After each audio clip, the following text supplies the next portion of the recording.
So, who wants to recap what happened in the last session? Bones recap the last one, so preferably I'd want someone else to. And if you can't, then I'll just recap I essentially what cannot. happens. I Pirate know can we do it. ended up in the sewers chasing after my little ward there. I don't remember what all happened before that. Since Pyre bit the bullet, Raphael can take this one tonight for you. Okay. So we woke up last time.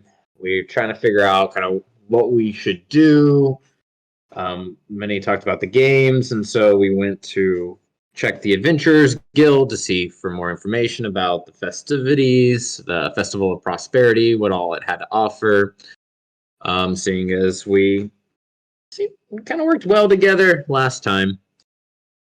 And we get there, and there's a certain flyer that caught our eye from Secret, which Raphael mistakenly thought meant the name was like a secret, and you had to find out what it was. Turns out, when we get there, it's a tabaxi named Secret. And we're talking with Secret, and we find out that we've actually met Secret's dad, the god of fate, Sarkava, and Pyre reminded Raphael what it means to respect the gods, which Raphael kind of scoffed at and Secret kind of joked about. But eventually we're talking about exactly what to do with the shards of lightning that the god of fate sent us on a quest to find, pretty much, and where those leads might be. Secret didn't actually know and had never met his father like we had, so we decided to split up and search the different avenues related to our characters. Pyre searched through the royal houses, the House of Cinders being the one that worships his father, kind of going through. Secret, I forgot where he went exactly, but I would say he was with Pyre maybe? Or he went to the House of Divine and found out they had magical spectacles and grand events going on. They also found out like the different tournaments, and the main tournament, the Tournament of Steel, was hosted by the House of Steel. However, through their kind of inquiries and things like that, they actually found out that a magistrate from the House of Crown, if I remember correctly, Correct. was murdered, and none of the other houses wanted to take credit for it. This is a big political scandal that's overshadowing this event, and things are really awkward between the House of Cinders and all the other houses and the House of Crown. The House of Crown and all the other houses. Yes. And so through their political ties, they're able to find out all those kind of like different rifts between the major houses. Stefan, I can't remember who you questioned, to be honest. Just some of the workers. Workers. Okay, the workers of the festival, trying to figure out with the common folk and like the people who are behind the scenes. Yeah, okay, I remember now. We're trying to do, and Raphael went back to the slums and paid what he later found out from the group was way too much. He sent 5 gold pieces to 5 different children to collect information, which they sent him to a kinku that described these hooded figures coming in and out of the sewers at different times, these weird energies coming from there. Stefan found out that there were these miners at the quarry, and there was some kind of big explosion. Ever since, there's been these different things happening there. There were these army ants that they found like babies of that through just our general understanding of these creatures would take a whole mercenary army to defeat a hive of these army ants. And this information was also confirmed by Raphael with the Kinku. And we all met up together, relayed our different informations, and decided to use the watch and have, I think it was Secret, cast ritual magic to detect magic and see the streams that would lead to the different shards come out of the watch without necessarily having to open it in front of others. After going to each of the houses and spending most of the afternoon doing this, we found that the House of Steel most likely has a shard in their presence, and that this might have something to do with the Tournament of Steel. Pyre, Stefan, and Raphael were able to convince Secret not to go confront House of Steel right away, but to pursue the other leads that were at their disposal, knowing that it was getting towards evening and the quarry was too far away to follow up on immediately. The group decided to follow up on the immediate lead of the sewers, and on the way there, we found out that Monica had gone to the sewers by herself, and we used the Kenku as a guide to find her. We ran into her, and she talked about seeing different figures, how there were, and these weird lights as well, and the eastern path led to these hooded cultists, most likely, and the northern path led to this weird, mysterious light, is what I have in my notes. And that's where the session ended. Okay, well, I'm gonna have to interrupt everybody. I'm sorry. My mother needs me to go do something. I'll be back in like less than 5 minutes. Okay. Sure. Sorry. That's all the recap, I think. Did I miss anything? There were a couple parts that I did want to add or amend. I believe Yeah, go ahead. You didn't get the tip about the Kenkus from the urchins. I think I said that you bumped into Ash and Ash told you about the Kenku.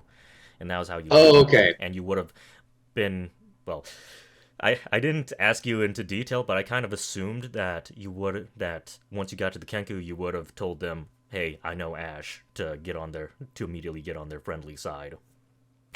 Yes, okay, yeah, I remember that now. Yeah, it was like after he saw me like using the children to get info. The children were probably the ones who told me about the quarry, and then the Kinko told me about the sewers. Then, or did the Kinko tell me all of it? I believe, yeah, the Kenku probably would have told you all of it. Ash just referred you to the Kenku, yeah. Sounds good. I forget, like, you all had different pieces of information, you all combined it together once you got together, so I forget if the Kenku told you literally everything, but... Yeah, no, and I remember that I was able to confirm what Stefan had heard about the quarry, and both me and him had different pieces of information. I heard more about the army ants, he heard more about like, the thunderous booms and the lightning shard. Yep. What was the other one? The light, the light... Oh yeah, the sewers at the end there. Yeah, at the end, you open the watch, and it seems that the beams that come out of that watch were squarely pointing north, basically. I think that's probably what you're referring to. And yes, that's what it was.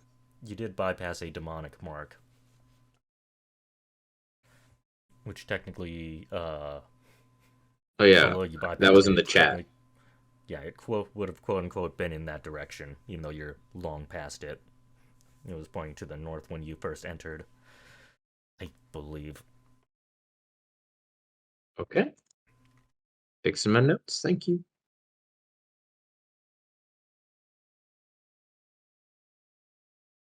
Alright. You get all of that, Zorg? Isn't he the one who just ran off to do an errand for his mom for the next 2 minutes or 3 minutes? Well, it wasn't you or me, so it must have been him.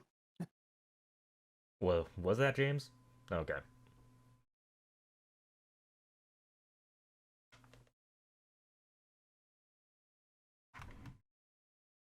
I wasn't looking at Discord, and I thought it was Bones.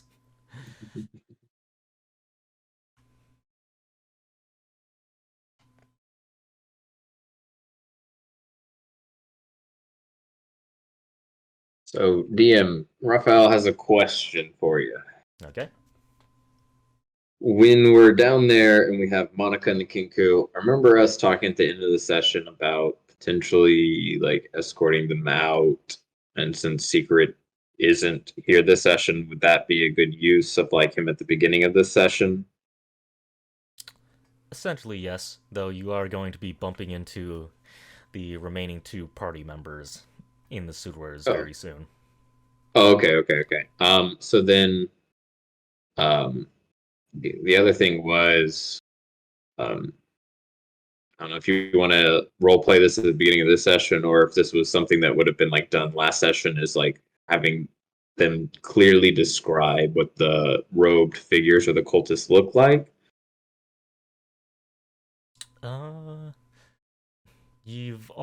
I believe her vague statement about there being tentacles coming off the front of them, just yes, one okay, or 2 is probably all that you'd get. Yes, okay. That's the part that I did not put in my notes that I was trying to remember. It was killing me. All right. Thank you. Yeah, a couple tentacles in the front, and that demonic mark you saw, the arcane eye of Solemn, that was also on their robes. And you can see that that's also on the illusory robe that Monica's currently wearing.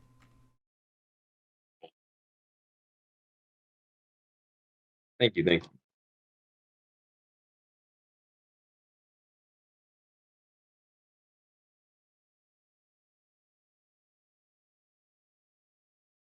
If we're still waiting on Zorg, totally cool if you haven't gotten a chance to see it. But did you check out Raphael's backstory? I was just wondering if it was okay or not. Oh, shoot. That's right, I completely forgot about that. Thank you for reminding No, me. it's all good. Sorry. No, it's all good. I don't know, because I put like a possibility for kind of 2 twists in there, but I'll talk to you more privately about who potentially his mother could be, type of stuff. So Okay. So you don't want this shown on stream, right? we'll talk about it in the future. Sorry, yeah, I keep forgetting that. Okay. I might be able to open up a new window. Let me see. That window. Yep, that's fine. I'm recording specific windows, so it should be fine. Yeah, it can be shown on stream. I don't care if people want to watch it in video. I'm sure these people know how to differentiate, what their character knows and what they know. They sound like good players so far. Yes, Bones is a good player, says Pyre. Help!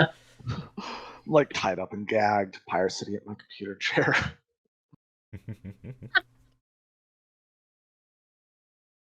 That's while we're waiting for James. I've also been having a lot of fun trying to think of wacky monster combinations for the future using that AI program. And also on the side, I just like screwing around and doing some random, ridiculous prompt. I've been getting some very unique images. Let me see if I can post some of them in Discord. I'm probably not gonna post them on stream. I can actually post them in the game. I know how to do that. You can actually post the actual images in the chat box, and you can probably see it right now with the Mr. Bean pointing a gun at Santa Claus. Oh yeah, no, that is money right there. Yes, it came from that the AI image generator, and it's just fantastic. It's so funny. It's so fun just trying to think of some random prop and seeing it come to life. Just, I can't believe Mr. Bean shot Santa Claus. Let me see what other ridiculous ones I picked. This one. That's why Mr. Bean doesn't talk, Can't incriminate yourself if you never talk. He's a cold-blooded killer. Now Mr. Bean, the whole series makes sense. So this is a wacky one. So the prompt was Mr. Bean punching Santa Claus because my friends were saying Santa Claus isn't dead, prove it. So I just wanted to show a picture of Mr. Bean punching Santa Claus, and this is what it came up with. Oh, hold on. Either it's loading or it just didn't process properly. Oh, there it is. I don't know why it made... So, Mr. Bean Santa Claus being punched or stabbed by a naked Mr. Bean. I don't know why it made him naked. But it's still amusing. It'd be funny if you didn't have like where they could see the picture on stream, so then everyone's like looking like, wait, what? I want to see the picture. Send me that, man. No, that's great, man. These AI things are getting out of control. Yes. It's just crazy how good some of these pictures are. Because the thought amused me, I also did Darth Vader eating a chimichanga.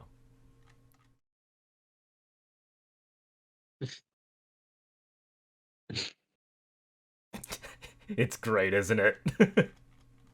Brilliant. I like the way the mask is. There's like a mouth, and then there's like you see below the chimichanga. He has a second one. Yeah. Or maybe this one. This one. I like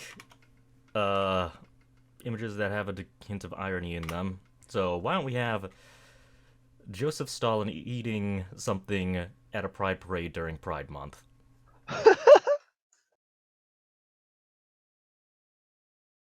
You know, this image tells me he's obviously very secure in his gender identity. He is okay waving the pride flag, eating pie and cake, and wearing rainbow colors because he knows he is a man. Yes.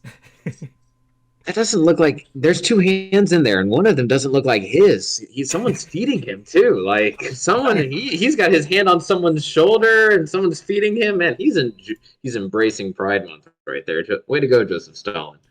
If anything can make this better, it would be him like about to kiss someone else at Pride Month, but not. It's one of those playing chickens with a train wreck. Yeah. But it's so much fun, just generating monsters as well as just shit posting occasionally. Some funny, some just for the hell of it, some because why the heck not. This is Gabe Newell in the rock band Kiss.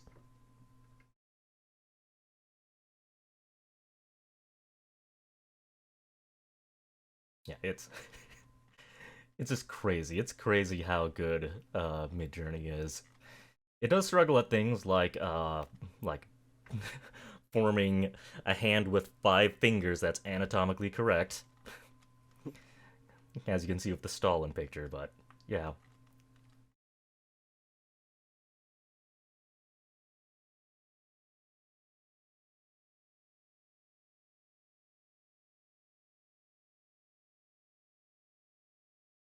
Dude, Santa has 6 fingers, bro. That's tripping me out. Okay, but now that you're back, James. Yeah. We're let's good to get go. Yep. We're good to go. Enough shit posting. Okay, maybe one more. Sometimes I just like putting in prompts like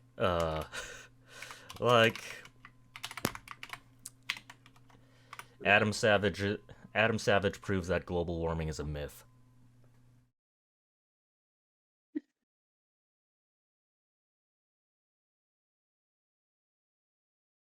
That's And good.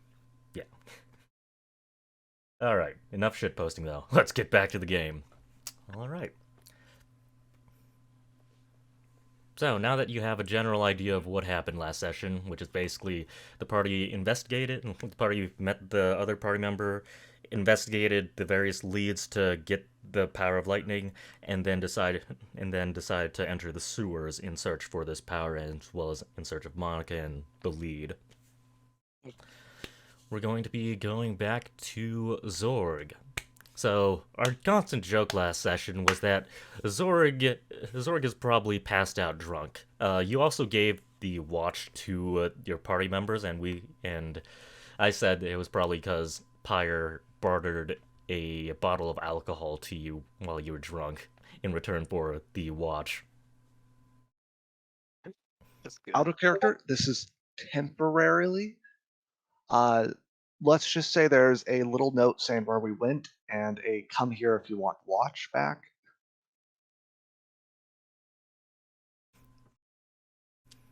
That's good. Yeah. I'll act that out for you. I'll act that out for you real quick.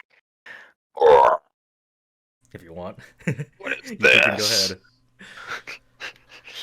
What does your note say specifically? What'd you write on it? You want to just tell me real quick? We didn't steal, we borrowed it.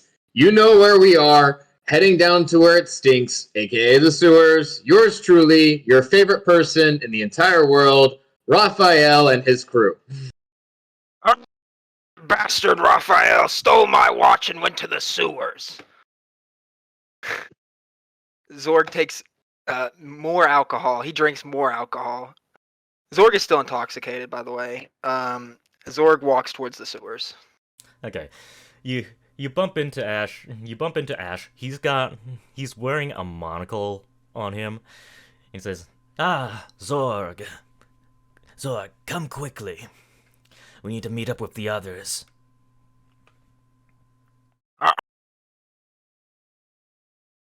Like how obviously drunk are you? Do you just emanate of alcohol? Stumbling smells of alcohol. Ugh. All right. Get on my shoulders, Zorg, buddy. We'll get there together. You at least remember to bring all your stuff, right? I forgot my battle axe. All right. Let's go back. And you lean on, do you lean on his shoulder? Yes. Okay. Well, at the very least. I mean, how coherent are you? And what were you rolling for? Sorry. I was typing something down. I forgot to type something down. But yes, very drunk, stumbling with words, can't barely walk. I almost knock him over. Easy there, buddy. Easy there. Take one step at a time, alright? Alright. Well, I'm not sure if you're gonna remember this after I tell ya. But I got a job offer from the House of Right again. Apparently they want me to reinvestigate the sewers. Investigate the sewers? What's wrong in the Yeah. sewers? Apparently... apparently...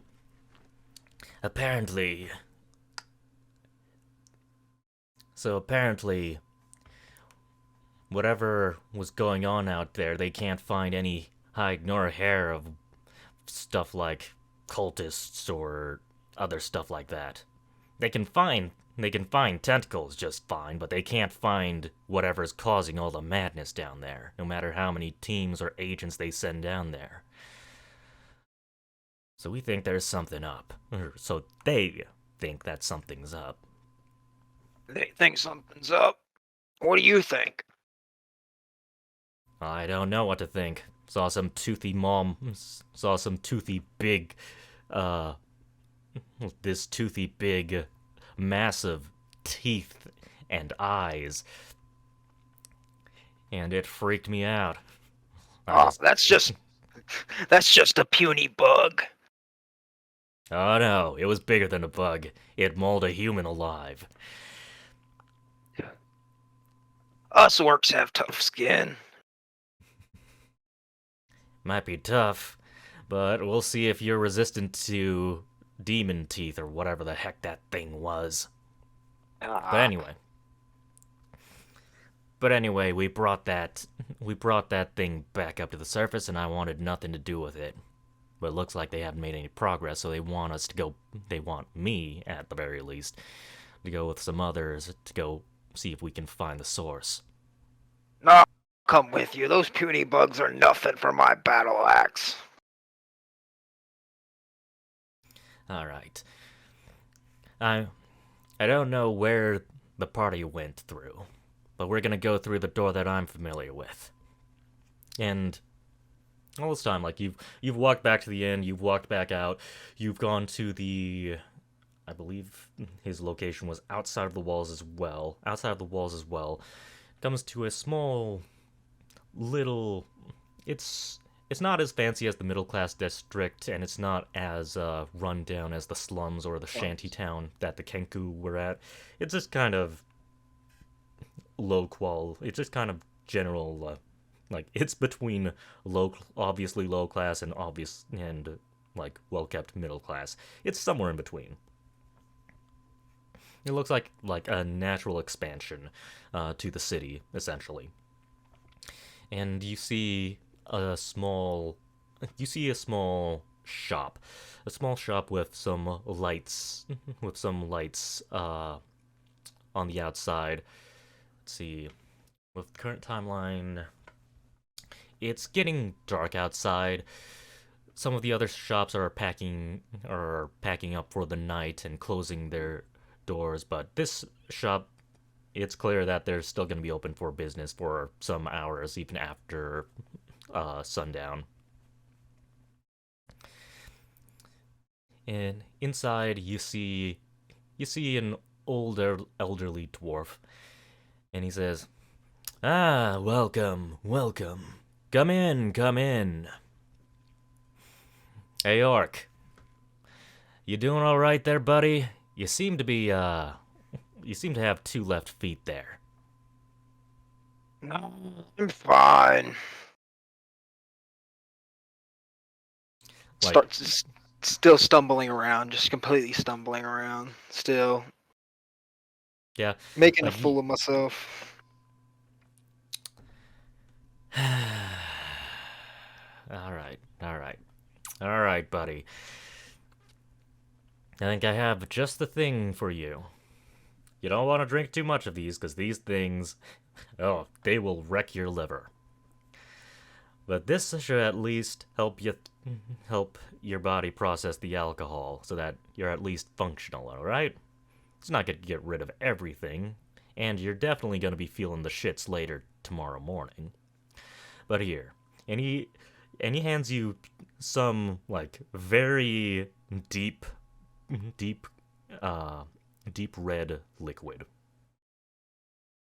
Can I do a check on that, like to look at what it is, like a perception check, or Sure, make I don't know one what at kind of check you wanna do? disadvantage because you said you're pretty shit-faced right now.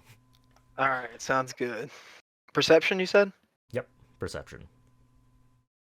Is that I think I have the guide on again. No, it did not add a guiding dice roll. I mean, it's not blood. You've seen blood before, and you've smelt blood before, and this is not blood at the very least. But I mean, Zorg, I actually don't have that much of your backstory. So, Zorg, would have you come from the country or come from a more urban environment? More urban environment. Urban environment. Okay. Yeah. Do you have a military background? Yeah, soldier. You are a soldier? Okay. Yep. Okay. In that case, in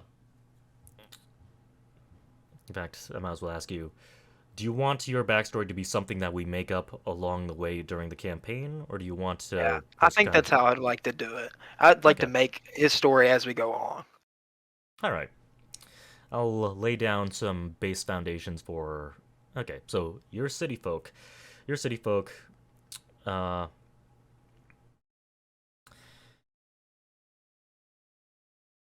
you want to come from a city-state that was full of orcs? Where orcs are the majority? Yes.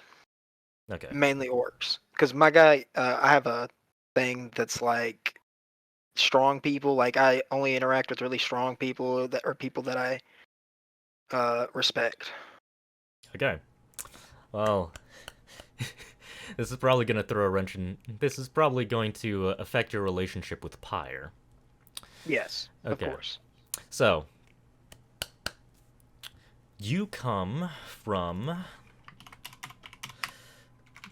your city-state. The city-state you originate from is called Zucani. Zucani was a city-state full of orcs that was completely burnt down by Zygon, the god of fire, during the big world war that's been no longer than 10 years ago.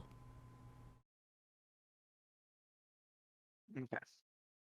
You likely would have been drafted for the war. And were you on the winning side or the losing side of the war? The winning side.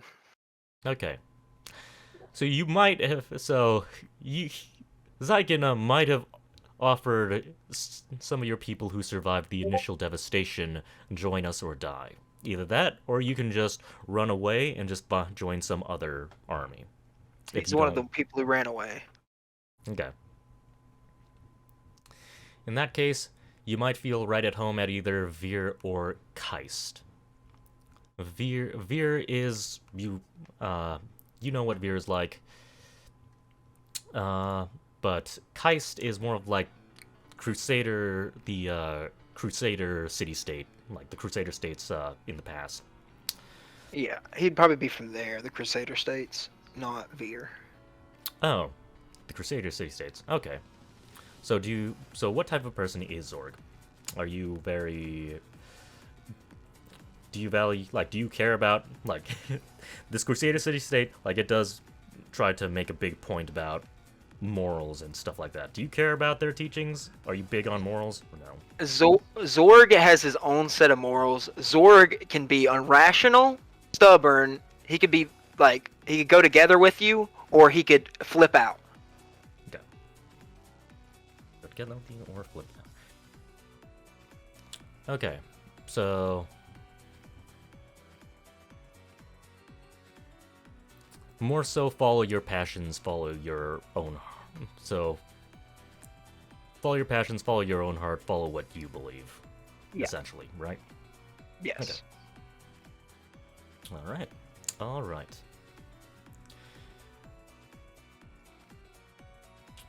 We're gonna move on from there. I'd probably say that you would not have enough of a background into these, into the herbalism and other stuff like that to really... Yeah. To really be able to identify what this liquid is. Alright, that's interesting. Come from Keist. Okay.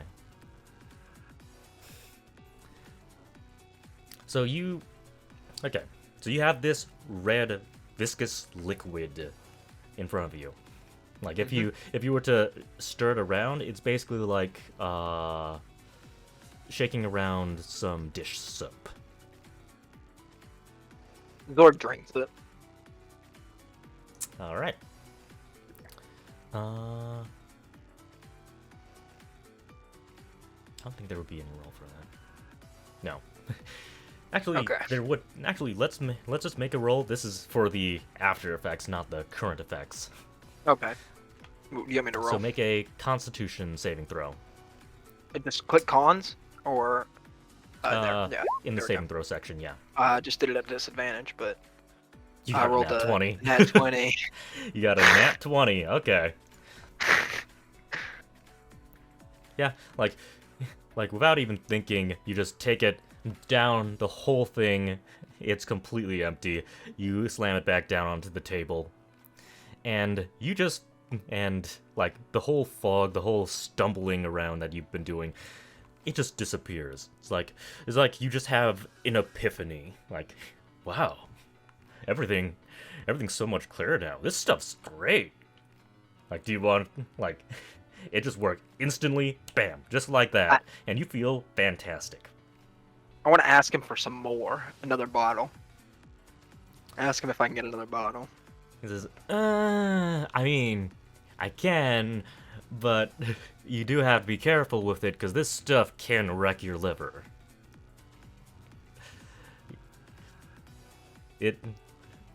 And he continues so subtly saying, it will kill you if you try to drink too much of it. Alright, Zorg takes it. Zorg definitely takes it. You're gonna take it? Okay. Yeah. Okay. So the price for it, seeing that maybe it'll run out, maybe its effects will run out and you'll need more, he's gonna sell it to you for about 7 gold pieces. All right, that's fine. All right. Add the, I suppose you could say, anti-hangover drink or something like that. All right. In fact, actually, let's. Why don't you name it? Why don't you name it? Rose.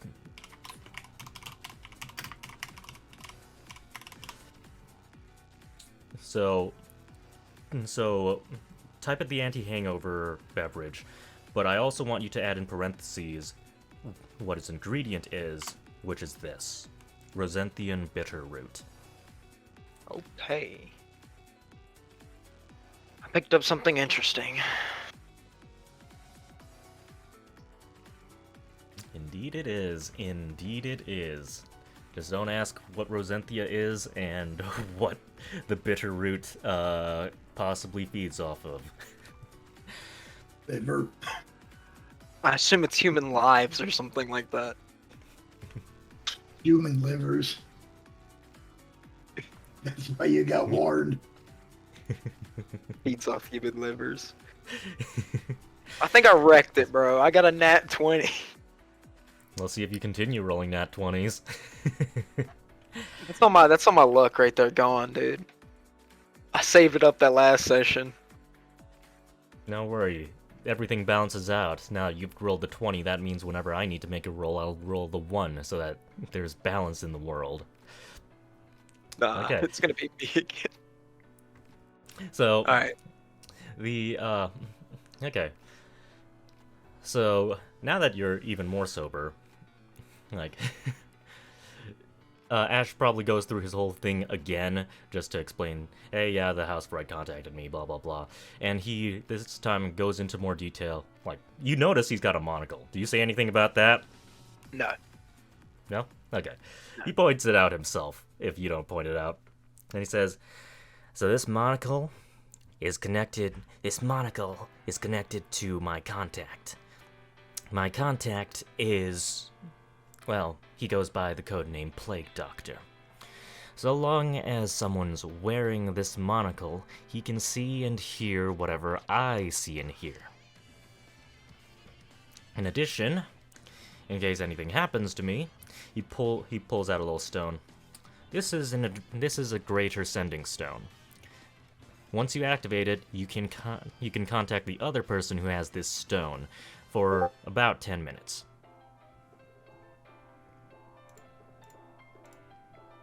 Perhaps the Plague Doctor is good, perhaps the Plague Doctor is bad. Dude, you can do what with the stone? So he's got a little sending stone, and basically imagine it functioning like a walkie-talkie. You can talk to the other person who has the other stone, essentially, but it's telepathic communication. It's not... people can't hear it out loud. Okay. Anything happens to me, take these 2 magic items. Though, I don't know if the party is going to agree to work with the House of Right. If they don't, then I can just put these 2 items away. At the very least, are you fine with working with a major house? You have to Okay. activate it? Or Or is it always active? the sending stone I need to activate. As for the monocle, it's only active so long as it's right next to someone's eye and they're actively looking through it. Okay. I'll take both items. Yeah, the thing is, he's not here, so he's willing to just give you both of the items. Yeah, I understand. Like, I'll just take the items, yes. So yeah. You put the monocle on. I'm gonna roll a 1d20.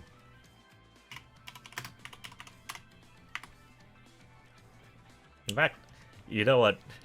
I want you to just make a charisma roll for me, please. Not a charisma saving throw, just a normal charisma roll. Let's see how you'll look, Zorg. It's not at advantage, so we're taking a 3. I need to do a normal. Yeah, well, we'll take the 3. So Okay. you see Orc in the monocle is going to look ludicrous. Yes. So you see, so the dwarf, like the second you put the monocle on and you look around, like you can just hear as the elderly dwarf just kind of looks away. Oh, that's good. Do I just take these things with me? Is he giving me these items? Yeah, he's coming along with you, but Okay. he's gonna give them to you for the moment. Okay. Do I need to write these down, or do you just? They're temporary. I suppose. Yeah, write them down. Write them down on your equipment section. And even if we forget to remove them, they're basically going to be going. The House of Right is basically going to be reclaiming these items. And even if you forget to, even if you don't return them, they're not permanent magic items. They're temporary, quote unquote, magic items. Okay. Oh, I'm doing the wrong thing in the chat right now. House of Right? Yeah, House of Right, with a Okay. W. Okay. Alright. And a Greater Sending Stone. I just put walkie-talkie stone, dude. I'm gonna be honest with you. By the way, I noticed that you're level 3 for some reason. Is we're that also supposed to level be a 2. thing? Okay, No, yeah. we're I don't know level 2. why. I do not know why it changed that. Let me fix that. Levels, level 2. I'm not sure if your HP is also wrong. It might be. I'm gonna be honest. I did not change anything, but it probably is. You do character meds or creation? Like when I started, yeah, but I haven't messed with it at all. Yeah, sometimes that does crazy things. Yeah, I need to just change it. I don't like it. Okay, 2. What would I don't know what my hit points would be. What were they? Max Well, first plus- level. Because I Whoa. did 10 plus my constitution, which would be 2. It's 2, I think. No, it's 4. You have a 4 in your Oh. con. So essentially it's 12 plus 8 plus 1d12 or 7, I believe. I think you took the average. Yeah, I did take the average, so 37, I think. 27. Oh, no, yeah, 27. Yeah, 27. D7. Yeah, 27. Yep, that's right. All right. Okay. All right. And Ash says, "All right. I'm not sure. You'll be leading the way because I believe Ash doesn't have dark vision. I do indeed have dark vision. Yep. You'll be leading the way. You'll be leading the way, and I'll be following right behind you with a hand on your shoulder so that we don't get separated. Okay. If there's any threat, let me know, and I will immediately light my lantern." Okay. All right. And Ash puts his hand on your shoulder, and you start making your way. You start making your way through. And I am also just going to do a little retcon and just say that he was informed by the Kenku of the vague direction of where the party was going to go. And since he was in that location, he probably knows generally where he needs to head. Okay. So keep an eye out for any suspicious peoples, especially a group of at least 4 people, or a group of at least 5 people, because that might be the party. All right.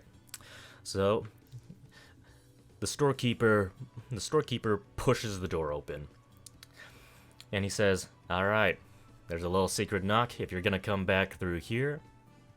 So the sewer entrance is actually within his store. It's not a public access sewer entrance. Okay. He says, "If you're gonna come back through here, there's a little secret knock." And he just gives a simple knock. Ash is familiar with the knock, so he should be. So even if you don't remember it, you can Okay. rely on him. All right. Well, that's a setup. Okay. says Zorg. Down, so as you were entering the sewers, the lights outside, like, it's basically becoming nightfall right now. The little sunlight that you did have coming through various grates throughout the sewers are now beginning to dim down, so you guys are practically in pitch black darkness. Ash is holding on to a lantern in one hand, as well as the other hand on your shoulder. Okay. Ash can't do much because he can't see. But you can do anything that comes to mind. If you want to try focusing your attention to try to look for people in the darkness, then you can make a perception roll. But if you want to do other things like look for magic mushrooms, like basically drugs. Would I get an advantage since I can see in the dark within 60 feet? Or would it just be a regular perception roll? I'd say it's just... I mean, this is pitch black, so I believe by default it's at disadvantage. It's pitch black, so that means it would be treated as dim light for you, and you have disadvantage on that in that scenario. I will look for the party. Okay, you're going to look out for any signs of life. And, like, you can see in the dark, it's... The way I normally treat dark vision is a lot more limited. If dim light still gives you disadvantage, then I treat it as like way darker than you would see at a home. I treat it as like a crappy night vision camera essentially. Like you can see shades of gray. You might not be able to see like the wrinkles of the skin or differences in colors. Like even if there are two different colors, it might not be obvious unless they are, say, black and white sort of different. If it's green plus red or blue plus purple, you might not be able to see the distinction. So you are paying attention, you're trying to keep an ear out, try to keep an eye out, but it's still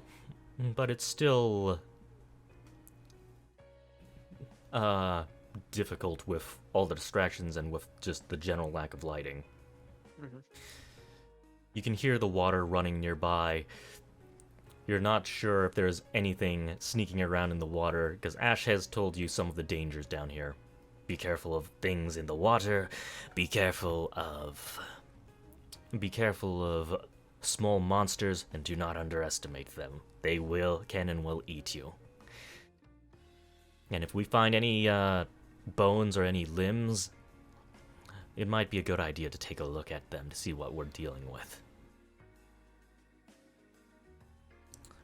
But at the very least, you can't see people right now. Okay. Do we just keep walking? Yep. You guys do keep walking. Ash is essentially guiding you. He remembers vaguely where the places are. And on the ground... Actually, it will be dried by now.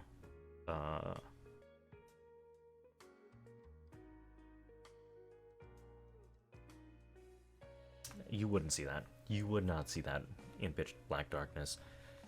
If you do want light at all, then you can just tell Ash to just light the lantern. And he'll do it immediately. Okay. Okay.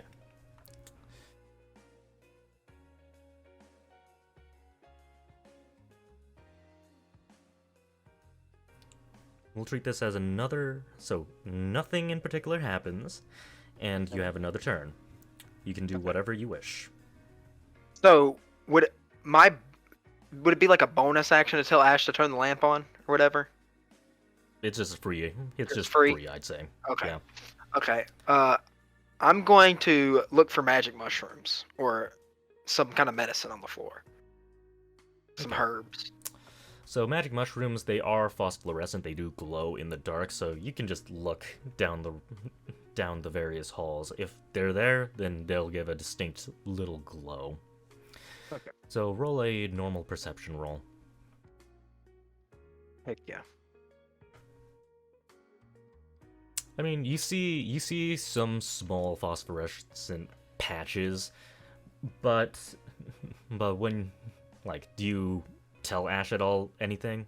Like, you see some patches way off Tell in him the to light distance. way off in the distance. Yeah. I will not tell him to turn his light on. Well, you don't. Not just that. Are you gonna just tell him that what you see?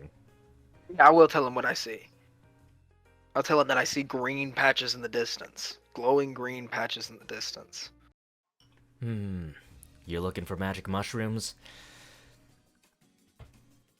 I tell him yes. I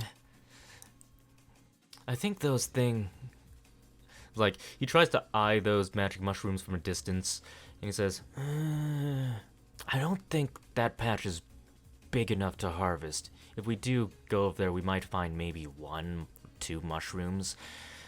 But I think we should probably keep looking for better harvest spots. I think that one's probably picked clean. Okay. Well, then we'll keep going. Alright. Let's go back to the party. Actually, no. I'm gonna write secret out as soon as you guys link up. So we're gonna continue with you guys. And then... Okay.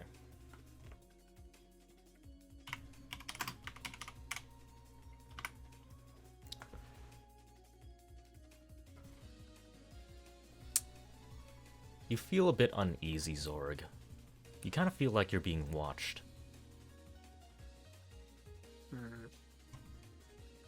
Can I do a perception check? Check around me. Sure. Make a perception roll. A normal or? Just a... Yeah, a normal one.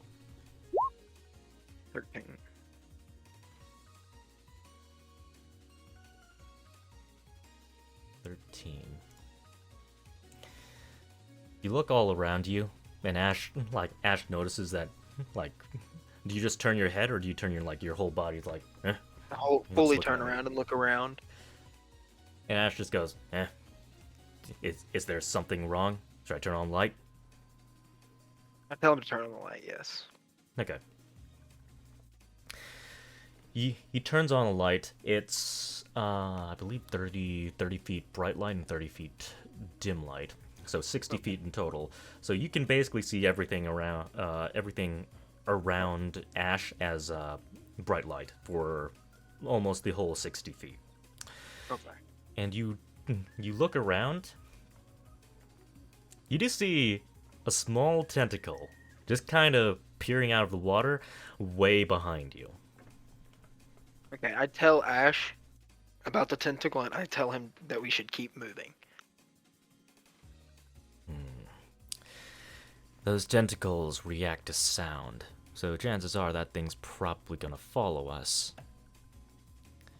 In my experience, that doesn't belong to any bigger octopus. It's literally just a disembodied tentacle that is sentient. If you want, I can just take it out right here and right now. I tell him no, and I tell him we should keep going. Alright. Do you tell him, like, he's gonna... Do you want the darkness or do you want the light? Darkness. We can do the darkness. Okay. He's gonna put the hood over his lantern, and he's gonna try to conceal it under his arm. Okay. Alright.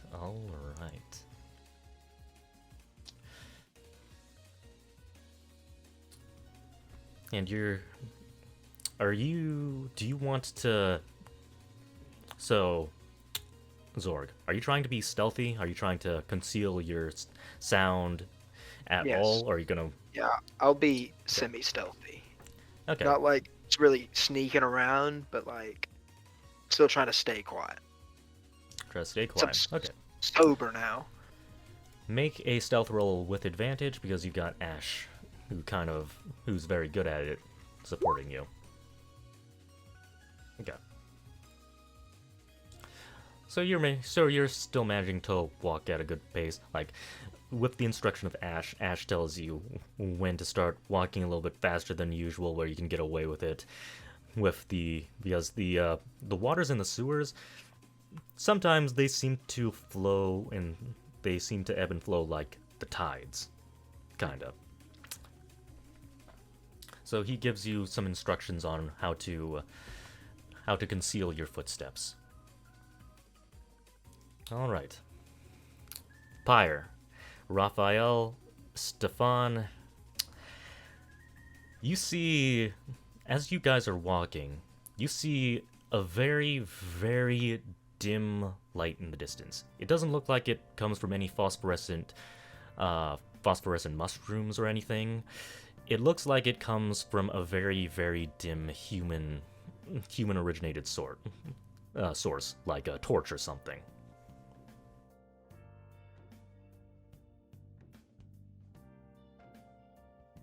I'll nudge the person next to me, which I believe is the old man, and I will point towards the light. Okay. What was the marching order again? Stefan is ahead of Pyre, so Pyre in the back, then Stefan, then Raphael. Yeah, Raphael was at the front, ignoring... and I believe Secret was right behind Stefan. So yeah, okay. So Raphael, Stefan, Secret, and Pyre in the back. Okay. And the Kenku next to Raphael. Yeah, the Kenku way at the front, right in front of Raphael. Yep. With Monica right next to Stefan, basically. Okay. Sure. All right. So, what do you guys like to do?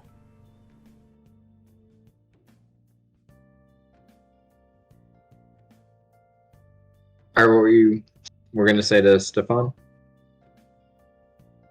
No, nothing. I just made a comment about definitely Monica is going to be next to me.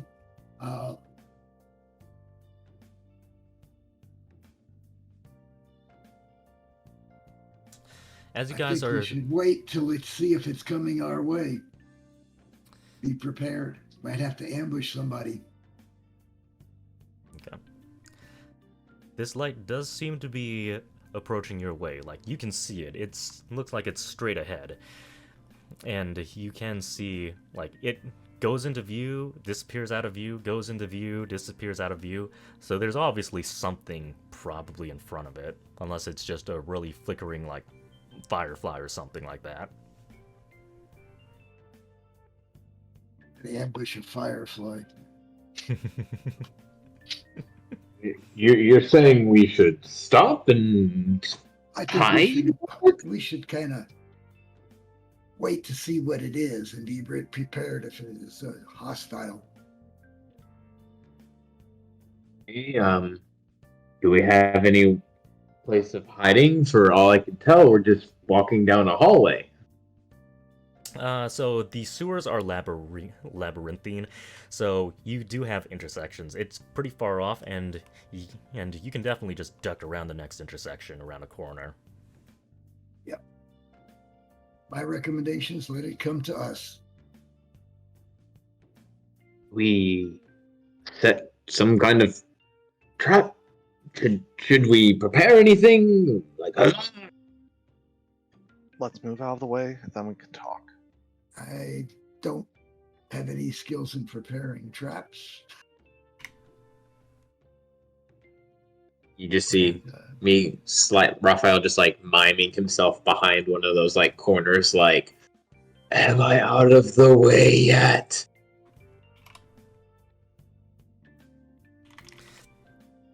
The Kenku... Kind of around a corner and put Monica behind me. And Okay. we try to see if we can not be too obvious. Okay. That's pretty not too obvious. Alright. So all of you are ducking behind the corner, right? Does that include Pyre as We're well? just kind of waiting to see what comes our way. We don't know. Yeah, definitely includes Pyre as well. It's either they're coming our way or they're going to keep going and problem will be solved. Okay. So, as you guys duck behind the corner, the Kenku like puts a finger up and he says, I can probably make a noise. I can probably make a noise, and if that thing is at least familiar with the Kenku, or an ally of mine, they'll be able to respond, or do something else. Is that acceptable, or would you like me to be quiet? Fire gives a thumbs up. Okay. And if no one else steps in, nope. See if you can detect an ally. That sounds good. It's not like you're going to be calling out, but a noise, right? That they will recognize. Yes, that sounds good. Yeah. It sounds good, but it also reveals our presence to everyone. Like I'm down, but he could make a noise that may be sounding like a cricket or something. He's a kenku. Oh, I thought it was gonna be like a screech. Never mind. Yeah, do your thing. I don't know what his noise is. And he says, the noise is the sound of a barrel being cracked open. Just do it. Everyone else, shut up. All right, and he makes the noise. And Zorg, we move back to your screen. You can hear the sound of a barrel just being broken open in the distance. And Ash's immediate response is, I think the Kenku's nearby. And he unveils the hood of his lantern. And now you guys can very clearly see Zorg and Ash on the other end of that hallway.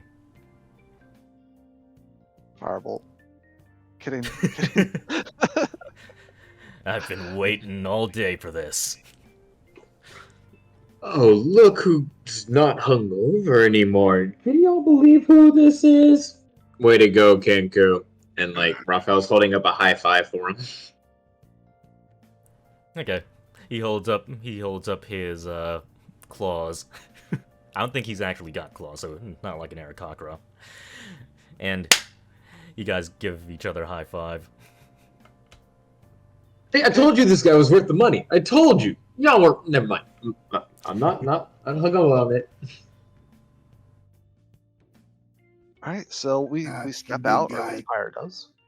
Okay, you're still pretty far outside of the lantern range. So both Ash and Zork are just kind of looking around. They can't, Ash just says, I guess we just head where the sound was? I mean, if that did come from the Kenku. What do you think, Zorg? Yes. I need my watch. Speaking of watches, from here, what is Zorg's body language like? I'll let Zorg answer that. Zorg is just walking. He's calmer. He's not as intoxicated. He still smells of alcohol, but he is noticeably sober. Okay. Well, hopefully this is a good thing. I will hold up the little clock and activate it, DM. Open it up and rainbows. Yep. And just the big guy, Raphael, you don't have to go in front anymore. Thank God I was shitting bricks. I mean, I'm the best to stay in the front. I mean, well, but if you insist, I'm sure. No. If he wants, I mean, Stefan. If you want to be in front, I'm sure Zorg will let you go ahead of him. No, Stefan, come on, man. Okay. I'm looking. I've never seen the blood of a celestial before. So yeah, you could stay in front.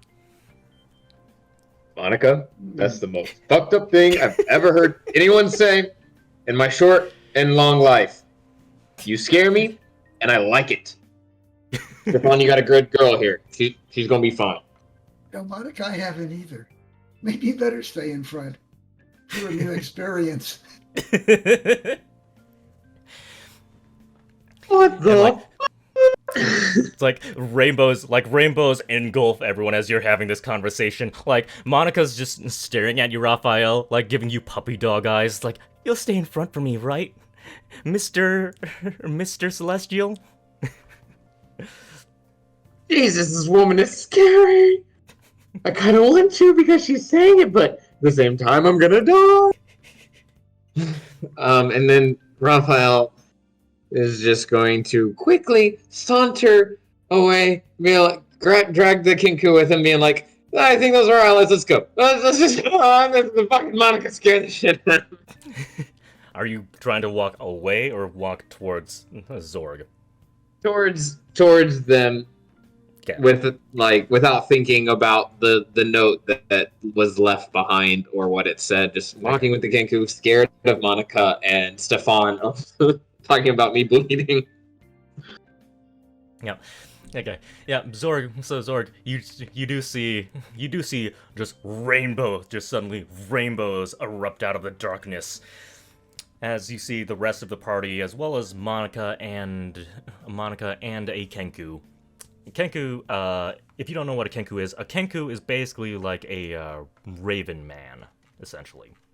This is what they look like. Fly. They can fly? They can't fly. Oh, they can't fly. Okay. They've been cursed. But yeah. Crow people, raven people, essentially. Yeah. I just realized I'm not on the same page. Did you see the image? I did not see the image on the Roll20. Okay. Yeah, okay. That's a good thing to note. I need to be on the exact same page as all of you guys in order to show it. But yeah, this is a good Kenku. See it now? Okay, yeah. There we go. That's basically what I thought. So, before we do anything, I gotta ask Pyre, are you using your things on you? Because I need to change my stats if you're not using it on me. No, it is on you. Okay. So you got that +1 to your armor from your shield. Yep. All right. We had no combat, so we're good. All right. So yeah, you guys reveal your presence. You start walking to each other.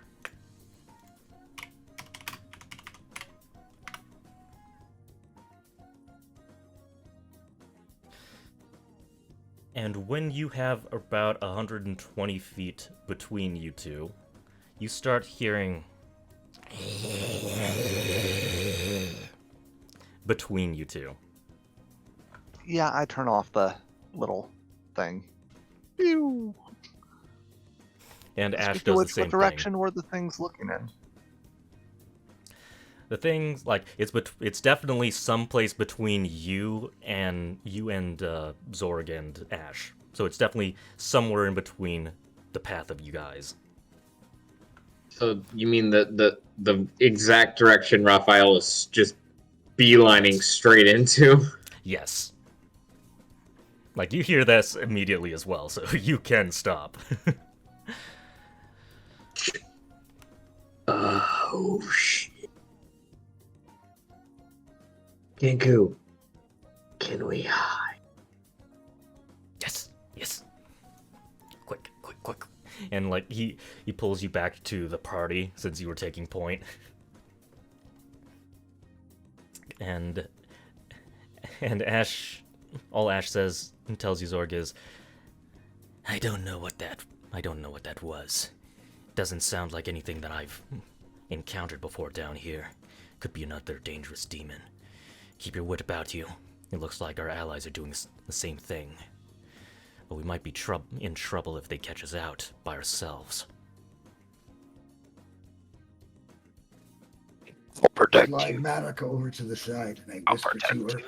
"You may get to see some blood now." It's so exciting! While everyone's talking, drawing back, Pyre will move forward, not outside the group, but essentially his position of rear guard is now frontal guard, as the front guard goes to the rear. Quick question as well. Would Pyre, when he opened the watch, would he have seen a direction of the beam? Would it have changed or be pointed towards the noise? Pointed between us. Okay. So the direction of the beam definitely would have adjusted slightly as you are getting closer to the source. So it was pointing north and you were heading straight north, and now it seems to be adjusting a little bit more. It's adjusting to the left now from your perspective. So Northwest, okay. Yeah, northwest.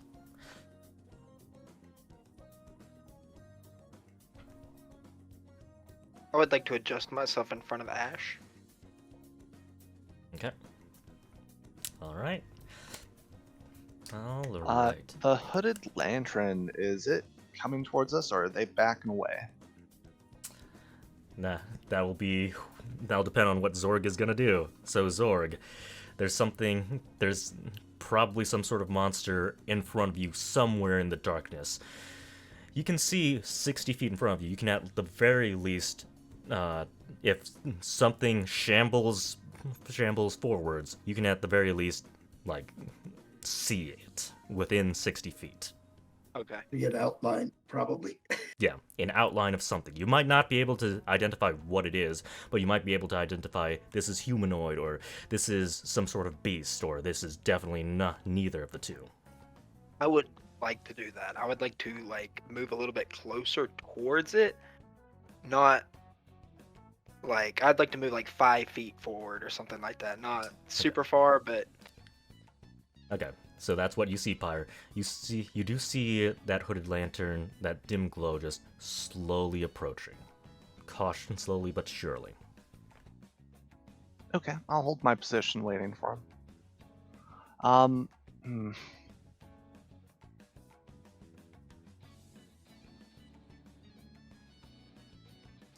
Okay. Yes, I can do it! I can do it! Is there any debris that is not covered with PCs in the sewer that I can pick up that's tiny or smaller? Tiny or smaller. Some debris? Yes, there does look like... It does look like there's probably some sort of scuffles here, and some of the stones are falling off, so you can find some stones, some chipped pieces of wood that are also on the floor as well. And also, there seems to be a little bit of debris in the sewer water itself as well. I'm not reaching into that water. So the wood and the stone, between the two, which could I throw further, or are they about the same?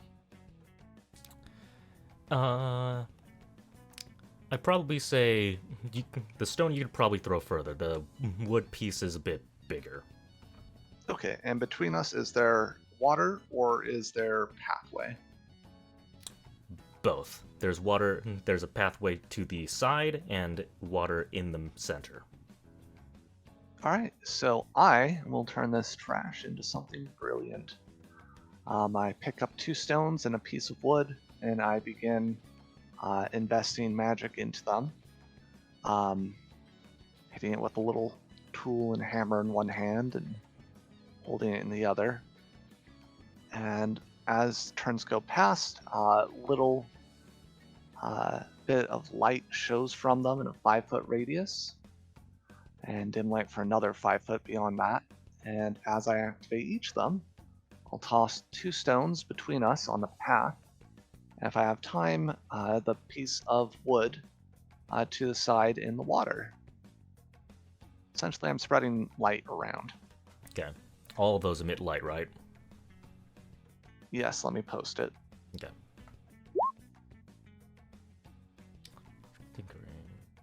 I would also like to piggyback on if seeing him do this, since I'm right behind him, the lights would go out, knowing there's a beast on there.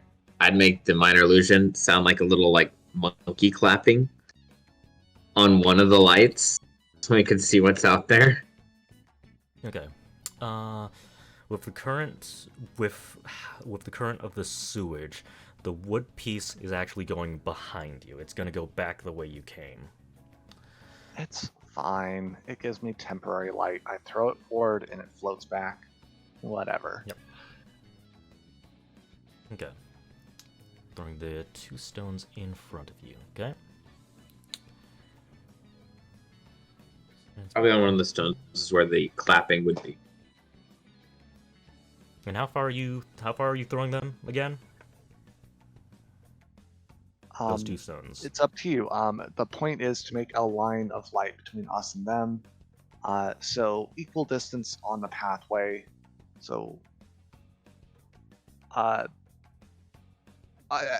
it's up to you, DM, essentially. Like, I'm throwing it beyond our place to somewhere between us and them. So you would be doing a full-on, like, throw as hard as you can on one of them, and the other one, like, throw half as much, right? Yeah, that would be essentially what I'm aiming for. Okay. Yep. We're not gonna metagame and say you can precisely throw at these exact distances, but it does give me a rough estimation. Okay. Yeah, exactly. Like, I don't feel like I need to make attack rolls for this. This is just I'm throwing it in a wide area. Okay.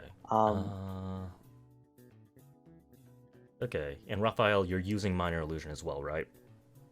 On one of them, probably the one that doesn't go. Probably the one that goes a little bit further to make kind of like the monkey cymbals noise. You know, the little like wind up monkeys. It's got a range. Was of the whole purpose to like draw attention from the whatever is in there on either side towards that thing that Pyre's throwing out there that's beaming light. Does this sound? This sound is just a one-off thing, right? It does have a range of 30 feet, and I don't think you can just place it on an object. Then never mind. Have it going for a minute is what it is. It's going for a minute? Okay, then it might be... It could be... It has a duration of a minute if he wants to. It's within your range is 30 feet, so it wouldn't be able to go on the further one, probably the closer one, and then it would be just, 5-foot cube making that noise. So yeah, it would be the closer one, and it would sound like a little monkey ringing cymbals in that square where the light is. Okay. I love the idea. So, let's see if something takes the bait. So we'll do this as the order of events. So Pyre preps the items, and then Raphael cuts in and says, "Hey, I want to cast something on one of them." And it does specifically say that you can make discrete sounds at different times before the spell ends. So you can just slap it on one of them. So you slap it on one of the stones. And the two distances, I know the two different distances that I'm going to give, even if it does break the rules, but I'm going to determine a little bit of variation of those distances. Rocks falls, everyone dies. Shouldn't cast illusion. How dare you? It's my goal to kill us all. I mean, what? How dare you use your brains? Okay. So this is the sound of the monkey symbols, right? Yes. Okay. So Zorg, you do see like 3 small bits of light off in the distance. One of them goes into the water and it starts flying away, and then you see the 2 other ones start to fly ahead. And when you see one that flies about like halfway between you, or halfway between you and the rest of the party's location, you hear and you hear some shambling in front of you. What's the distance between that and me, would you say? At the very least, with the light, it looked, judging from your previous distance, you can probably guesstimate it's somewhere in the ballpark of 70 to 50 feet, and whatever was attracted to that noise is definitely closer to you than that light. Okay. So I'd be able to see it then, at this point. Would I not? Assuming that it's within that hallway, and not, say, behind an intersection corner. You want me to make a perception check on that? Sure, go for it. I did advantage, but okay. I knocked it out the ballpark. Okay. I forget what it was called. Hold on. Let me just find which thing it was. That's not it. That's it. That's it.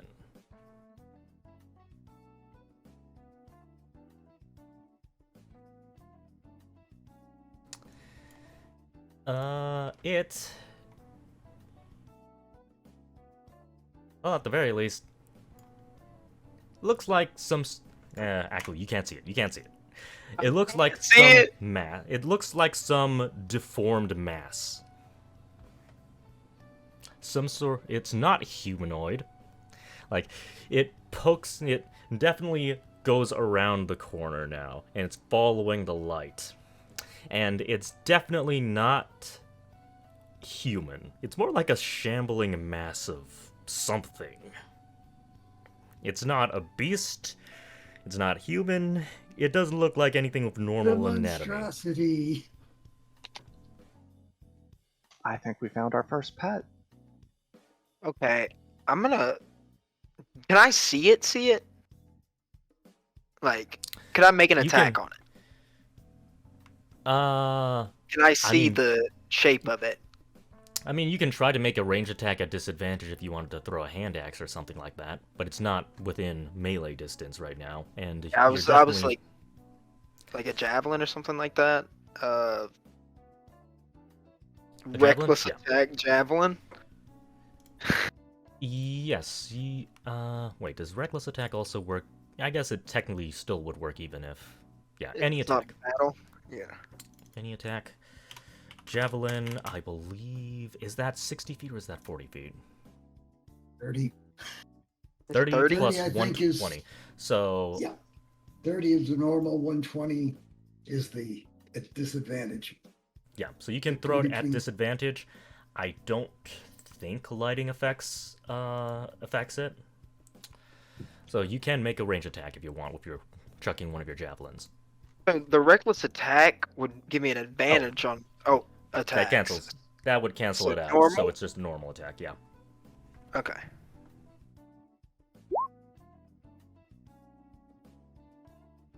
$15. That's a hit. That is a hit as you hear a like you guys just hear something get stabbed. Is it within 60 feet of Raphael? Because I also have dark vision. So, or is it just outside that range? I believe because it was 30 feet outside. To the light. Yeah, okay, it's just outside range. But it hasn't made it to the light yet. It has not made it to the light yet, but you definitely heard something. Yeah. Oh fuck! Should we get in there? Pyre's moving forward. Following Pyre. I'm like right behind me. I'm probably equal to Pyre, or just like maybe 5 feet behind, but I'm trying to keep up with him as much as possible. Yeah, long legs. We're all moving that way. Advantage. Assuming the Kenku's coming along too. Yep, the Kenku is going to stay back. Yeah, he'll stay behind us probably, but yeah, that's just where we want him, DM. He is the perfect rear guard. I'm probably coming a little slower because I'm making sure Monica doesn't charge out in front of me. So I will say that you do catch up to Pyre. He is not running, he is simply walking. And although he has a longer stride, he is taking careful steps so that he does not fall and douse himself in sewage. Okay. You guys do walk up some feet, and you definitely do see like some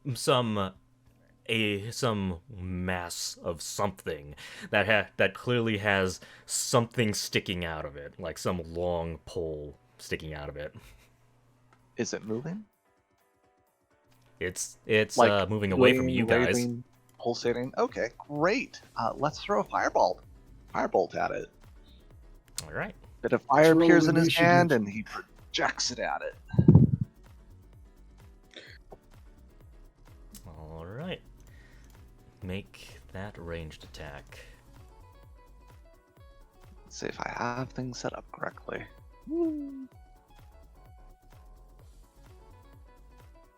Alright, so I clicked it. There it goes. That's most likely a miss. Yeah, that's a miss. 9 for 2 damage. Ooh. Fizzle. Okay, well, Yeah. if we're taking attacks out of initiative, I'll take one too. I point a finger. All right. Point the finger and go. Point a finger at it and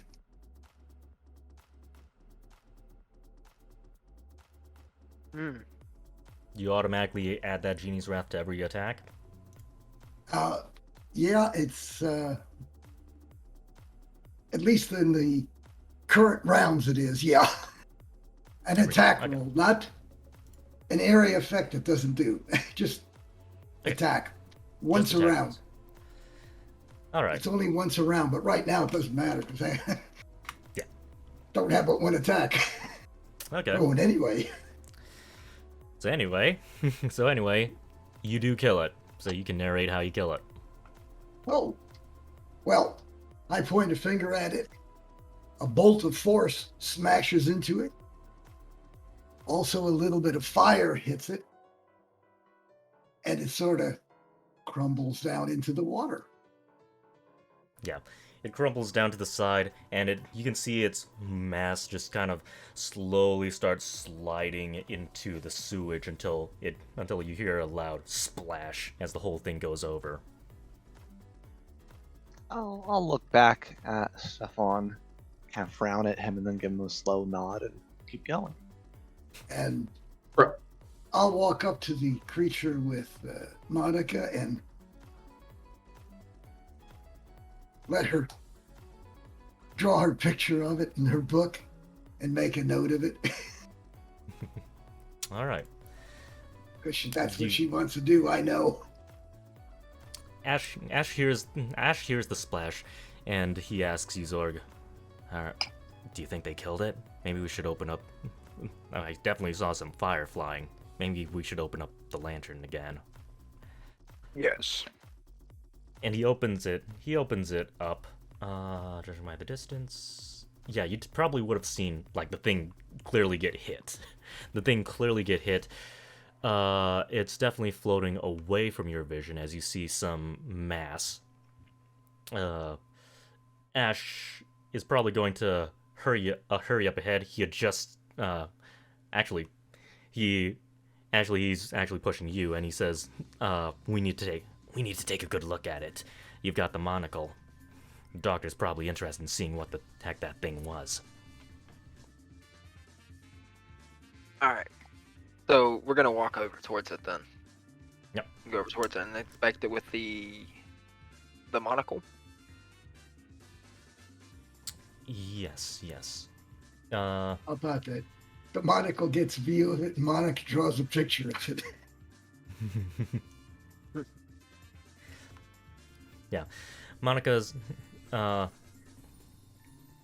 if you don't stop her, Monica will actually try to reach down and try to grab the thing as it's flowing with the water, just to keep it from flowing too away. far away. I will stop it from flowing too far so that she can get her picture drawn. I would like to also stop it because I need my javelin out of it. Yeah, you I will likely watch don't even have that. to.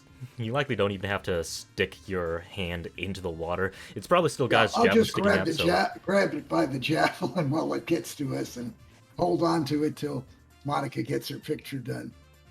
And Yeah, if she asks you, then Zor can take the javelin out and it can go away. yeah, like Monica just asked, just to make sure that's clear.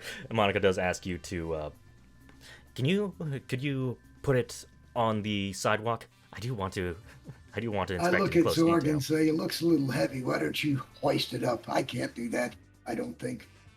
It looks pretty big for me to hoist. All right. Now, I assume Zorg does that, right? Yeah. Okay. Or we'll hoist it up. I mean, so you can see some humanoid features in this thing. You can kind of see some humanoid teeth, you can see some fingers, but they're in the wrong places. The form of whatever this thing was, it looks like it's just been completely twisted. Like, you can tell that some of these parts belong to something humanoid. But... At one time. Yes, at one time. But now it's just horribly disfigured. It doesn't even look like... it doesn't... Although you see humanoid parts, it doesn't remotely look human. Good grief. That's an ugly sumbitch. Yeah. And you hear... you basically hear, like, a ringtone coming from your Greater Sending Stone. You want to pick it up? I hear what from my... Yeah, I hear what from my stone? It's kind of like a ringtone. Like, you hear... All waiting. Yes, essentially. Okay. I will, answer it, I guess. Answer the call. I imagine you probably initially react with confusion. It's like, eh? What's that sound? And Ash says, oh, sorry. That's probably the Greater Sending Stone if you hear that music in your head. Just grab it and just concentrate on it. And don't worry, it'll work. Zorg grabs it and concentrates on it. Okay. Zorg, was it? That thing you have there. I believe it's known as an abyssal wretch. It's created by, let's just say, another demon that kills humanoids. So there's something far, far worse lurking down here. There might even be numerous of these things walking around down here. Though this is the first time I've seen it.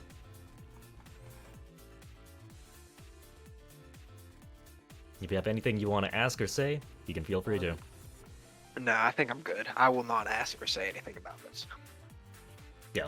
The rest of the party, like, you see Zorg look around and confused, and it's like, and then you see Ash just kind of whisper something to Zorg. Zorg's got this monocle on him, and he just, without a word, pulls out a stone and is just looking really hard at it.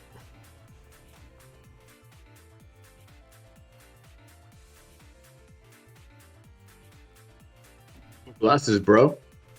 We know how can I say, draw a picture that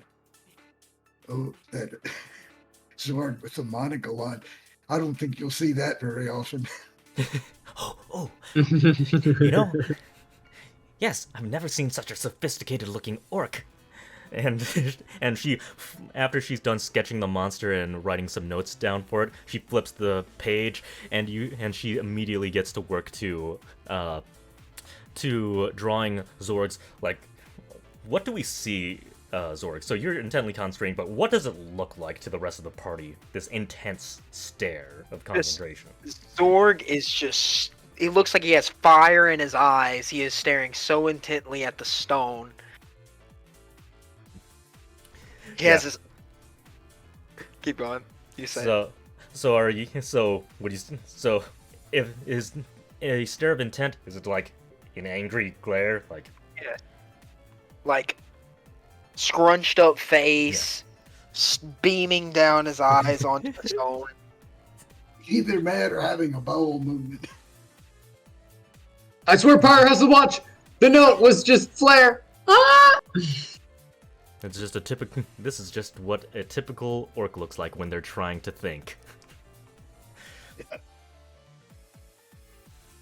Okay, so yeah, she's like, Stefan, you've definitely seen Monica draw things as well as write things. She has like beautiful, almost calligraphic writing.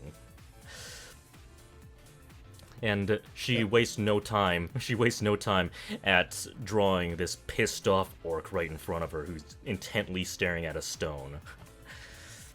Wearing monocles of it. Yeah, with a monocle. That's pretty much the first thing that she draws: the monocle with the eye behind it. Alright, well, clearly he needs to be distracted.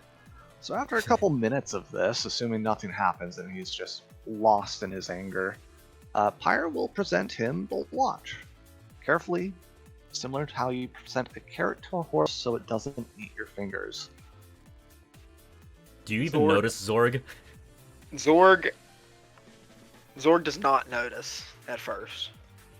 Alright, yeah. I guess it's Pyre's now. He'll hold back. He's not one to just stand there. He'll wait for a more opportune time. And while he's in that stare, since it's a cantrip, I'll do the minor illusion. Now he hears the watch ticking in his mind for Zorg. You just hear tick, tick, tick, tick, tick, tick, tick. Yeah. The Plague Doctor goes on and he says, "It is strange. This would suggest that the cultists are nearby, but we've searched every inch of this. So they're either hiding with illusions or they're constantly changing where they operate from. Either way, this is troubling. I'd say you should probably stay with this thing active. If our communication begins breaking up, then you will know for sure there's something funny going on in the area." Zorg will agree. But also, Zorg does hear the ticking in his brain. And he yells out, "The watch! Give me the watch!" Slowly and methodically, I will hand it to you. Zorg yanks the watch out of his hands. Alright. Do you lose control of it next to the sewer? We do a string check, or You're yanking, so it's more of your choice. yeah, I'll do it. Does Zorg have a good hold on it, or is it one of those things where he's yanking and does it? Zorg is pretty strong, dude. Oh yeah, but How strong? anyway, how good is his grip? Is what I'm asking. This is a role-playing thing, not a stat thing. Zorg's got a pretty good grip. Zorg has held his weapons Okay. all of his life in battle. Zorg has a pretty good firm grasp. All right, great. So you grab it. It's in your hands. There was no resistance. Okay. Zorg now has the watch. Zorg will open the watch up. Oh shit, he just opened it! And, like, in a sense, we can just imagine just the choirs just, "Bah!" And now the direction is shifting again. It's shifting even further to the west now. So it was northwest, and now it's It's on the straight move. west. It's still more north than it is west, but it's rapidly being northwest. Yeah. Yeah, it's moving. Get your javelin. Enough drawing. Let's go. Zorg will grab his javelin, and we will start moving eastward. Or no, what? Eastward? Westward. Yes. And Ash will inform you of the situation as well. The House of Right has contacted me again. They've worked with me in the past about this very situation. And if you wish to talk to the contact, it's that stone that Zorg looked angry at. If you want to talk to the person personally. Other than that, they're willing to compensate us monetarily for our work. And they simply want us to get rid of whatever the problem is down here. They assume it's demonic, but they can't find a cultist. And he also informs you of all various other things, like magic items seem to stop working in particular areas of the sewers. It's not always consistent, though.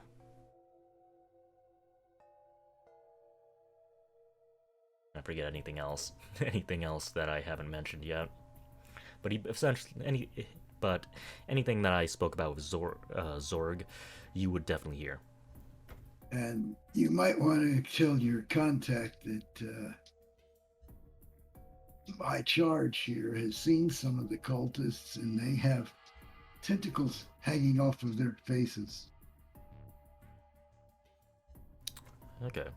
Little so you're tentacles. telling this to Ashton Zorg. You're not actually holding on a stone. Okay. No, I'm not holding the stone. I'm telling them to tell it.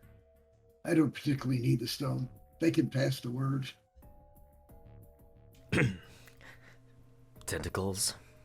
Humans with tentacles? Are you sure these aren't... It can't be. This far up north? You said they look small. Small. Have you got a picture of them? Monica.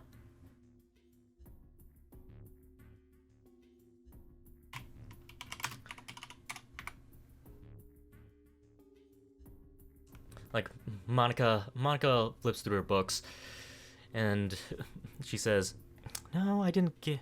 All I know is that there was a little tentacle, and she has, like, a little picture. She shows it to Zorg, and Zorg, and you see, like, like the cultist figure is very nondescript. Like, you can at the very least see the demonic symbol, the arcane eye of Solemn, as well as like a tentacle or two going out the hood, but you don't really see anything else. You don't even see the face. Like, it's mostly black.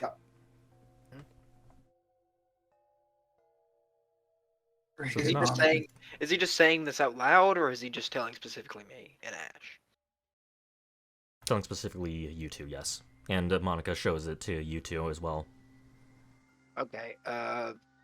Me and Ash will explain it to the Connect. And he says, No, don't worry. I heard everything as well. Well,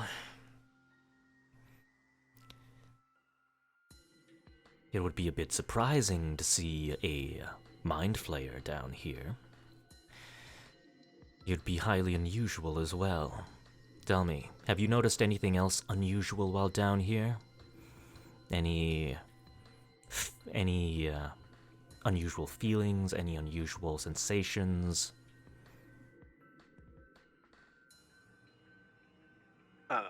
Not particularly. Roll an intelligence saving throw. An intelligence saving throw? Yes. Oh man, I gotta. You felt like you were being watched earlier. Oh, indeed, I did feel like I was being watched earlier.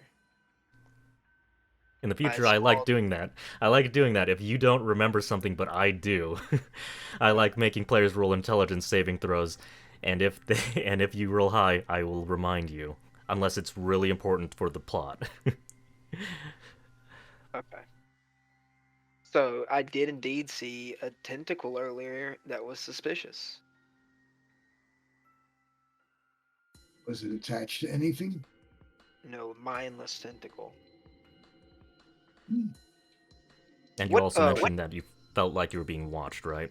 Yes. What direction did I come from? What would you say? Definitely from the northeast. Northeast. Yeah.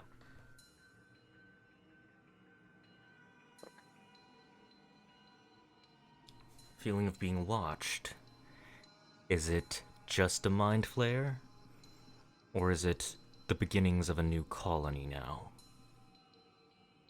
Is there a possibility that there might not just be a flare, but there might be the hive mind as well? You should all watch yourselves. If anyone starts behaving unusually, you might need to slap them around a little bit. You need to be concerned about mind control, not unlike ones that you'll see from Nile, the god of domination. If anyone starts acting unusual, give them a firm slap across the face. Pain typically knocks them out if you see any signs of that.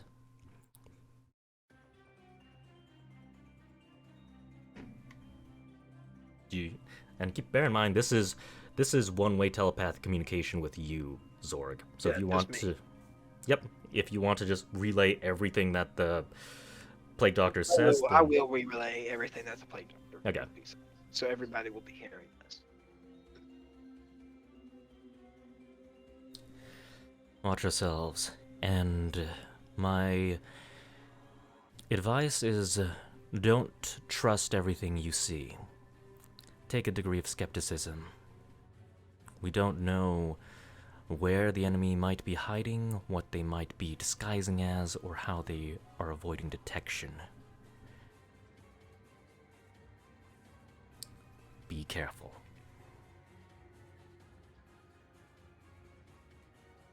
And that's all he has to say.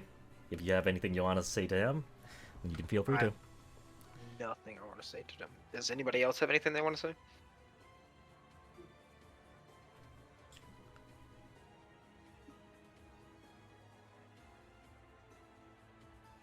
Okay.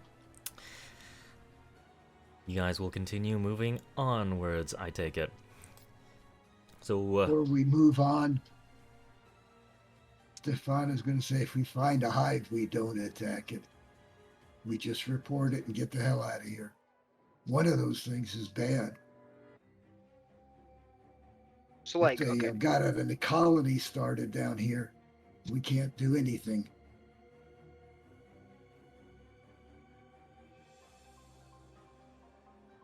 They're bad news. That is perfectly fine.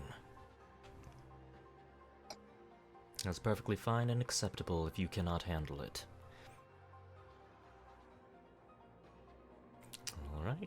Alright. So, where is Zorg and Ash going to fit in on your new marching order? Oh, and before we determine marching order. Okay. Secret's getting written out of the story. He's either going to be just he's going to be implied with the party, not doing much, or he's going to leave the party. He's going to actively leave the party along, well, possibly along with the Kenku, possibly with Monica. But that's up to how you guys want to roll with it. If you want to try to get him. How did Secret want it to play out? It was like he wanted to heal when we weren't in combat and not be in combat. Can't remember. I forget which one of the two routes he wanted. I think he wanted his character written out of the story.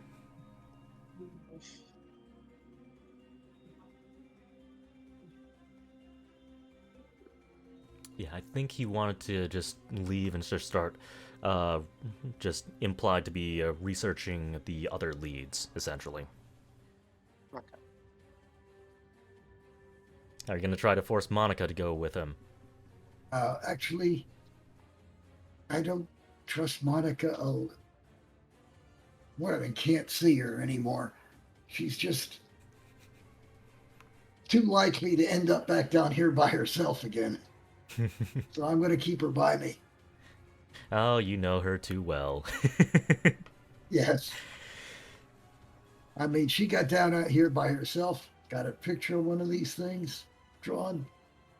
I don't want her running around loose. I'm just going to keep her close. Yes. And you in the past you've likely heard her complain, "I'm not a child anymore. I can do these sorts of things now." Yes, but you're not a fighting machine. It's fine. I haven't been hurt yet. Yet. It doesn't take but once. You're exaggerating. Okay. So, back to marching order. So, Zorg at the front, and where do you want to fit Ash in? What is Ash? Like, Like a rogue. melee, or He Okay. He's he a has like rogue, isn't he? cantrips and stuff like that, or So rogue, he does have. I think he can do both. I think he did roll high on his HP. Yeah, he did roll pretty high. We can always make the one who's absent like the rear squad or whatever. You know, the last person. Make him the He's last not person. here. That makes sense. If he was here as a rogue, he should be near the front, watching out for dangers and traps. But since he's not here, let's put him in the back. Okay. Ash did also say that he's fine with me playing his character, and he's fine if his player happens to die. In fact, James, we were talking about this last session. In general, some of the players basically just don't want their characters in have any risk of dying when they're not here, essentially. Okay. And what do you want? Do you want your character to have a risk of, like, if you're not here, would you be fine with your character participating in battles and having a risk of dying in battle while you're not here? I feel like I should say yes here, because I'm basically the frontliner. I'm the tank. If the tank's not here, it's not gonna be fun for everybody else. They have a very high chance of dying then, instead of just a low chance of dying. So I'll say yes. You can use my character, and if it does happen to die, that is all right. Okay. All right. So that's half and half. Cool. You can hold off dying until I reach 14th level. I can bring you back. Well, I'm gonna become a transforming berserker, right? I'm not doing a zealot. Yeah, the beast berserker, not the zealot berserker. The beast berserker. Okay. Beast barbarian. Mean the totem? Yeah. Where Wait, you no. go to like bear, Those are both two eagle, or different whatever? things, I think. Or is there another one called beast? I believe there is a beast one. Yeah. Beast berserker. Path of Beast, yeah, from Tasha's Cauldron of Everything. Oh, okay, yeah. I believe so. Alright, and I'm just gonna mark this down in Discord. The new marching order. 0, Kenku, 1 Zorg. So, you guys are gonna be marching again, and you guys can all just type in chat what you want to do, what you want to look for, and I will resolve those as I get to them. Marching order and what? Just tell me what you want to do. You guys are currently marching, following the light, following your rainbow light, essentially where it's been pointing. And in game, just type in the chat what you want to do. If you want to look for threats, if you want to look for the mushrooms, if you want to try to recall information that you might have remembered or anything. And in Discord, I'm just going to be typing the new order.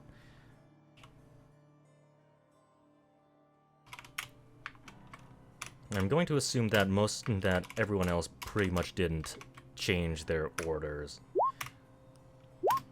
Yeah, I'll go back to the back.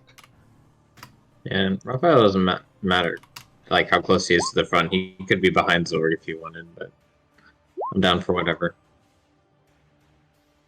Oh, okay. So, Zorg, you're such an orc. Raphael is a alchemist, right? Correct? Bard. Like, you can do alchemy, right? Or, like, make herbs? So, Ash is the herbalist. Ash is the herbalist. That's... Okay, sorry. That is right. Okay. That's the marching order as I know it. If there's a difference, then just let me know. Looks good to me.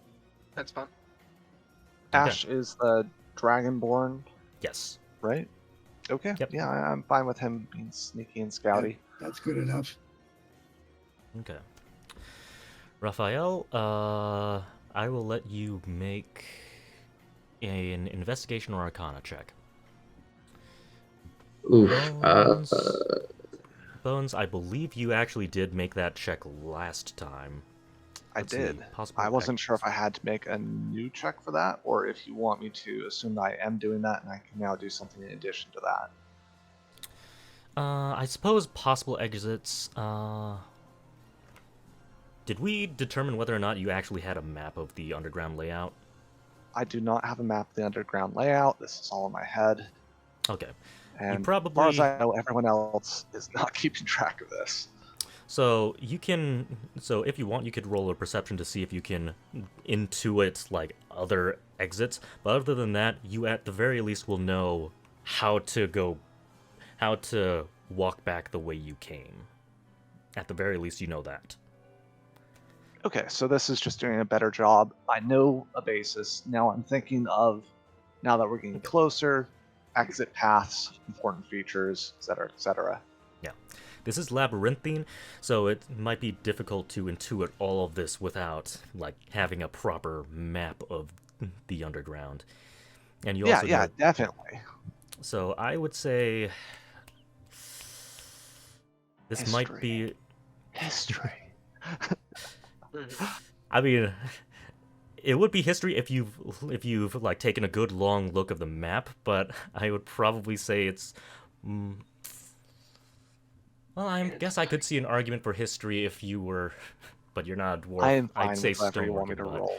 but I'd probably say survival to deduce this. Don't worry, guys. I got this. I don't think guidance applies, and I can't cast it. So here we go. Zorg, I know a way out. Want you to make a perception roll. And Stefan, I'll also let you make a perception roll as well. Things go very well. Very perceptive, I don't think. But you never know. Yeah. Okay. So, Raphael. Oh, look at that shit. A dirty 20.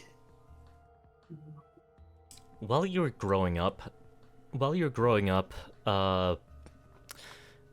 your nation in Acheron definitely did try to teach you about the demonic gods as well as what to look out for, but you typically don't the god you need to worry about, like, they tell you about the big picture, the big god guy, but the demons are like, it's a gigantic encyclopedia.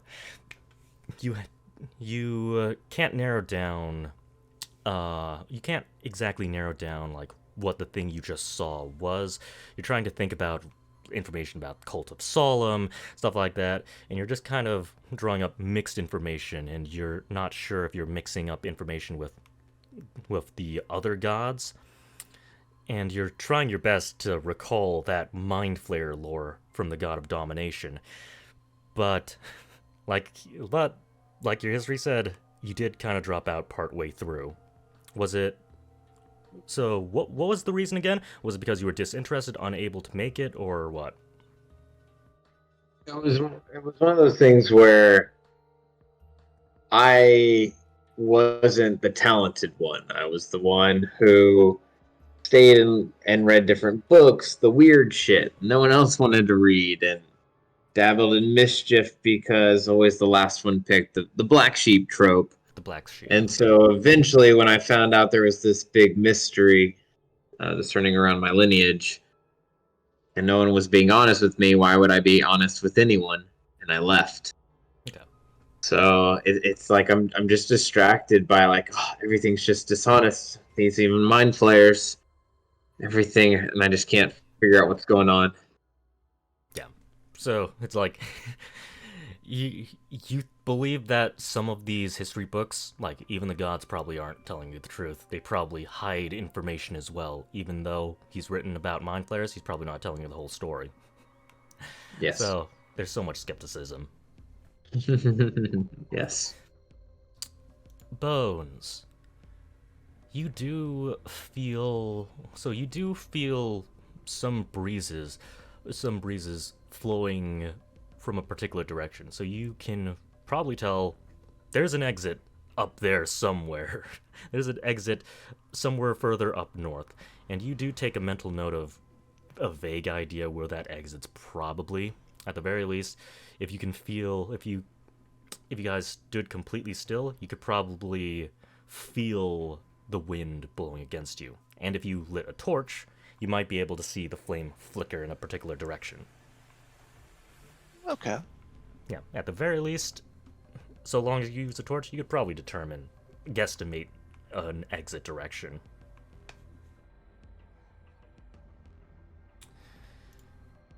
Zorg. Well, I mean, directly in your path, you can see quite plainly a glowing batch of magic mushrooms. It's bigger than the one that you had seen earlier. And Stefan? Okay.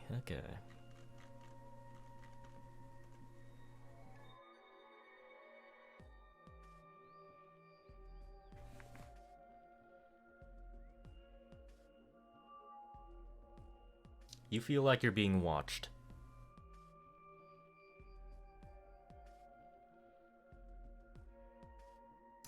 And you look around, you can see nothing. Actually, before I continue, did you let Ash light everything up with the lantern, or are you going to have him close it again? Are you walking with light or in darkness? With light. With light? Okay. Yeah. And Stefan looks all around. And you can't see anything. Like, you were told there are things in the water, so you scan the water, nothing there, and the water seems a little clearer in this area for some reason. Like, there's not, like, you still see feces and other stuff in the water, but it's not as muddy. Don't see anything in the water except turds. Yeah. I start looking up to see the ceiling and the walls. I don't just look at the water. Yep. I realize threats can come from anywhere. Yep. Yeah, you're scanning everything, and you're scanning everything. And you do see something that Raphael did miss.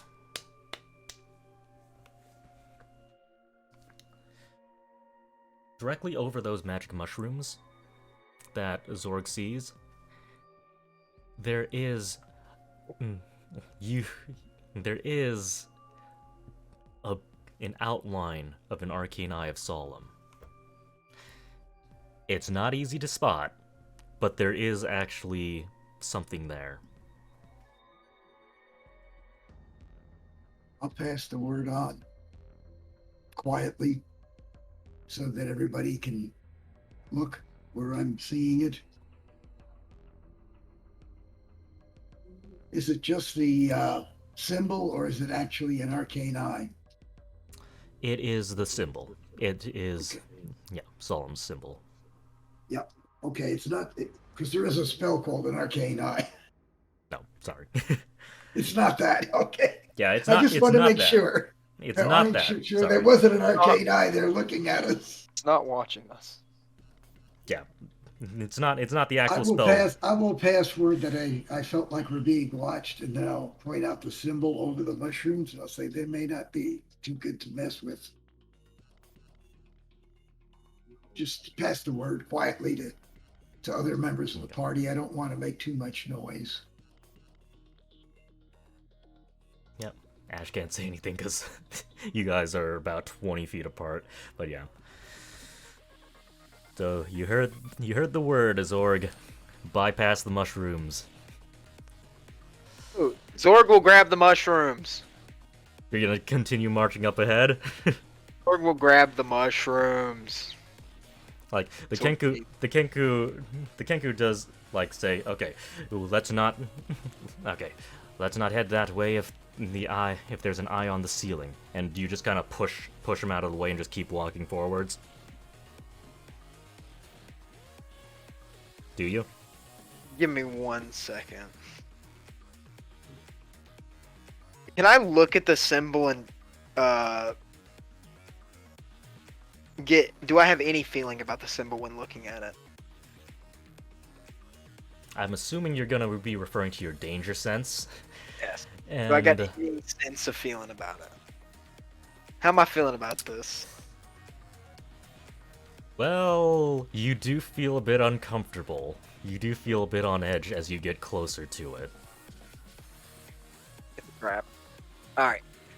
So I will not grab the mushrooms. I guess. This time. Your hand reaches, but you just have to pull it back.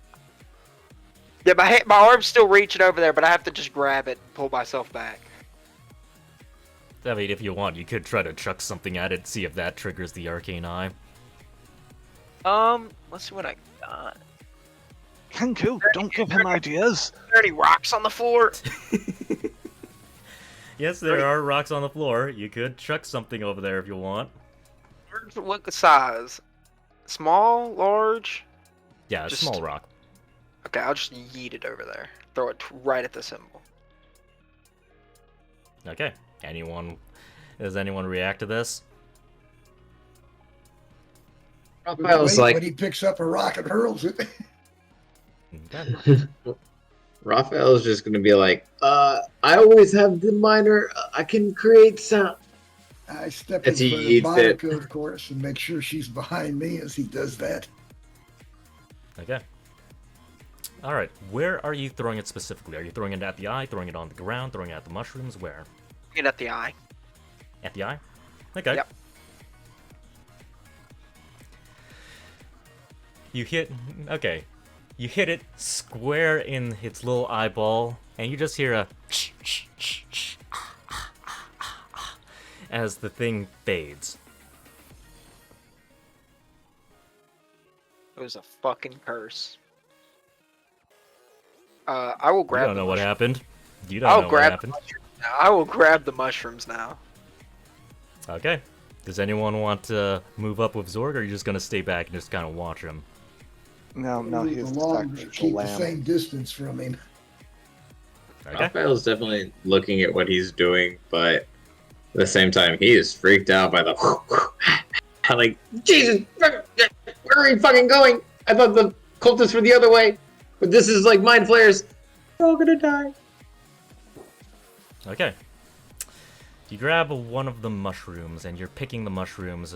Zorg, make a dexterity save with advantage because you've got your danger sense. Smoked it. Okay. So you go to grab a mushroom, and then all of a sudden you see a twisted mass of flesh just kind of pop right out of the wall and try to bite you. It's the same thing that you had killed earlier, and then another one pops out, and then another one pops out. So there's 3? Yes, there are 3. Okay. At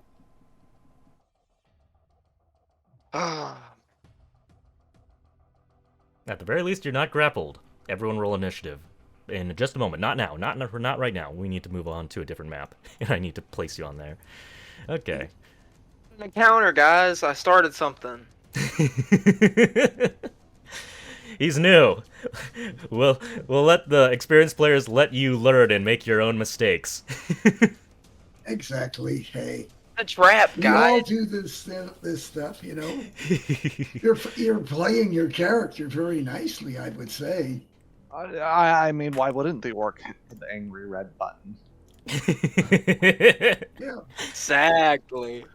I think we should choose the stealth option. Stomp, stomp, stomp, stomp.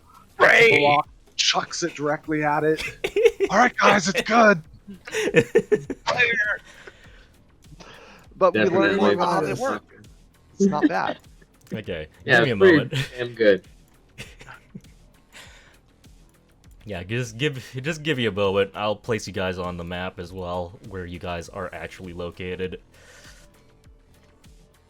As long as I'm here, I will make sure we have at least one encounter. I'll try to. Make sure the DM has something to do, guys, alright?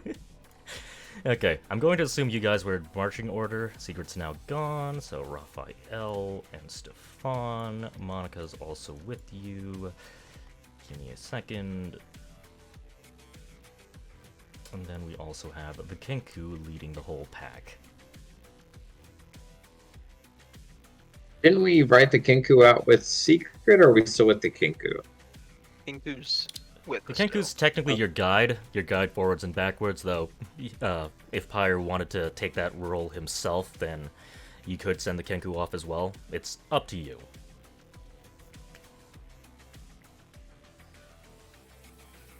Okay. If Pyre doesn't specifically say that, yeah, I know the layout, I think we can go back, then the Kenku's just going to stay with you as the guide. Okay. Okay. But you do see you do see a bunch of those writhing monsters right in front of Zorg. So let me pull out the initiative order and what I want you to do. Click on your token and roll initiative. Oh, nat 20. I wasted it on initiative. How do I do this? So you you're click currently- on your token. Yeah, so left click on your token, you have it selected. Now you want to go back to your character sheet, and you Yep. want to click on the word that says initiative. It's in the top center of your thing. I selected my token, right? Select your token. Yeah, for initiative. Like this? Ah. There we go. Yep. Correct.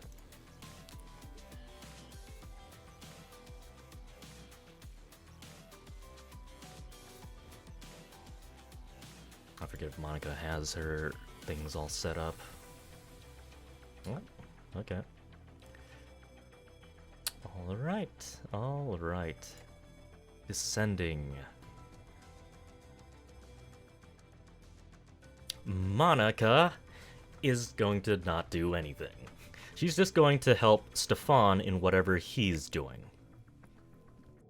Just follow behind. Don't get in front of me. Okay. She does move behind you. And she's I'll just going move to... up to a point where I can actually see these creatures. And I'm going to do about what I did the last time. I'm going to pick out one. Okay. Probably the closest one here. Alright. And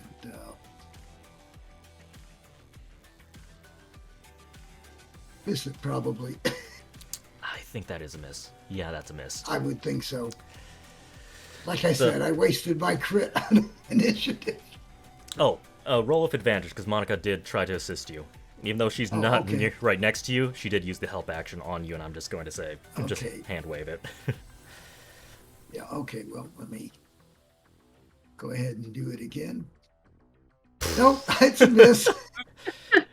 Why'd you have to roll a nat 20 on your initiative? Yeah, I know. That's what I think. I hate that. It's nice to go first, but not with a nat 20. Yeah. So you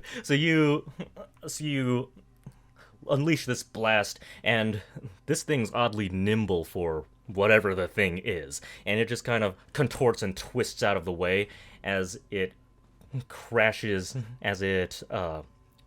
into the mushrooms. Kind of scatters the spores everywhere. In fact, Zorg, roll a Constitution saving throw. And I need to roll Constitution save for everything else as well. Good advantage, but I got Oh, damn it. I didn't set this thing up. I need to manually open up this thing's character sheet. Macros are useful if you've actually set up the thing on every single character sheet.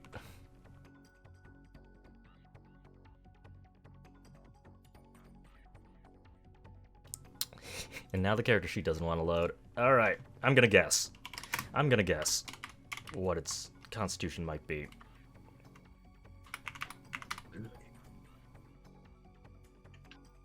Okay. So Zorg, Stefan hits one of the mushrooms. The spores go everywhere. You kind of, it makes you cough a little bit. And you can see all of the monsters in front of you just begin to react.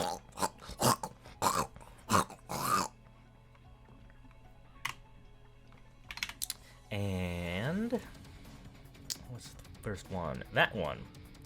You don't know what they are going to do now. But the first one is going to make a bite attack. And it doesn't make that attack roll on you, Zorg. It actually attacks the massive flesh right next to it. And it misses. It misses? Yep. Well, it's only plain. Is bite like... What is bite? A slashing? Oh, slash. Yeah. Okay. Yeah, it rolled a 5 for its attack. The Kenku is basically going to let you guys do the fighting. He's going to stay back and support. I guess he probably... You two are probably going to use spells, so the Kenku is going to go behind Ash and support him with his bow. Does the Kenku choose to stand in the... You know what? No, At the turn. Technically off the Okay. map right behind Ash, but I don't have the That spot. looked a lot more fulfilling. Good job, guys! Steps into the river. Drowned in feces. Alright, Zorg, it's your turn. Because you're a new player, just for your convenience, all of your things are in the chat right now. That's all of your listed attacks, as well as other options that you have that I haven't explicitly said before.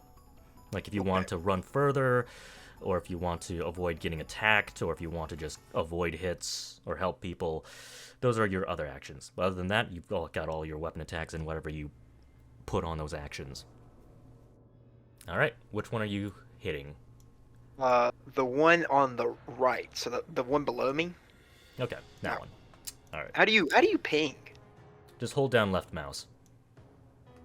Ah. Yep. Okay. That is a hit. So the thing gargles at you. And you bring down your battle axe. You chop what looks like a few fingers off of its head as it goes flying off to the wall. And it reels in pain.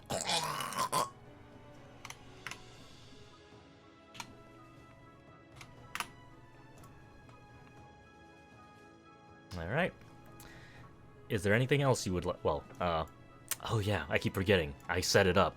So, in the chat, you can also see the button that says End My Turn. You can click on that, and yeah. So you guys will be in charge of just clicking that button to just end your turn for me, and just get used to that, because I'm gonna be adding homebrew stuff later on. This is just the beginning. Alright, Pyre, your turn. Alright, so there is no end turn macro. Where would I find the end turn button on my character sheet? Oh, it's actually in chat. If you go to the chat, it's the button right down at the very bottom. Can you see it? Yeah, I see I can click it on chat, but that's not always going to be in chat. It will pop up at the start of your turn, always. Oh, okay, cool, that works. Anyways, first time I've seen that. I will be brave and double move. Dash, okay. So I get up there and I use Yep. use my action to dash, and I don't want to go too far. I'll be there. You can do it! And that's my turn. Alright, now click the End My Turn button. Oh yeah, There we go. beautiful.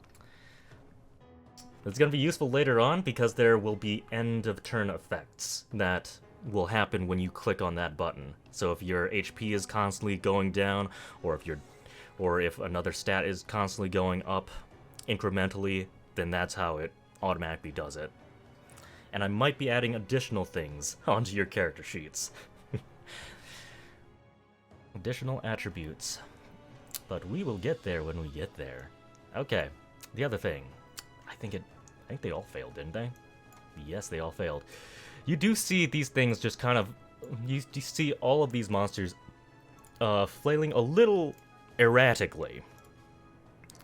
More erratically than you've initially seen. I'm just going to add in little marks just so that I can remember that they are currently affected. Alright.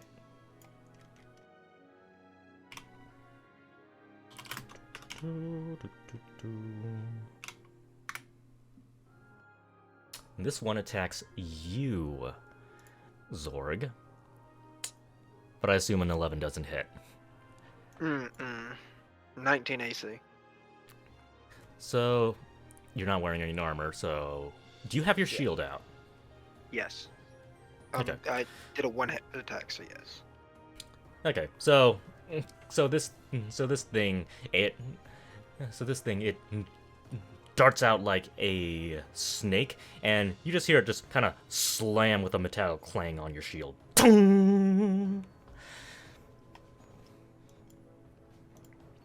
All right, Raphael, your turn. Go shed a little blood so we can get a picture of it.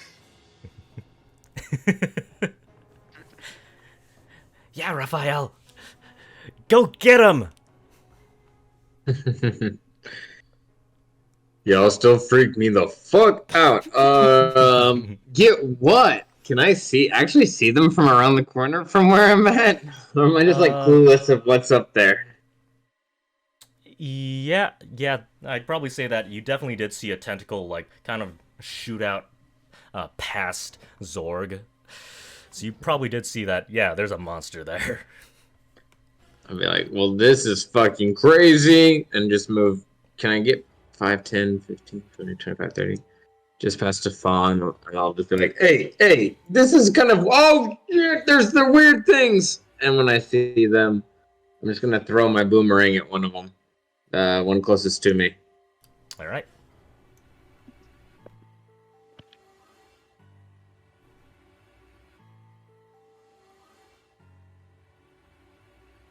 It smacks them. It smacks them with a loud crunch. And we're rolling with boomerangs just fall where they land, right? If they hits. Sure. Okay. All right. So the boomerang. Fuck! I should have bought more. Ah. Yeah. The boomerang crunches into the thing. Like it turns its head like an owl, 360 degrees, and faces Zorg again, and now it shifts its gaping mouth over to you, Raphael. And then when he does it, I'll use my bonus action to be like, "Oh Zorg, the great mighty Zorg, protect me!" and give him bardic inspiration. All right, and Zorg, what bardic inspiration does is basically when you make an attack, an ability check, or a saving throw, you can add a 1d6 to the roll. So if you fail a roll, and I tend to announce the results of rolls early, so if you fail a roll, you can just slap that on top of the roll, and maybe you can succeed. It's up to you when you use it, I believe. Yeah. All right. Ability check, attack roll, or saving throw. All right. But if that's the end of your turn, Raphael, click the end of my turn button. Oh, sorry. Thing out. There we go. All right. And this thing... Wow. Okay. Okay.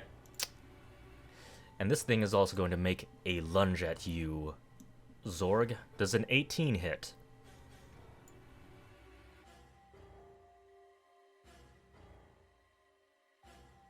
Said he had a Sorry, my 19. mic was muted. 19, yeah, so no.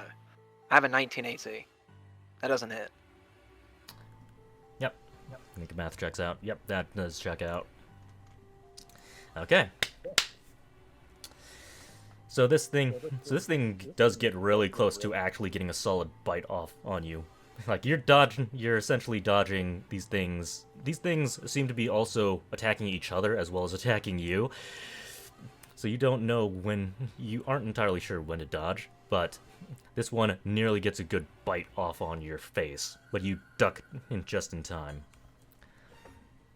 And Ash is gonna stay in the back and pull out his short bow. Okay. Ooh, and that one. He's being assisted by the Kenku. The Kenku is the Kenku is giving him moral support, okay? Oh my god. Which doesn't go too far. that assist isn't working too good for either one of us. Okay. So I suppose so Ash jumps over to the opposite side. He tries to launch an arrow at one of the things, but Zorg is kind of dancing all over the place, and the monsters are also just kind of reacting unpredictably, attacking each other as well as Zorg. So he fires the arrow, and and it somehow doesn't hit anyone or anything.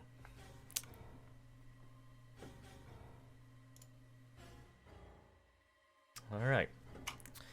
And Monica is going to jump behind Ash and help him out. Stefan, your turn. Okay. I'm going to try to do my dirty deed on the one I shot at before with my little blast. And I will fire another blast. And that blast hits true and slam into it. It overkills big it. Bash of force, and then flame bursts out of it as it takes the force.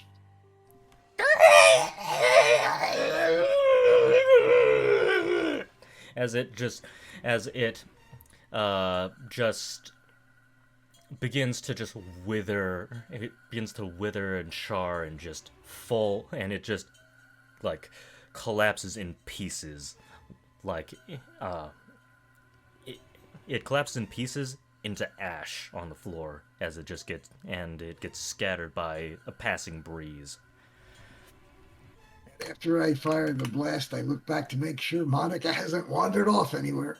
I mean, from this perspective, you could probably see her peering over Ash's shoulder, just kind of like, yeah. Oh, you hit that one. Yeah, I'm done with my action. I just want to make sure she's around. All right, press the end my turn button. Okay. Where the hell is it? I don't see So it. just look in chat. Right above your Eldritch Blast is a pink button that says end my turn, and just click on that. Oh. Okay. Like that. All right. Yeah. Didn't know where that thing was. Okay, I got it now. We will be using buttons more frequently as yeah, I see that where it is. Yep. Hey, yours works. I was in a game with a guy tried to do this, and his never worked. It can be tricky. It was for him. Oh my god. There's always a chance that they do friendly fire. They keep going for Zorg, but I doubt they're gonna hit. They have something like a 20% chance to hit Zorg. That's a not a hit. It's probably a 5% chance, not 20. I mean, 19 yeah. AC. It's ridiculously hard to hit Zorg. Which is why he's the tank and up front. Alright. Kenku, I guess he's just gonna get behind Stefan and just use the help action on him. Alright, Zorg. Show these things who's boss. Zorg will reckless attack the top one. So Top one, reckless okay. attack gives me a advantage on melee weapon attack rolls using strength, right? Yep. Correct. So I do a battle axe hit, so 10 plus. You roll with advantage, so you Oh, you again. should have another one. Yeah. Sorry. Roll another You one. want me to roll a normal? Yeah. Yeah, just roll another one. Yep. Remember, you have Bardic Inspiration, so you can roll a 1d6 Well, if he you got a miss. 17. You don't need to worry about it this time. Oh, nice. Are you going to be flying into a rage? Or are you going to No, save that? Okay. save it. All right. So that does hit for, and we'll take the first damage roll, the 7 damage. So that does hit. You slash a few teeth out of this thing. It clinks onto the tile pavement right next to you, and it hisses at you. All right. Anything else? All right. Pyre, your turn. All right. Pyre moves again, because that seems to be his thing. As he moves, I'm not spending too much of an action on it, but I just want to know about environments. What is this area? That looks like a pool of sludge? Yep. Just looks like a pool of sludge with some pipes dumping into it. Ooh, pipes. Okay, I do not want to go in there. Alright. So anyways, that's where I end up going. And I will attack the one that Zorg just attacked, because that's the one I have a clear shot on. All right. Go for it. Forge fire! Ah, actually hits. 6 And that damage. kills. Clink. That kills. How do you kill it, Pyre? Oh, so Pyre's fire is not a straight shot. It's more of an arc, kind of an underhand toss. Comes down and the thing squeals as you can hear flesh sizzling as the fire washes over it and turns it into a crisp, like a burnt marshmallow. And it just kind of shrivels up. All right. That one's dead. Well, actually, is that everything? There's one left. There Yes, you I know go. that. There you go. That one's dead. So we're moving on to Raphael.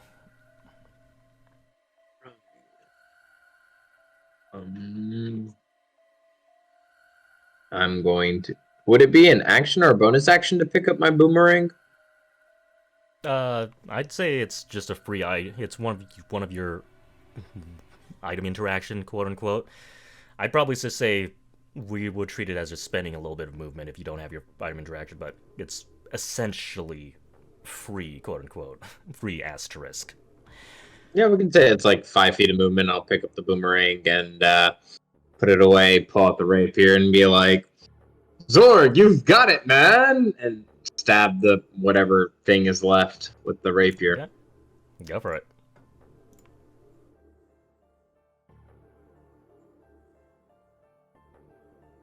That hits. Nice. So this thing's biting at Zorg, and you just kind of sneak right up and just stab it right through its, I suppose, neck, quote unquote.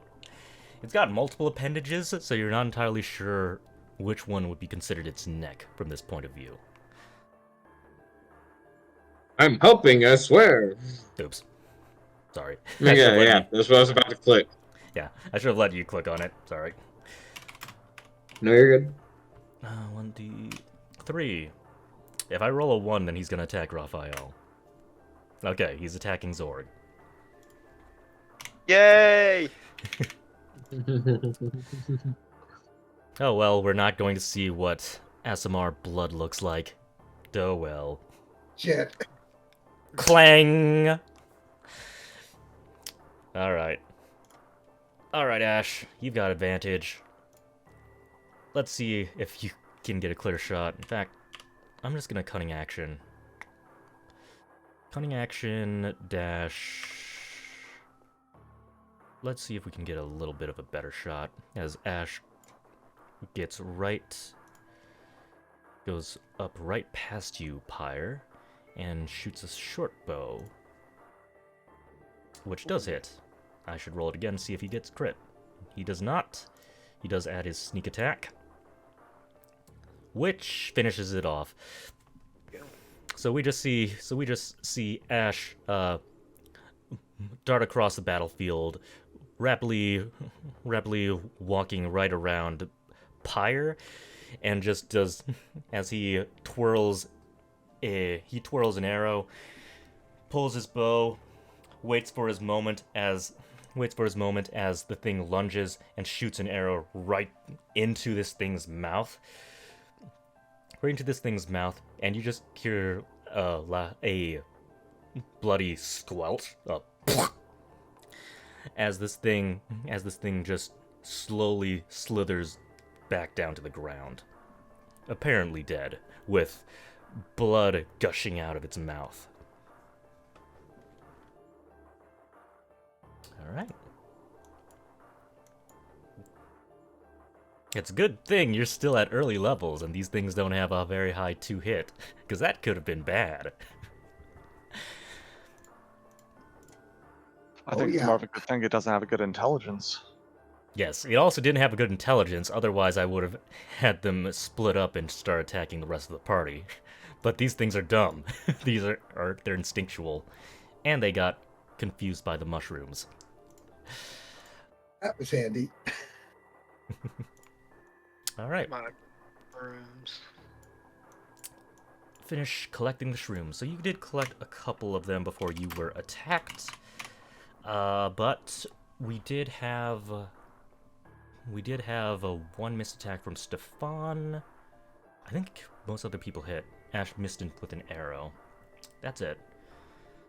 So I am going to just count that as...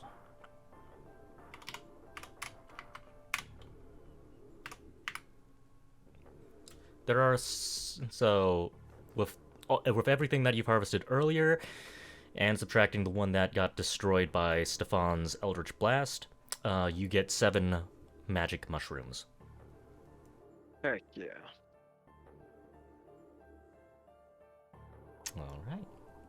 Alright. So that was eventful. Let's see how you handle a newborn mind flayer. Yeah.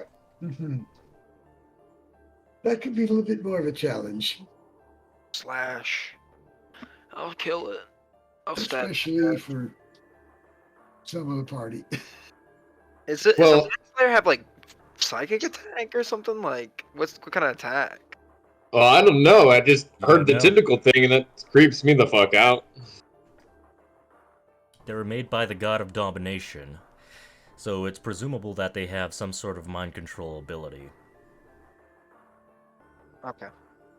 Kinky. That is pretty kinky. Zorg's gonna attack you guys. Uncontrollably. Just give him a good old slap, or a good old range attack, or throw a rock at him. Some sort of pain to knock him out of it so that he doesn't kill all of you. Oh, yeah. I don't think any of y'all are hitting me. Oh, yeah.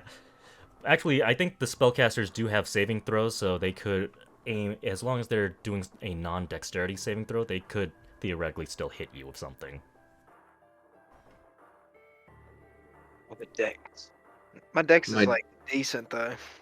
My dear Zorg, it's okay. If you kill me, I'm pretty sure that's how the God of Fate brings me back. I've already started accepting this. You seem like an angry fellow, and I seem like I'm just gonna piss you off. And I'm like patting his cheek as I say this.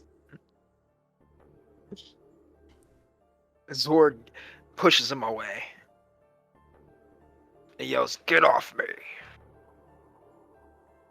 Yeah, that's it, Zorg! Show him who's boss! Assert your dominance! What the fuck, Pyre? Who invited you into this conversation? This is totally just, one-on-one here, but okay. Fine. Farm walks up, pats Zorg on the back, and says, "Good job, you kept him busy."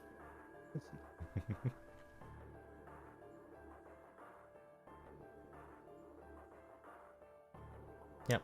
And Monica's over on the other side, and she says, "You were amazing, Zorg! I thought for sure one of them was gonna bite you, but you reacted so quickly. I guess it's all that battlefield experience, huh?" Indeed. So this is what people accustomed to combat look like. Oh, how interesting. I wonder if I could train myself as well. Maybe I could see later. Why do you spend Let's so talk much about time that in the later, sewer? dear. Maybe I can show you a couple little tricks like I do. That might be better than trying to rush up into combat. Ooh, that sounds great. You promise? Yes, I promise. It's a promise. It's a promise. I want all of you to actually tell me what your passive perception is, just so that I know for the future. Because it will be relevant. I don't know what mine is. I have to look Mine's at 12. So, Zorg is 12. Mine's a 12 right now. I'm sorry, mine's a 13. 13? Okay. 13. I'm just gonna remember the highest one out of all of you. Hey. The 12. 12, Oh, 13, yeah, okay. 13. Yeah, it's a 12. Okay, so the highest one will be 13 among you. I'm gonna assume that my. Secret's probably the one with the highest passive wisdom, and he's not with you guys. Yeah, he's got a 15.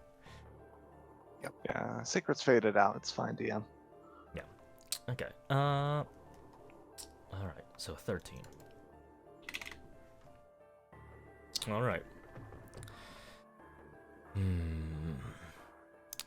You've decided to leave the sending stone on, and the plague doctor, you can kind of hear him hum in your head. What exactly are we trying to look for? It looks like they've developed traps for any beggar down here looking for riches and fortune. But I wonder if they're also using illusion magic or anything. If they're hiding in plain sight or whatever. Shh, Bones. Don't give away the details.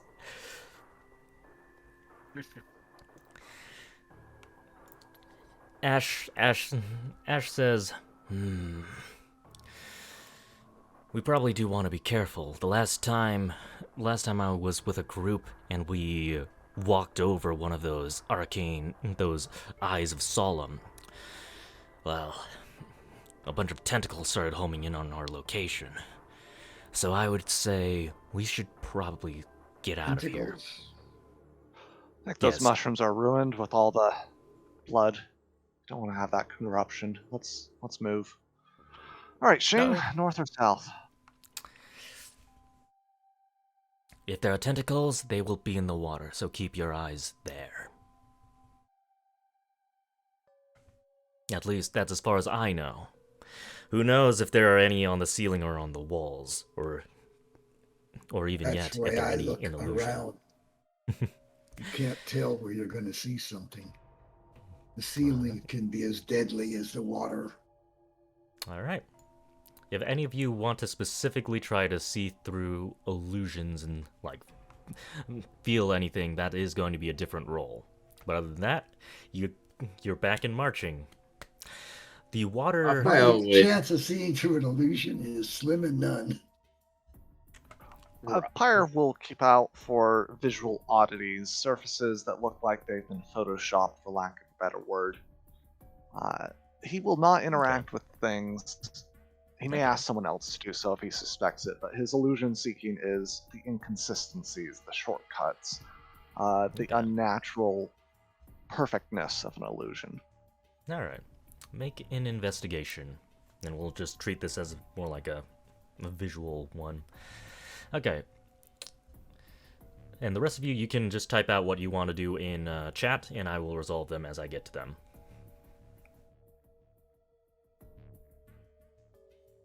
Seven.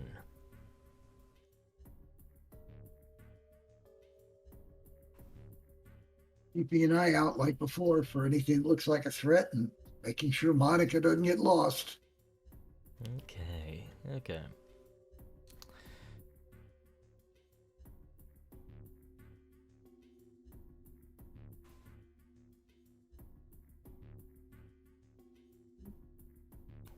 I want you to make another. Everything is real. That toy commercial, real explosions. Uh, I want you to make another roll for me, Bones, and that is just going to be just a wisdom check. Let's see how good your instincts are as well. I don't think you have proficiency in saving throw, so that should be fine. Oh, yeah. I don't think so either. Okay. Sorry, bad habit. Yes, that is the flat wisdom check.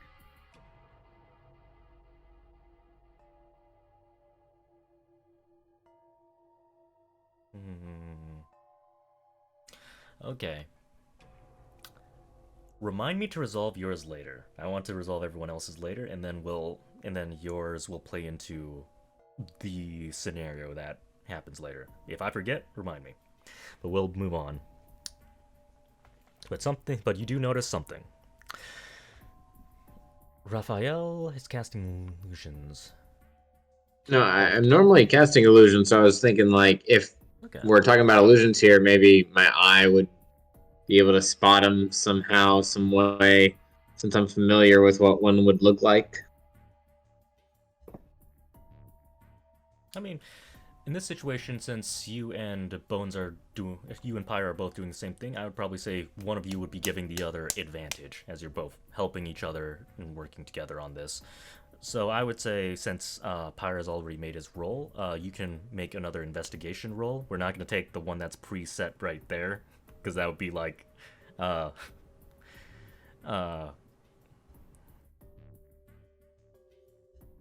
because you shouldn't know what your result is before you roll it, essentially. Yeah, no, I understand. Yeah.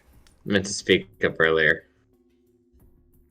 Ugh. So, we'll treat that as if Pyre had rolled that, so we would give his bonus, which was a 4, so that's a 13.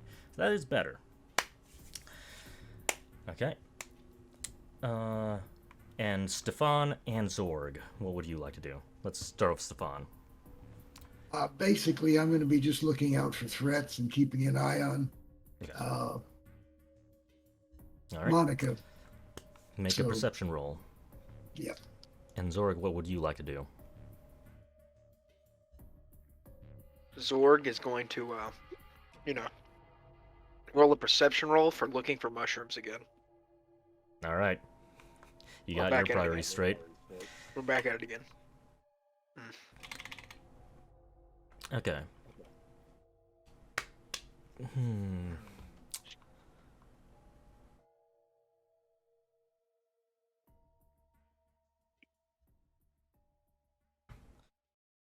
You see some things in the water. And they immediately swim away the second they get into the light.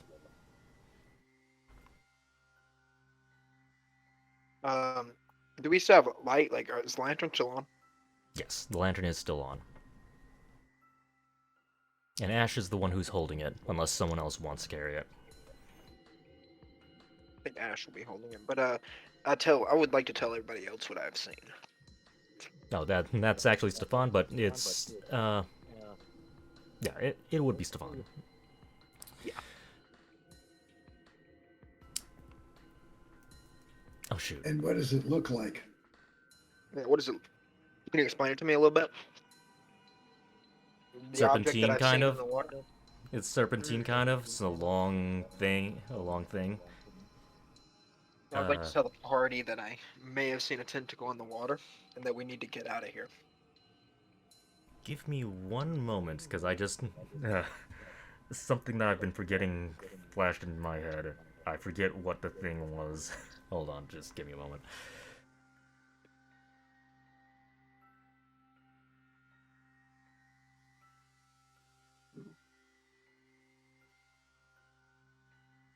All right. At this point, there would be some obvious things that you would be seeing as you're getting closer. So, on top of those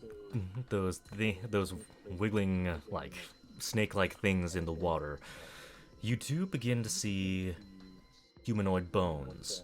You also begin to see torn clothing and bits of flesh as well. That just kind of floating past us. Yeah, like you do see it in the sewers, and you also see some on the sidewalk. Like you continue walking, and you see like the remains of some hapless beggar or traveler who was in here. You see a dismembered leg, a brain. You see some other organs like the liver and the stomach just kind of floating in the water past. Some of them look like they've been eaten.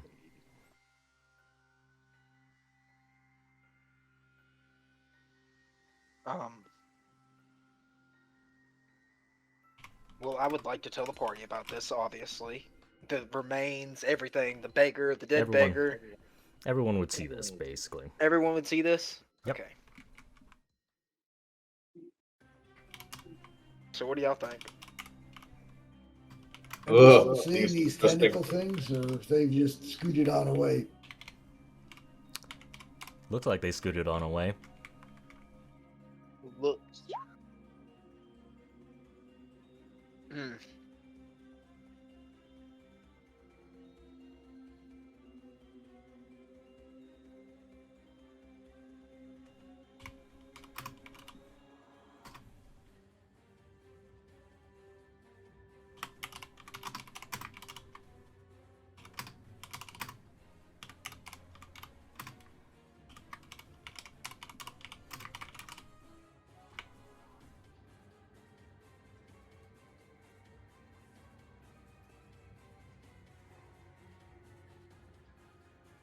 These tentacle things worry me. They sound disgusting. The feeling somebody was watching, maybe those are what watches.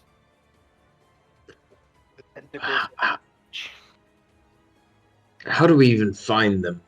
We can't even see through their illusions, as was mentioned by the Skinku, our guide.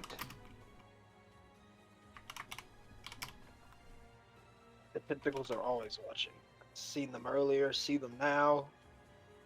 Can't be a coincidence. Should we keep going forward, or should we go back where the cultists were? Forward, we could open the compass, or back, we could try and follow other clues? I think we follow the compass. By the power of lightning. We dare open the watch here, Pyre? What do you say? I think we should move. If there's another tentacle, blast it with magic. Simple. Forward with the compass. Should we open it now or later?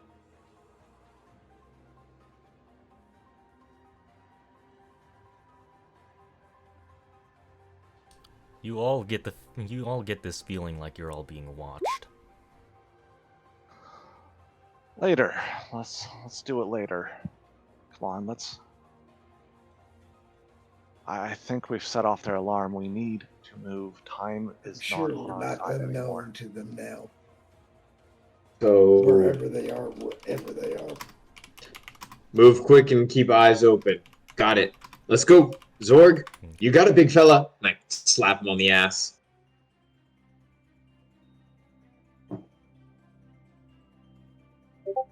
Yeah, let's go. Where are we going? Are we not opening the watch?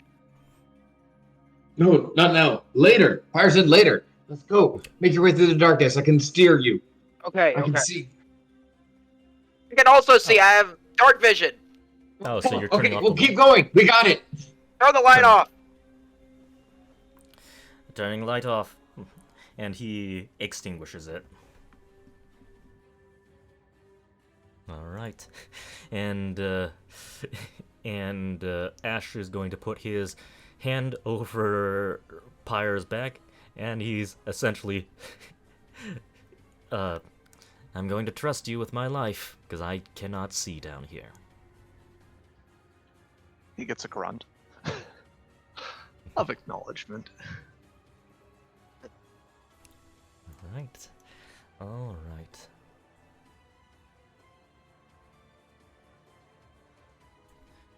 Okay. You guys continue moving forwards, and I've resolved everyone else, right? Oh, also what Zorg saw as well. Zorg, you don't see any magic mushrooms. Dang. Anyway. Sorry for slapping on yes and distracting you. Doubling back to bones. So...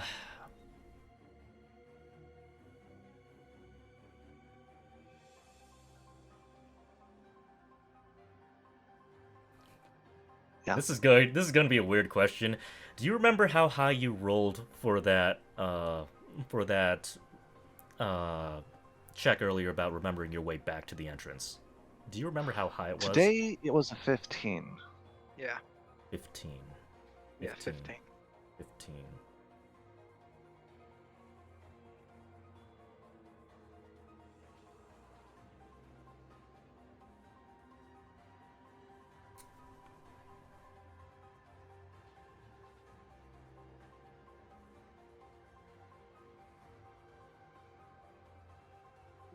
There's something off about the water. You feel that instinctually.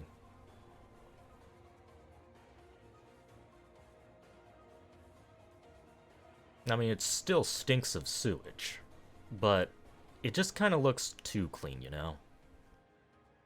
Oh, it's clean. There's no floating logs. Okay. There are floating logs, but compared to everywhere else, even though you're in the upper class district and presumably there are fewer people, it's a lot cleaner than you'd expect. All right. So I'll click my tongue as I pick up a rock and put a light on it, and I'll toss it into the clean water. Illuminati. Illuminati. Oh, you're casting a light on that thing? I'm not casting light. I'm using my ability to make it shine with a 5-foot light and a 5-foot dim light. Okay. All right. Okay. The water. Okay, so it goes into the water, and the light immediately disappears, and it ripples through the entire surface, and you notice that the logs aren't affected by the ripples. Like, none of them seem to move.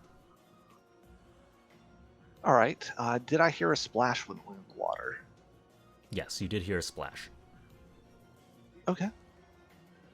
All right, time to play with the illusion. I don't need light for this. Grab a handful of pebbles, and let's see if we can break those limits as I toss more pebbles into there. Okay. Roll a 1d20 for me, please. Sure. For it to be noted, I made a soft sound, but enough where I think the perceptive ones would see Pyre doing this. Yes! Tons of pebbles! All the pebbles! Every pebble! Okay. So you're flicking pebbles pretty much like are you targeting like several different places, like just go up the line basically? Probably fanning them out. I would say, have you ever grabbed a handful of rock and just like thrown it and given like a cone effect? That's what Pyre's doing. It's not horribly spread out. It's probably within a 5 by 5 foot square. His goal is to overwhelm the illusion with a number of complications he's adding to it. Okay. So you grab a handful of pebbles. I take it are you going to be right next to the side, or are you going to be like way back? He is 10 to 5 feet away. I will let you determine what's most practical given the circumstances. He was focusing on throwing it in, not on being sucked in. Okay. If you're going to be very cautious, you probably would wait until you found an opening about where you could get an extra 5 feet away. It's going to definitely affect how much you can see, because you're not like right over the illusion. You're 10 feet I would away be from over it. the illusion then. That's why I need to know. No need to stand back. I'm looking closely and distracted. Okay. So everyone, you do see. Okay. Actually, if we were in marching order, then Ash would probably be the one that would see it.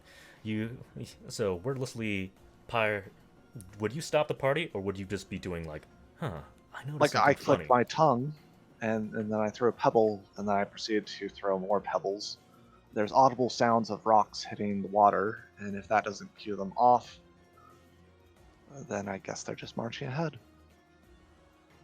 I guess Ash would probably ask you, what are you doing? Is there something funny with the water? Yeah, the logs, they're not floating right. Throw a rock in, water goes up, logs stay in the same place. Oh. Hey guys, let's stop for a moment. Maybe we found our target. Maybe we found where they're hiding. Okay, so the rest of the party presumably stops now that this has been communicated, and you take a handful of pebbles. You're trying not to think about how probably like the humidity of the sewage. Go. Yeah. You probably don't want to think about it. You're trying to block it out of your head. It's like, I don't want to be down here. I don't want to deal with this. And you throw it. And you throw a batch of it into the sewer waters. Okay, 19. And right as all of that water hits, you see something slithering in the depths, and then you see a tentacle just kind of snap out of the water and try to grab something, not necessarily grabbing towards you. And then you see another tentacle just kind of grab that tentacle and pull it back down.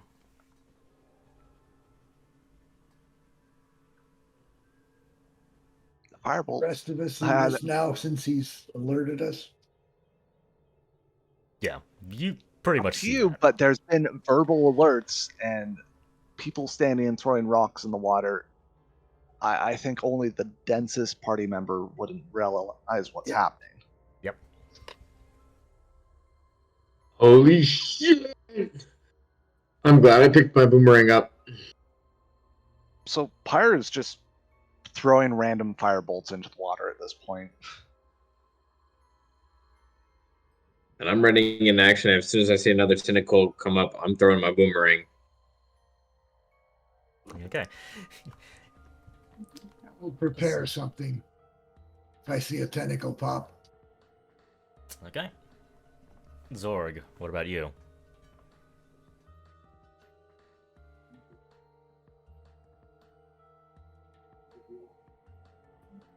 Zorg? You're muted? I did not speak that out loud. Sorry, I thought my mic was muted. I would like to stand next to it with my battle axe ready, looking at the illusion. Okay. Alright. Bear in mind if Actually, something since does Fire is throwing spells into it, I might throw one in too. Okay. A little different one.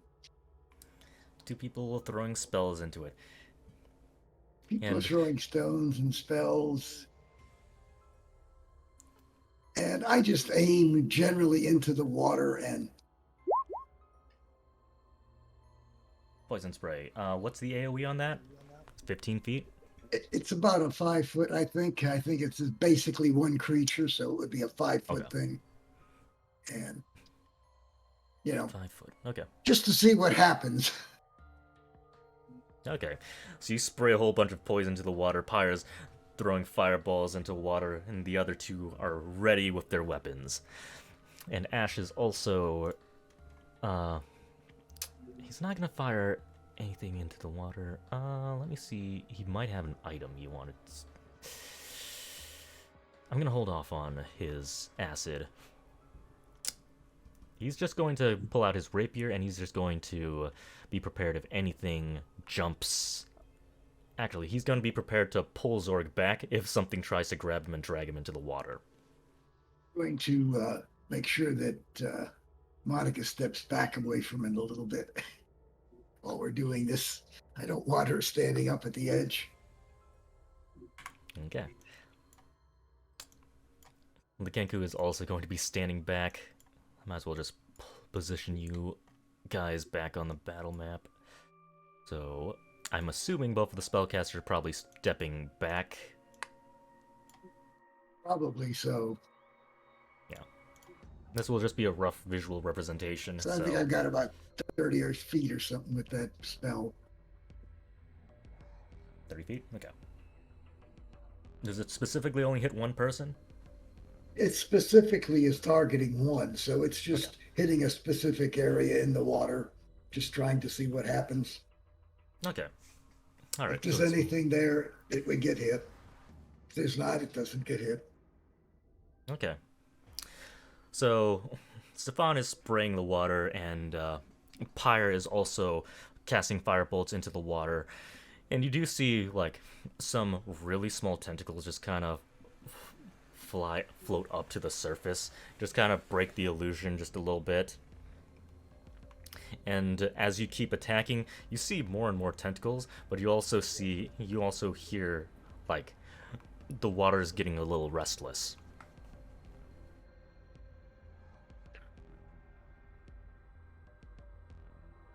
I want to start swinging at the tentacles. At the dead tentacles? It's the tentacles that are rising up. Well, the ones that are rising up are dead. Are the dead ones? Yeah. So, basically, yeah. Would I have to get in the water to swing? You could just blindly swing into the water if you want.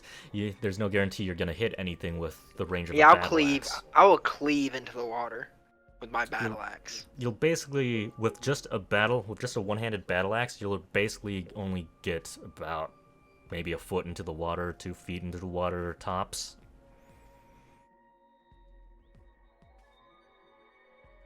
But alright, you're going to just start flailing randomly into the water. Okay. Roll a dexterity save with advantage.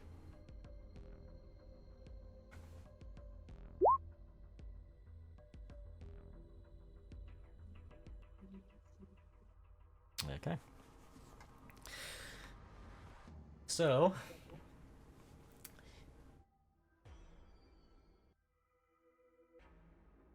you can't see beyond the illusion. So you can't easily tell if something's going to try to grab you until essentially it's too late. But you do have Ash right behind you, who's pretty much ready to yank you back the second he sees something try to pull you into the water.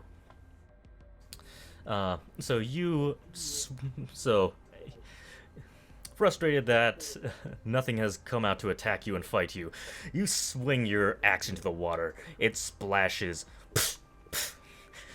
Like, you can feel like you're hitting nothing, basically.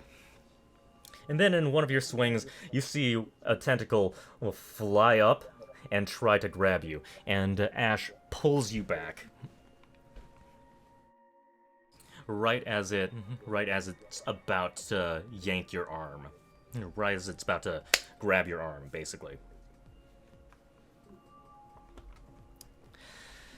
Easy there, Zorg. We don't know how many enemies are down there. You'll be very bad if you got dragged in. You're right, Ash.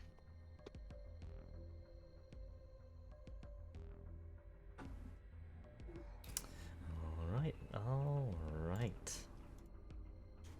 Okay. Next turn, are you guys basically going to be doing the same thing? Just attacking indiscriminately? Because the water does sound like it's getting restless. Yeah, Keep throwing sure. the poison spray on it. Pyre will mention, we're looking for not tentacles. Maybe we should... Fireball! Move!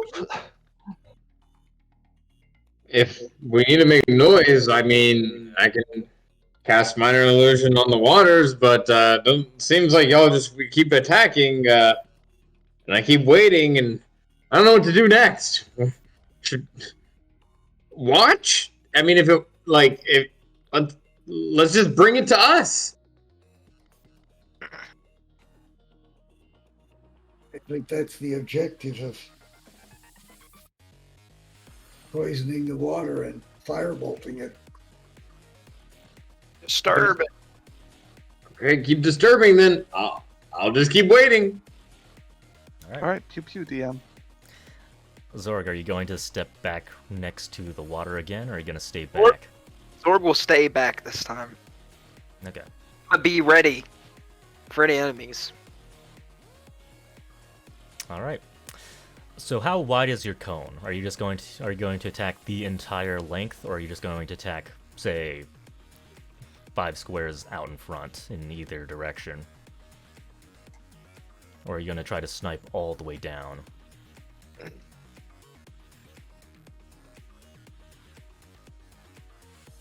I'm not sure. Can you see my...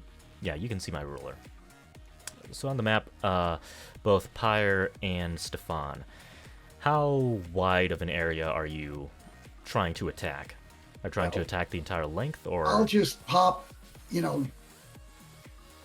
one round I'll do here, the next round I'll do here, the next round I'll do there, with the same type of spell, just to poison, just to see what happens. If things keep popping up, I'll just keep doing that. Okay, so it's going to be a relatively low net. Okay. Yeah, let's I can't get a big range on it. I can only hit it like a 5-foot area. Okay. There's something in that 5-foot area can be affected. Okay. All right, Pyre. Look at the So, this way is essentially, as far as we can tell, illusion. Yeah. Or okay, so it's not just this little section; it's boom. Well, from what you can easily tell, yeah, about that is from what you can easily tell. Maybe a little bit even further down. So what I'm going to do is take a risk. I will move towards the water, cast a spell, and then move back to my original location. Sword Burst. That is in a 5-foot radius, which technically extends down into water, for 5 force damage. Needs a dex save, and then I'll move back. Okay. And where are you casting it? Mine is just basically hitting the water. That's all I can see is the water, so that's what I'm hitting with the poison spray. If anything gets affected under it, that's different, because I can't affect anything except what I can see with that spell. Oh, so it's a radius. So it's on the water. Okay. It's hitting the water. If there's anything that's affected by that, it's affected by it.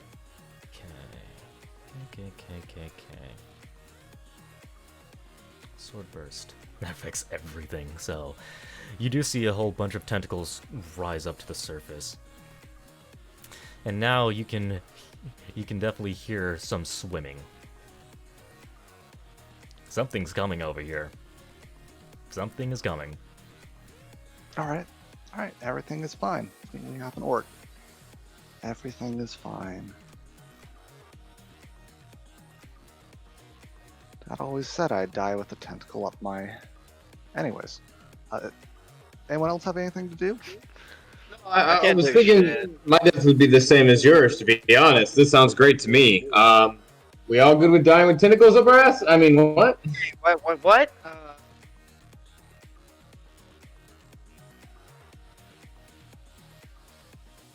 Alright.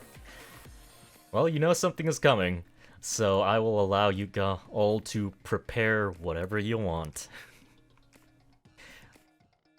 Something's headed your direction. Prepare however you want, because something big's coming. I mean, I hate to abuse it, but I think minor illusion's the way to go. I hate to do this, but Raging Zord? But I could just do it on my bonus action. Maybe wait until you have a target to hit so it doesn't disappear. Yeah, that's what I'm thinking. Just wait. So To, just first bonus action. just in visual range, there'll be basically a miniature version of Raphael that's in like 5 feet, just posing, standing there with minor illusion. Not making a sound, just posing and staring off into the distance, like 30 feet in front of us. 30 feet in front of you. To the north or to the south? Wherever we feel the tentacles are coming from. I mean, you hear swimming water in both directions. So we'll gamble to the north, because that's where Pyre did his sword burst. Okay. To the north. Okay.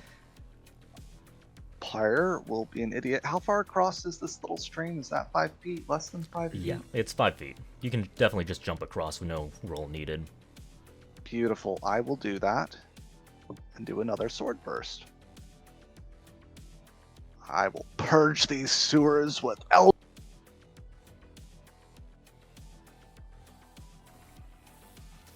2 damage. Woo! 2 damage. Okay. You cast another sword burst. What does it look like? He opens his fist and clenches it, and as he clenches it, blades appear around him in a wall.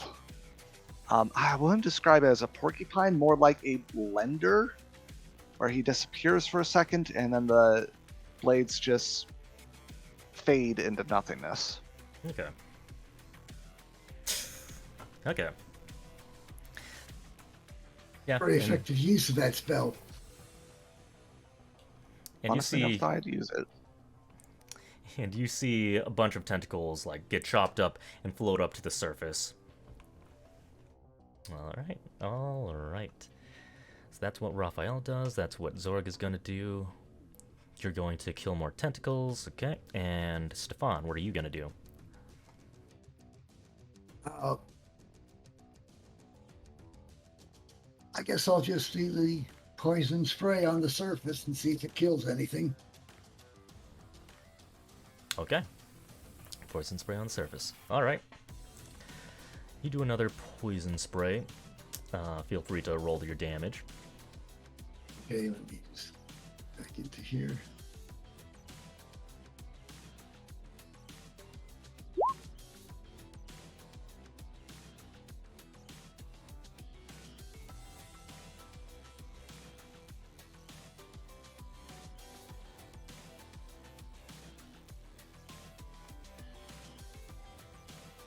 Okay.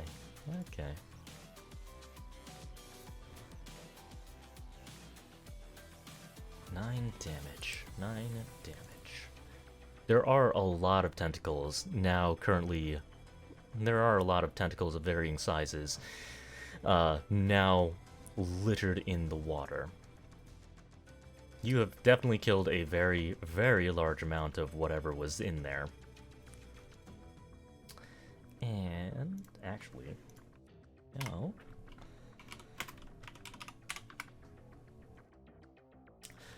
The illusion actually does begin to dissipate. It does look less clear. It's definitely looks like it's covered in this sort of black blood-esque liquid, and you just see just big mounds of dead tentacles just kind of drifting down the water. You can't quite see past the blood now, but it looks like you have greatly disturbed whatever illusion was hiding them.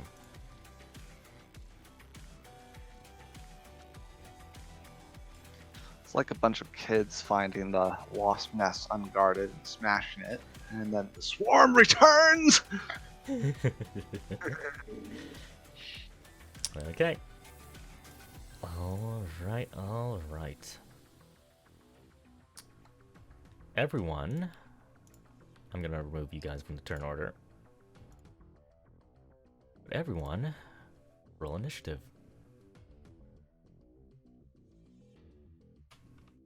Oh shit! I need to click my token. But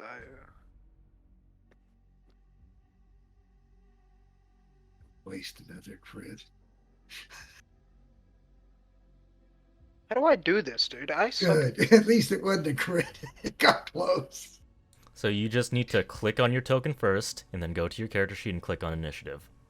You'll see a bunch of circles and a gear and that kind of Yeah. stuff once you click on it properly. Like that. I'll replace it with 4. There you go.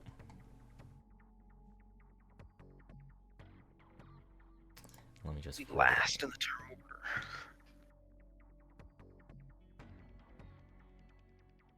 You roll initiative. Okay. And all of you prepare yourselves. We'll take a bathroom break, and then we'll go right back to the action. Very good. Good call. Yep.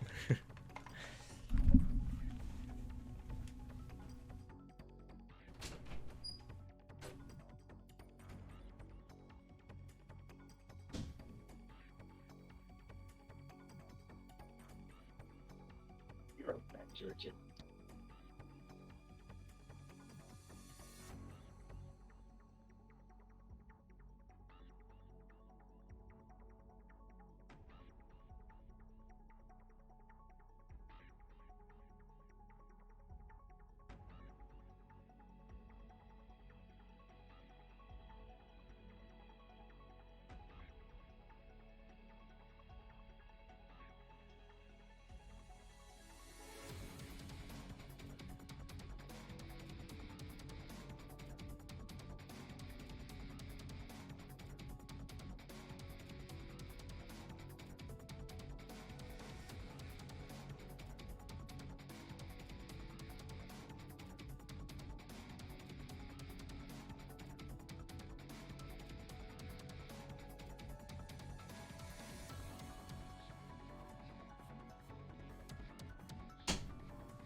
Alright. I'm back. Okay.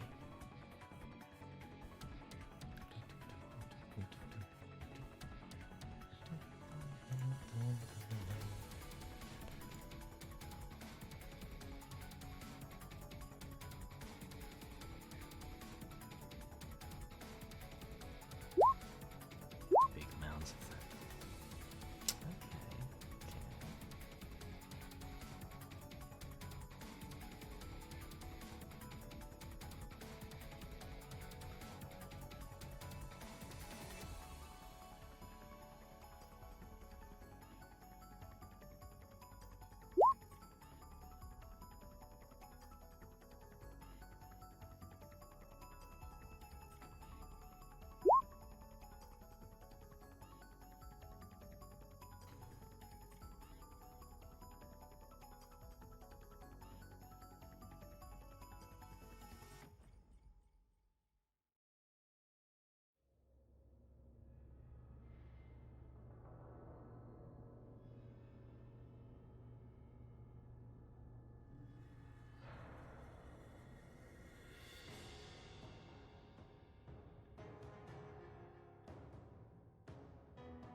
Tension be the best one?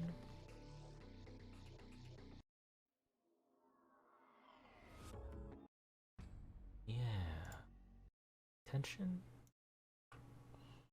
Or would battle be fine?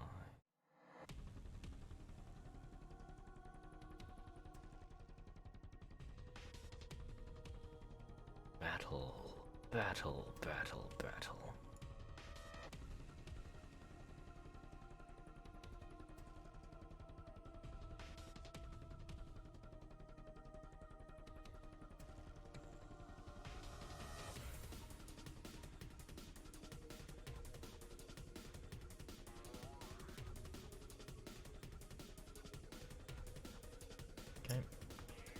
think everyone else is still gone.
What the heck? Why can't I? There we go.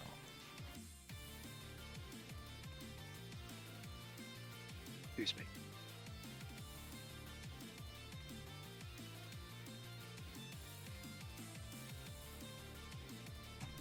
How many players are back? I think I counted 3. Raphael's back. I don't know if Steph's back. Stefan is back, he did message. Ah. So I guess that just leaves Bones, unless you're still here.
Oh, that's cool. Apparently they've updated their, I guess, word engine to autocomplete some words for you. So it makes typing stuff up less of a pain in the butt.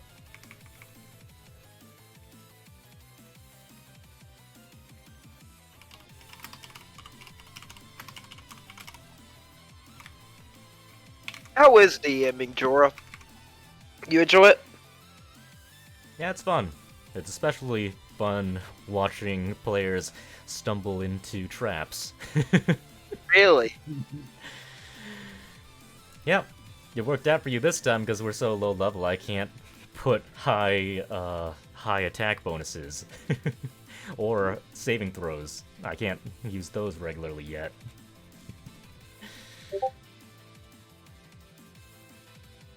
Well, that'll change in a couple of levels. Oh, yes. Welcome back, Bones. Okay, okay. Oh, there's one more thing I need to add on to the turn order, even though they're technically not. Yeah.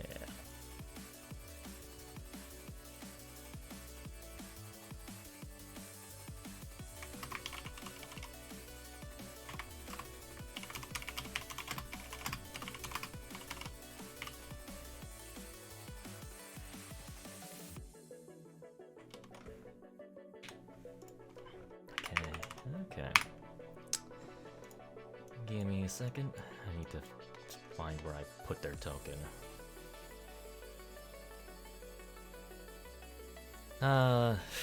It is a little bit annoying, life of a DM, where you have so many character sheets and you need to jump around with you there. Don't worry, we'll just AFK until the quadrillion tentacles spawn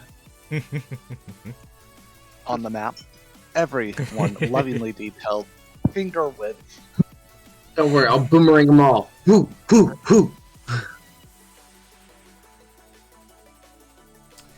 Okay, okay.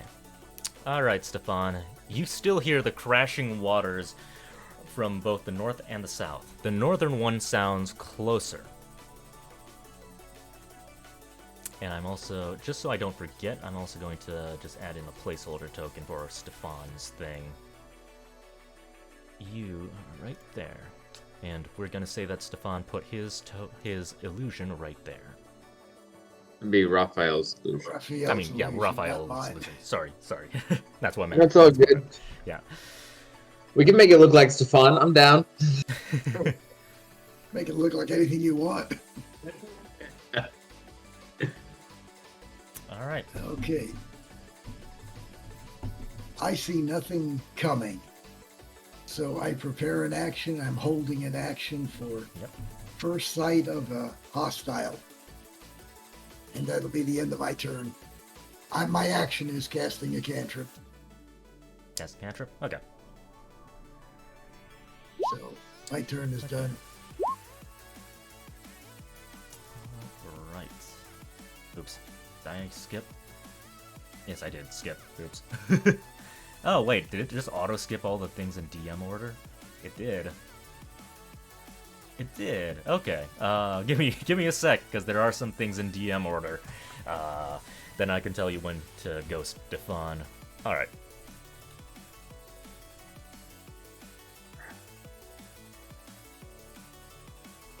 Where did I put him? He's all the way over there. Okay.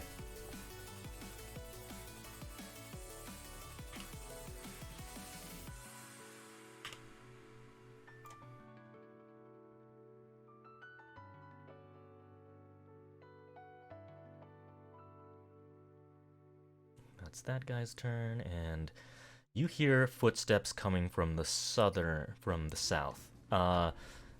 Did you want Ash to, actually, before, since Ash didn't do anything yet, did you want Ash to light up his lantern? Because technically you've all been doing this in darkness, I think. You told him to put it out a while back. We can turn on the lantern. Okay. Ash turns on the lantern. Ash turns on the lantern, and he hands it to the Kenku. That works. Alright, alright. I think he's definitely within your vision now. So you hear some footsteps down south. And it looks like a beggar man. Doesn't look friendly. He's got a club out.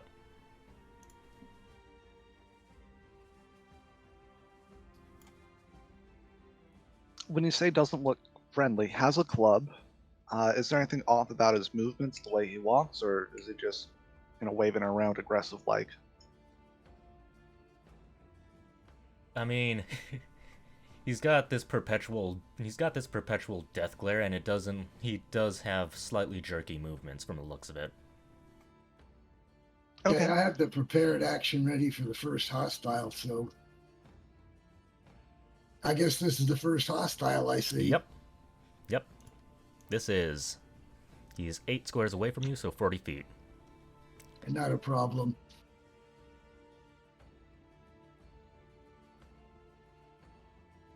Eldritch Blast. Yeah, that one-shots him.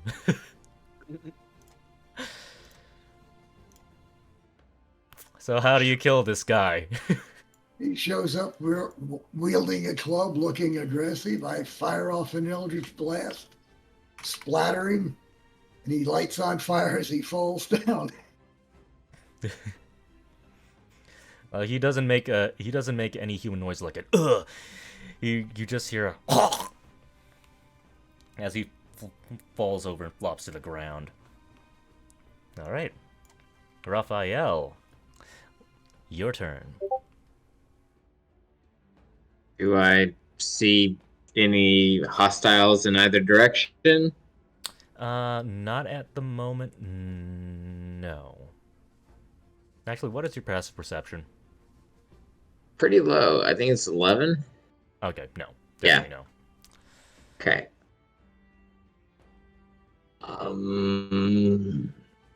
I'll just hold my boomerang till I see a hostile with towards my illusion that's still over there, mini me, and just wait. And that's my turn. Right. And I'll click the. Okay, Pyre, your turn. Was there any more opportune areas for us to stage this stand in? My main concern is we're being approached by 2 angles. You could, so you could theoretically duck down south and go and head off to the right if you're concerned about getting attacked from 2 different flanks. You did kill one thing on the southern flank, but you don't know how much more is coming. Yeah, I do see that dead beggar. Glad it wasn't me. All right, so I guess I'll just keep moving, and it's just pyre being pyre. Sword burst.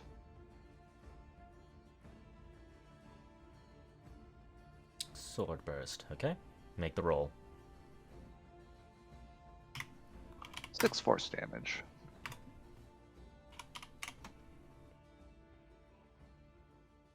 Six force damage. Alright, and if that's everything, then you can click on the end turn button. Thank you for reminding me. Someday I'll get used to that. It's a really cool idea.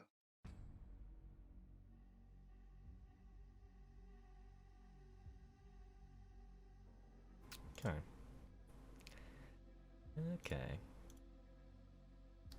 Monica's turn. We're just going to assist Stefan on whatever he's doing. Now that that's out of the way, damn it, where is it? Where's the turn order? There we go. We have 2 more DM turns. Okay.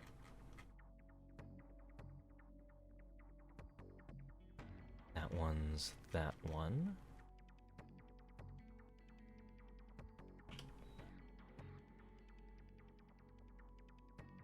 Actually, do need to double check something.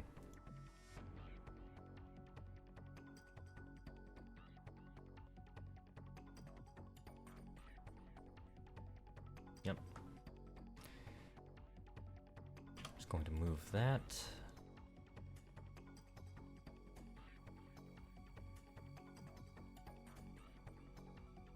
Okay.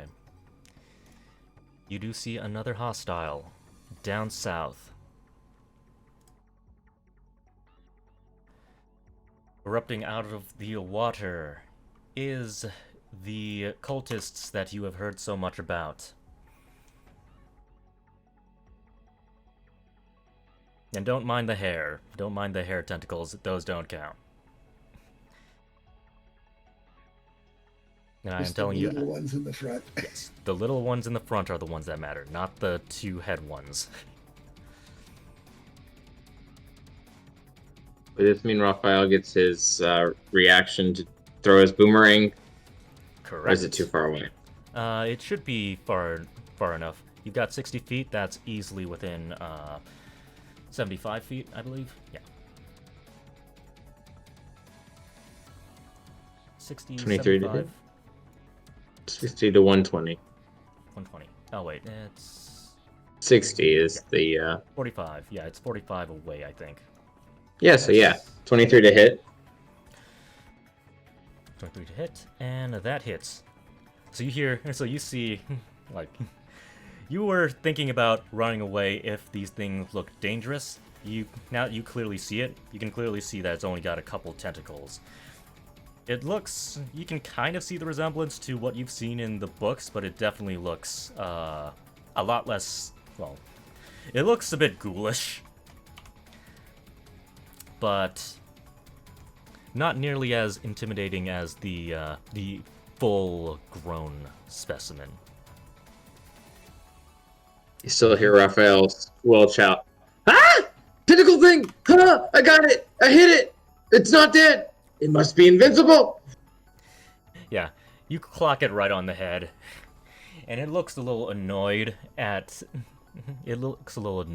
your boomerang falls into the water and starts flowing with the current. And I need you to make an intelligence saving throw for me, please. Raphael. Wonderful, wonderful. That 18. succeeds. Very nice. That succeeds. You succeed. Okay. So you see, like, it looks at you dead in the eyes, and then you can see just this energy just kind of shoot out like a laser beam, just kind of shoot out. It hits you right on the forehead, and you're kind of dazed. It's like, what just happened? You dare impede my mind. Oh, wait till you get really inside of it.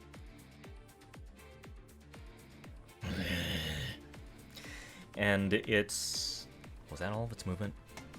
It might not be able to descend back into the water. Yeah, that was all of its movement. It's gonna stay right there. It is gonna stay right there. That's the first one. Okay.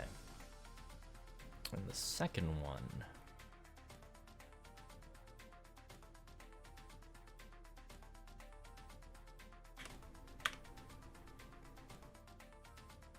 Actually,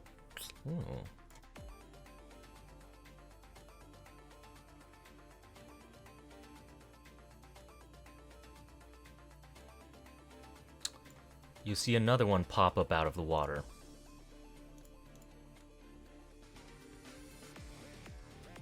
On the northern front. And he attempts to grab the illusion. And he attempts to grab the illusion with his tentacles and draw it closer, only to realize that it's an illusion and he's grabbing nothing. And he sinks back into the water.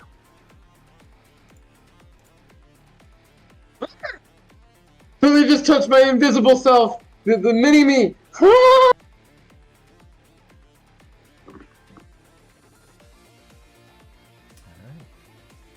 So yes, we just hear Stefan completely freaking out.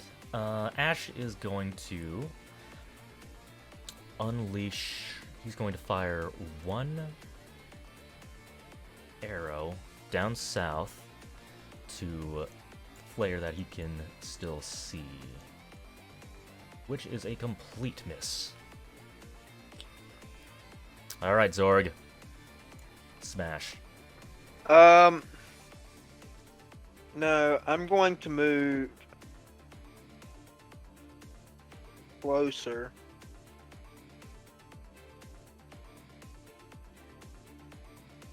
And I want to throw a javelin at him. Okay. This Go for it. cultist. I did it with an advantage, but I still failed. Failed miserably. And you're reckless attacking, right? No, No? Okay. normal attack.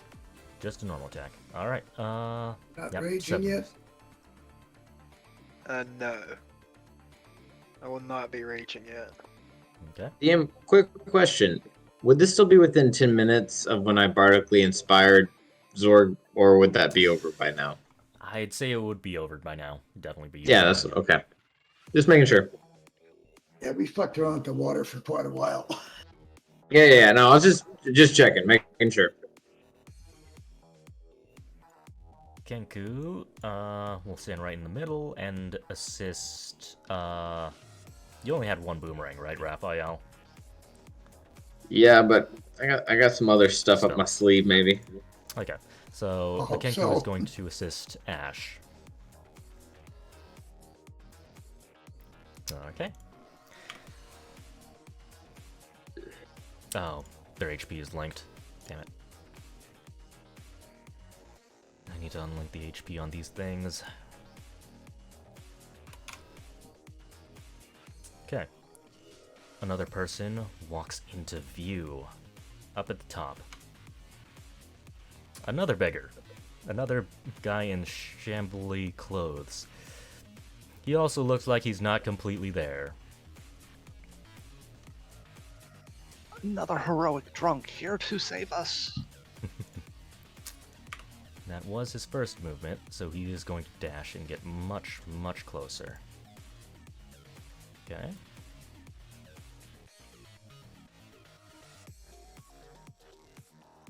Alright, now for both of them. Alright.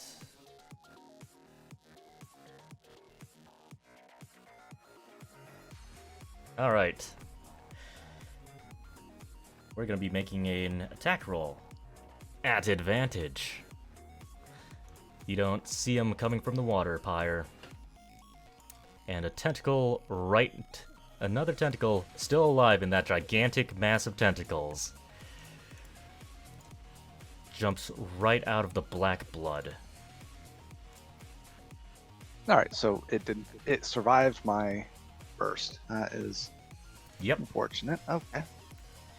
So there is not even a chance to escape that grapple. Okay. Cool. Yeah. So there are some monsters that do have a grapple on hit. And this one is a grapple on hit too. Alright, so that is a crit, so it rolled with advantage, so we'll take the crit. That is another 1d6 on top of that.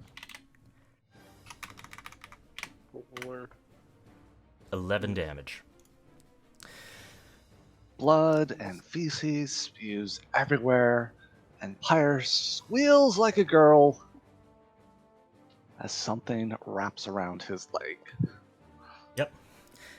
It's like this this thing is definitely like it has cut marks through it. It looks like it's pretty badly hurt.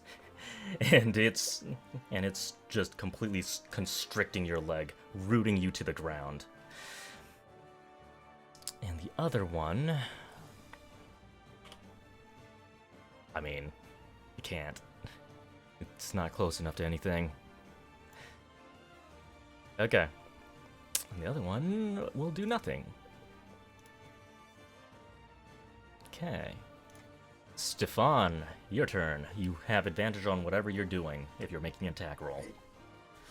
What I'm going to do is I'm going to step up behind Sword because I remember what they said about these things. Maybe if somebody starts acting funny, slap him. I want to be close enough to slap him.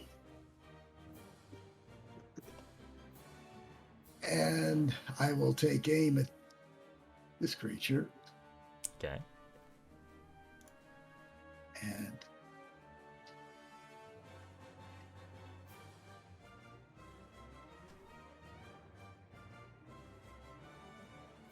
Eldritch Blasting, I am 17 will hit. Eldritch Blast 17, that is a hit. Yes, that is a direct hit. Okay, so he will take 11 force and 2 fire. Alright. Subtracted. That is a solid hit. It's still poking its head out of the ground after its failed attack, and this one, like, its top half, it got hit in the face with a boomerang, and now you're smashing it in the face with some flaming force. Yeah. And it looks. That'll be the end of my action. All right. and click on the End My Turn button. Oh, sorry. I keep forgetting that. Yeah, it's definitely something to get used to in this game. And before we move on to that guy...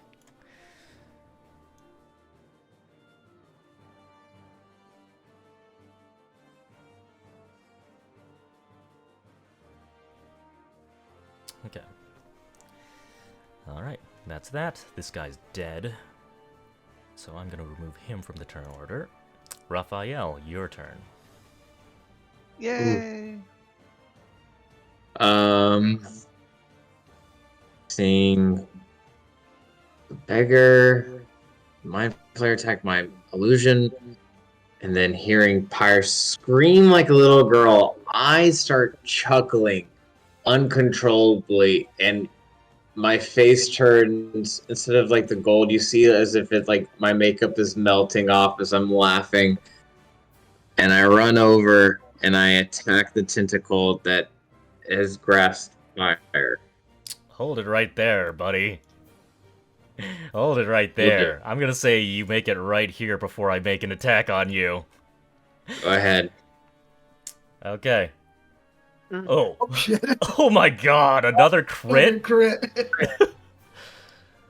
Okay, so you happen to walk close to the side, whether it's there or whether it's further down. Either way, you walk right into attack range of another tentacle, and it deals 6 plus... Question for the DM.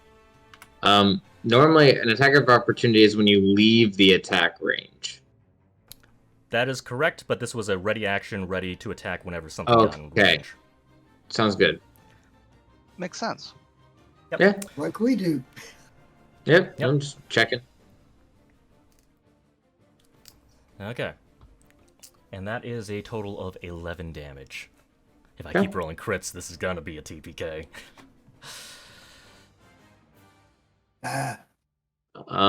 So Oh. that's my movement. I still have my action and my bonus action, right? Or Yes. Yep, you're just Okay. grappled now. You can't move. can I use my action to escape? Or is that... do I have to You wait could. till next turn? You could. Ash has said that these things don't take very many hits, so you could try to kill it, but it's up to you. If you want to try to escape, or if you want to try to kill it. If Ash said it... how do I feel about myself? I feel cocky as hell. Yeah, then if Ash said it, I'm just gonna try. Well, if I'm grappled, I get disadvantage, don't I? But I wouldn't don't think care. so. Yeah. I don't think so. No, I don't Oh, think so. okay. It's only when you're restrained or something like Okay. that, isn't it? Yep, that's correct. Then I try and flare my rapier to cut myself free by killing this thing and do a rapier attack. That is a hit 12? for... That is a hit for 4 piercing damage. It's still up. It's still up. Like, you do plunge... Like, it's like, a rapier is not so much of a slashing weapon, so you do plunge it into the tentacle. Like, it squirms, but it still hasn't let you go yet. It doesn't want to let you go. Okay. So with my bonus action, I look over at Pyre, who screamed, and I feel the pain. And I look at Pyre, I'm like, I like you, but I still like me more. And as that happens, as I say that, I'm casting Healing Word on myself. That's a bonus action. Alright, go for it. What? 1d4 Healing Word? plus spellcasting. Plus So 4. charisma. 1d4 plus 4. Okay. Well, I get 5 hit points. Alright. Plus 5 hit points. And that's me hit the end turn. Yeah. Alright. Alright, Pyre. All right, let's see how Pyre's luck goes. Between spitting out filth from his mouth, which was an unfortunate result of screaming with that splash, he will speak a arcane word, eviscerate, and another sword burst appears around him. Bloop. Alright. And this thing should appear in a second. 5 damage. In an AoE. does it do anything if it saves? And I'm surprised it managed to save. It does not have Let good me dexterity. check. I didn't expect it to do that. I didn't expect it either.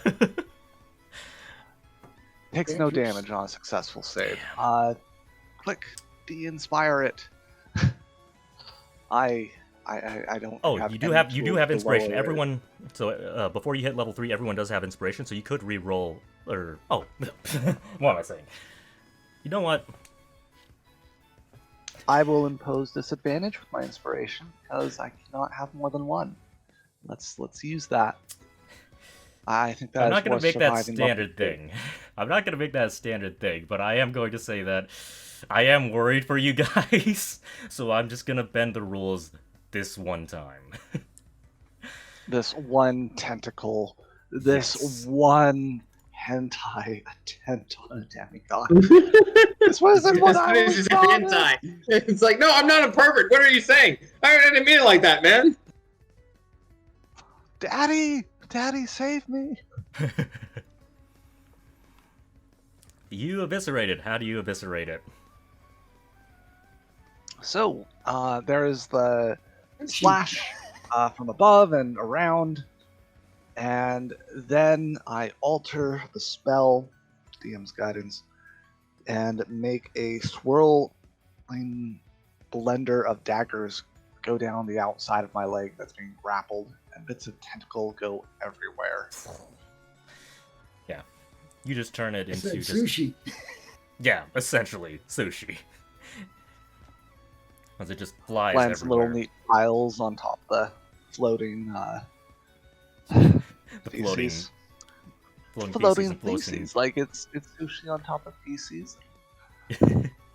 Appetizing, Yum. right? Let's keep going. Oh yeah. Oh, yours. I think the API died. There we go. Anyway, Yeah, you can press on his, but don't do that in the future because that could do some funny things. ooh, oh dear. Let me just There wasn't reset. an option to click his, so. Hold on. GG guys, good campaign. That was the highlight. API's dead, so nothing we can do. Is it dead? I Do think you it want is. us to restart? Just Well, it's fine. roll 20. Oh no. It's something that I can do while everyone's still in there. I just need to press a button on another thing. I think it should be fine. It just didn't want to run your thing for some reason. Monica is going to continue aiding Stefan. You have badly bloodied this cultist in the water. And this cultist,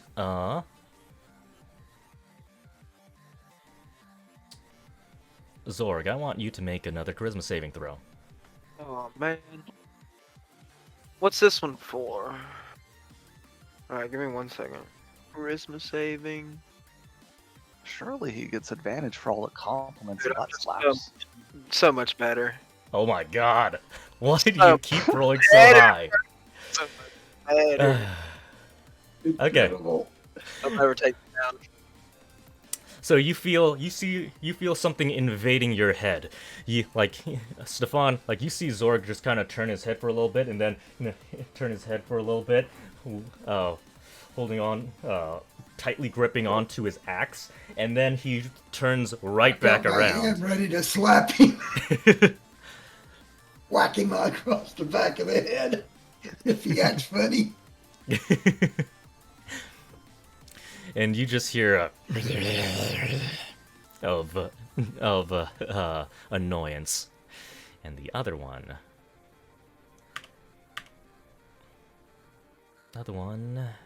is also going to get closer. The other one is also going to get closer, and this one's going to attack Ash. Let's see if we can throw him off balance. So Ash is going to make an intelligence saving throw. Which he's actually proficient in. And he fails. Okay. So He he uses takes... inspiration. You know what? Yes, let's do that. Much better. That is a success. He takes half damage. D10 plus 5. So he takes 3 damage. As you see another just beam of mental energy just smack him right across the face. In fact, now that I think about it, Raphael should have taken damage a while back, but I'm not gonna retcon that. We're just gonna roll with it. Both of them have acted. It's Ash's turn. There's a new threat, but Raphael needs help, so with the Kenku's assistance, he's going to have advantage. And Ash is going to try to stab... He's going to put his shortbow away and try to stab the tentacle for a total of 3 plus sneak attack damage. 6.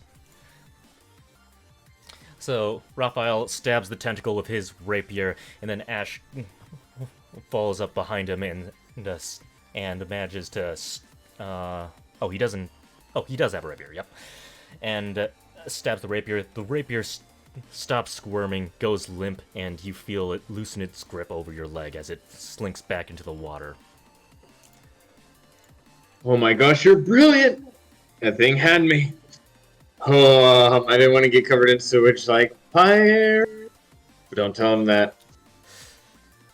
I think we've got bigger things to worry about, as he, like, points up north to the 2 enemies rapidly approaching your location. And then I squeal like pirated.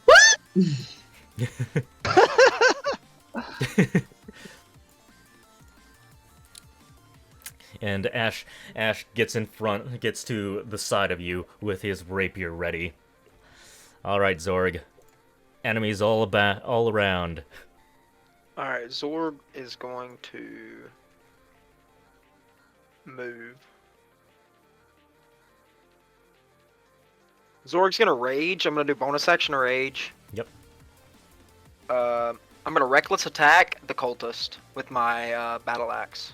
Okay, go for it.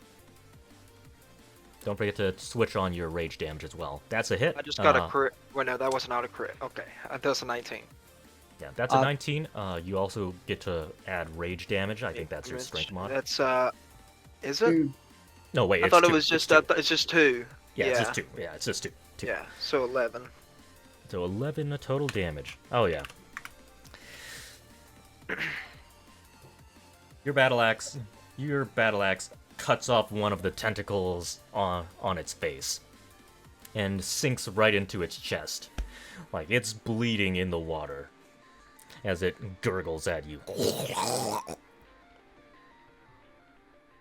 Oh, yeah, might as well roll one more attack just to see if that's a crit.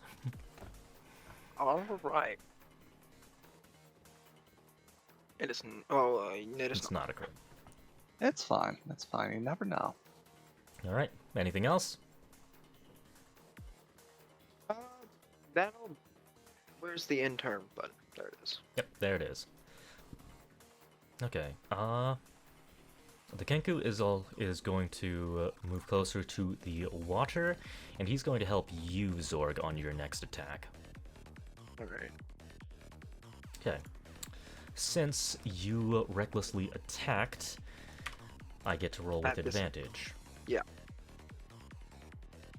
So a 21. 21 should hit you. It does hit me, and I have resistance.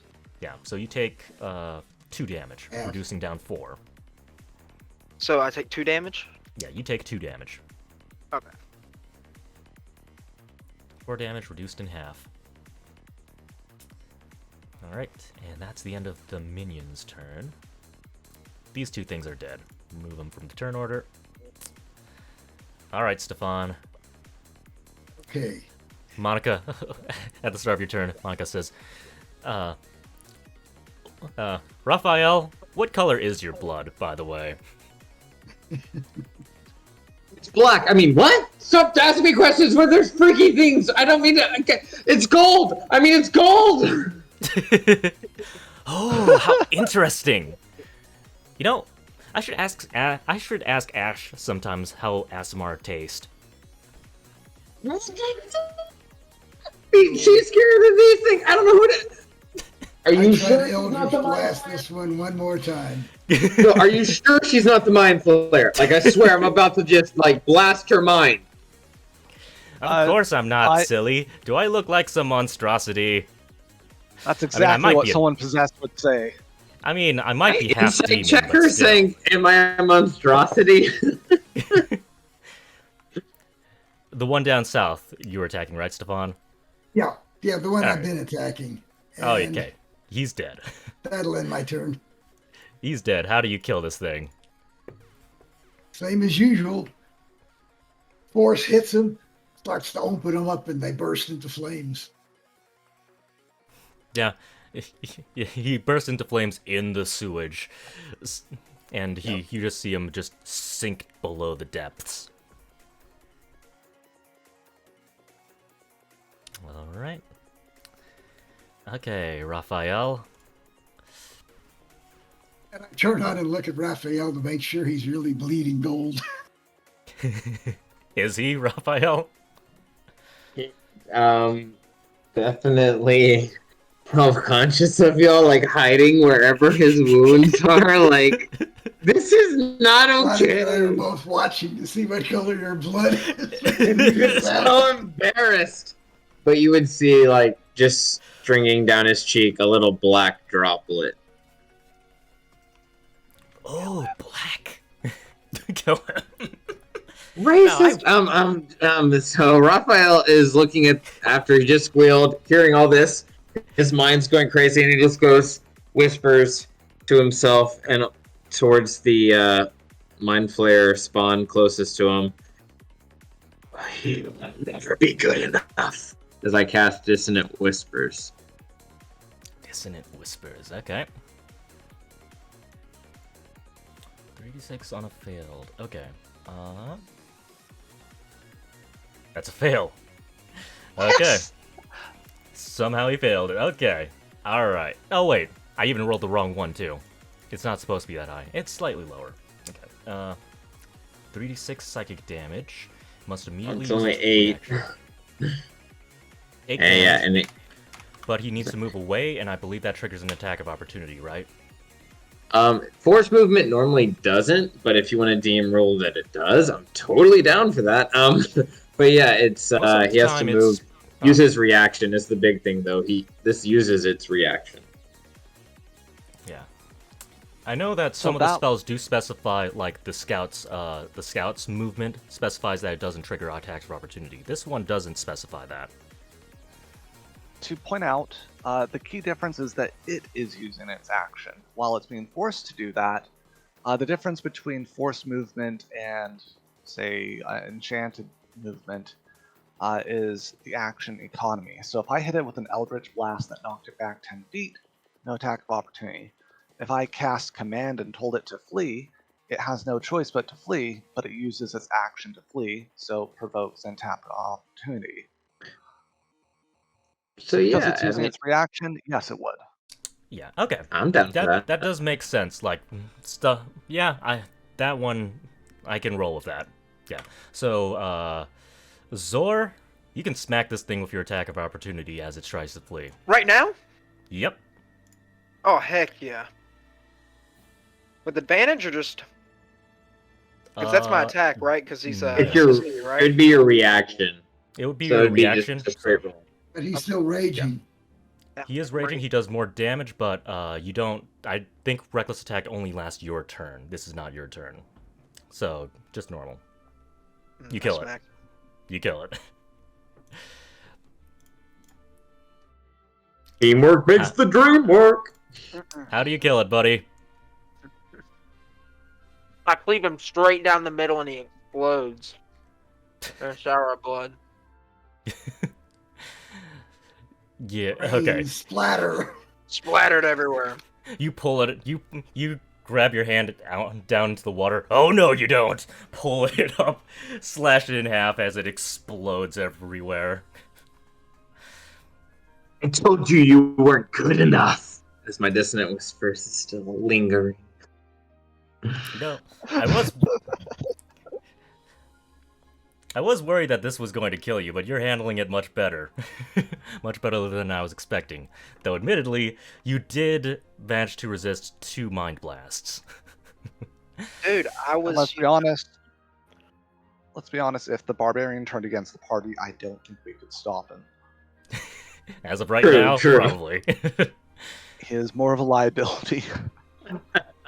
We either win with him or win when he's turned against We us. knew to slap Anyway. him to do him another try to resist, so I mean, I have So far, command waiting in the bank, but I only have 1 last spell slot, so that's my fail safe. That just in case he turns. So, win your wisdom save. That's my command. So is Pyre's turn. Mhm. Yep. What I want to know, DM, is I will use my movement action to get closer. This poor drunk wretch who's come to our rescue. Do I see anything off against on him? Withering tentacle in his cloak, something pulsating at his head, something along his back, anything like that. Oh yeah, this guy is definitely not normal. You can see his skin is beginning to turn a small shade of purple, and you can see what looks like some tentacle beginning to grow on his face. Okay, yeah. Oh dear. If we were to escape, how far would it be to drag him out of here?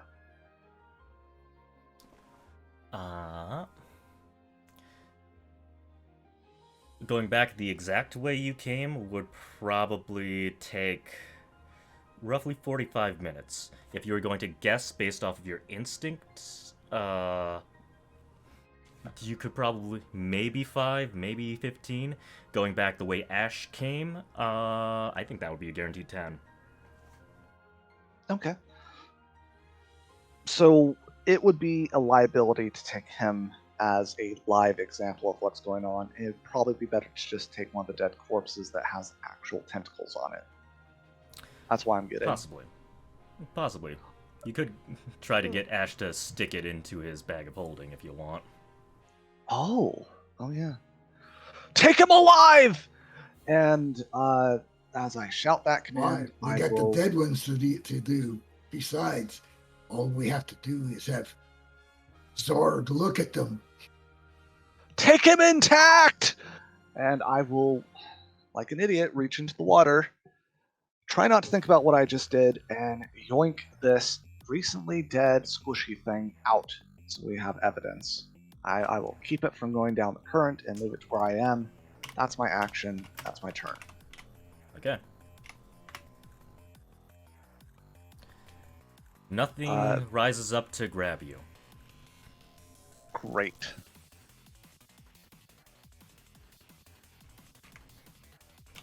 Okay. And if that's the end of your turn, then you can hit the end turn button. But, it's mine. If I don't hit it, you have to listen to me.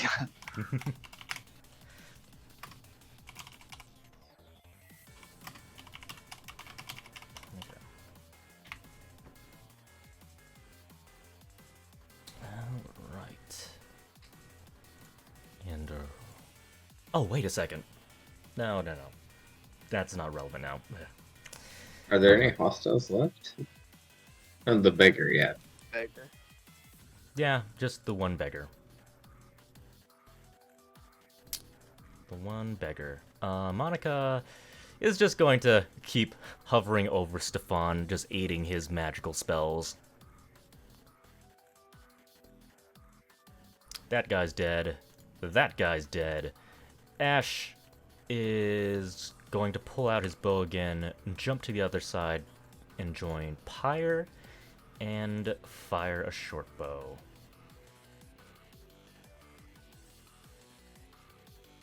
I think that still hits.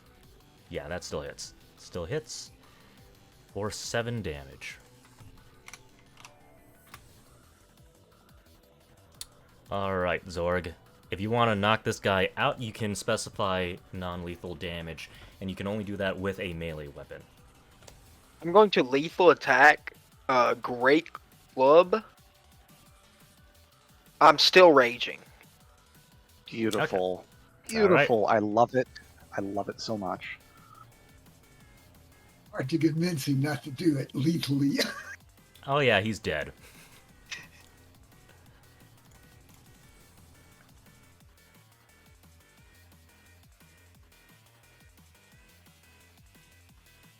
How do you kill it, Zorg? Oh wait, I thought I wasn't supposed to kill it.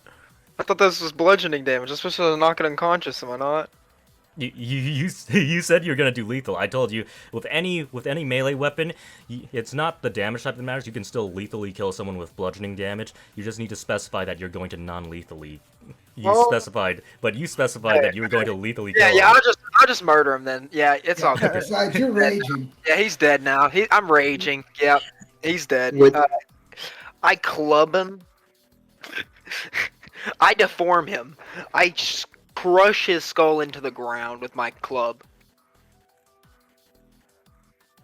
Do you just does he just keep swinging?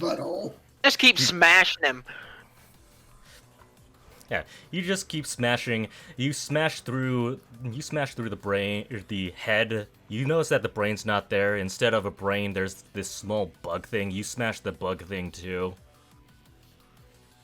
And you just keep smashing its body up and down. No brain, just a bug thing. Oh dear. Oh dear.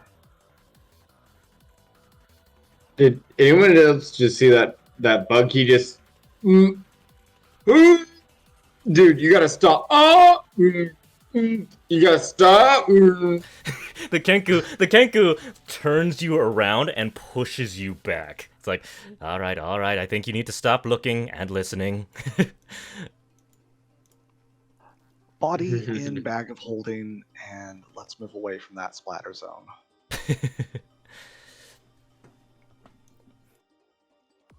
So all it's got to do is look at it with the monocle. It gets the image back. Do you want to use the sending stone?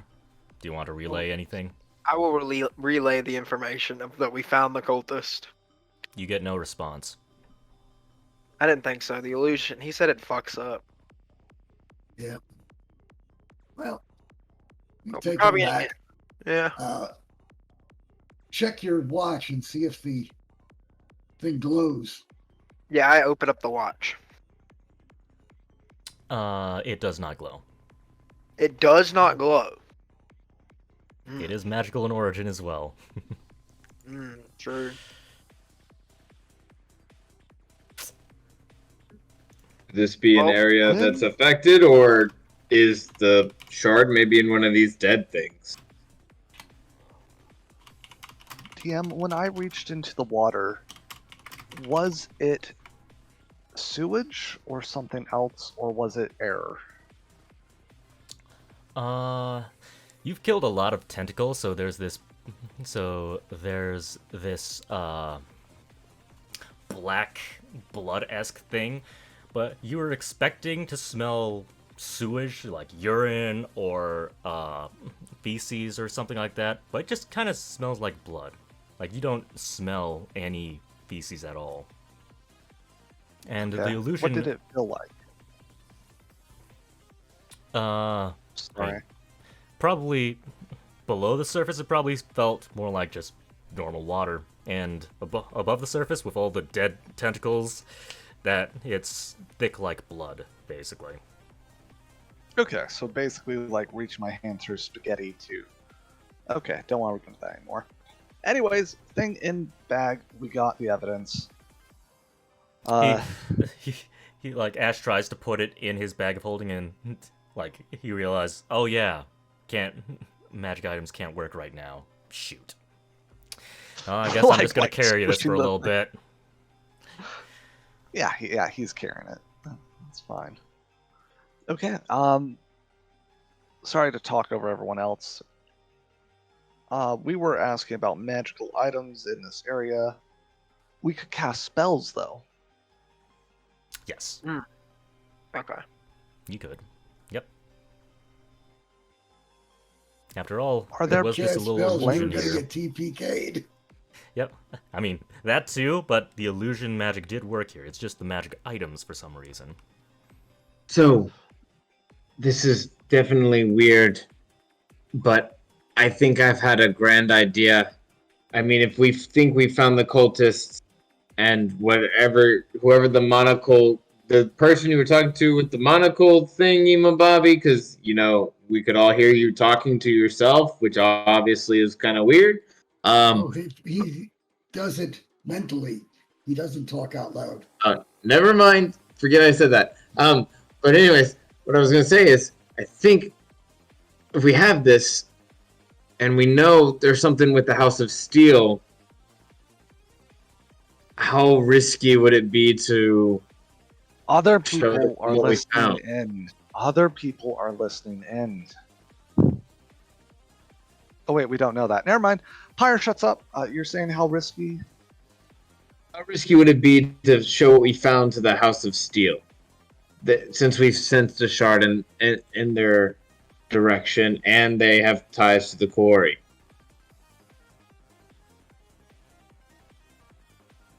Well, you asked Do you that. think this is them, or do you think this would be something they would be interested in? It could be them. Plague Doctor doesn't sound like a nice. Or well, no, that's the. Yeah, the Plague Doctor doesn't sound like a nice person, dog. To be honest. The plank's over here. Can I pick one up and try to poke the bottom of the stream, see what's there?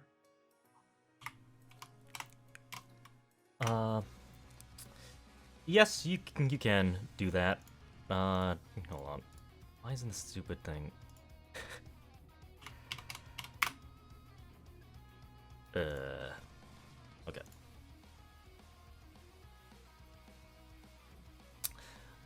As you try to do that, Coco says, "Rah! Rah! Something's wrong with Zorg! Rah!"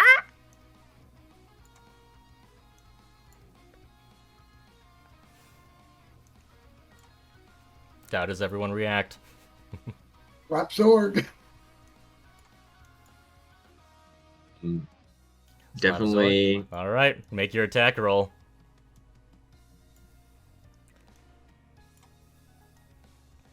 See, it's going to be a D20 plus.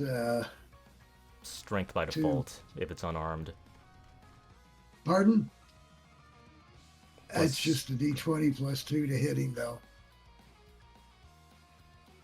Yep, it's gonna be hard hitting Outlook's Zorg. D20.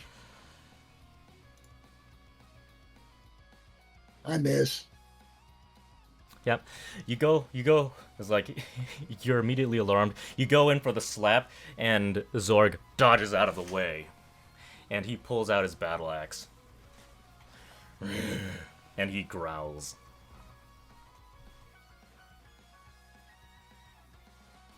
All right. We're gonna continue on that turn order, but I think we'll go back up to. We're just gonna continue going in turn order back at the very beginning. I make Alright. an unarmed attack and miss him. All right, go for it. I already did it. All right. Unless you want me to do it again. Nah, we'll just continue on with the rest of the players. All right, Raphael. Zorg's not himself. He's attacking the party. I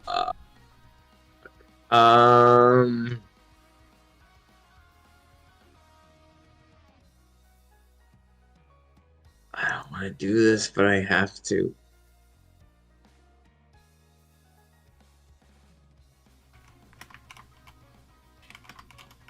By the way, I am still raging. Okay, no, it's okay. Zorg, I say to you, you think you're so big, but we all know you feel so small. As I cast Vicious Mockery, which is a cantrip. So you need to make a wisdom saving throw. Wisdom save. Okay, make a wisdom save, Zorg. Wisdom saving throw? Alright. That was with advantage, but yeah, I So you failed.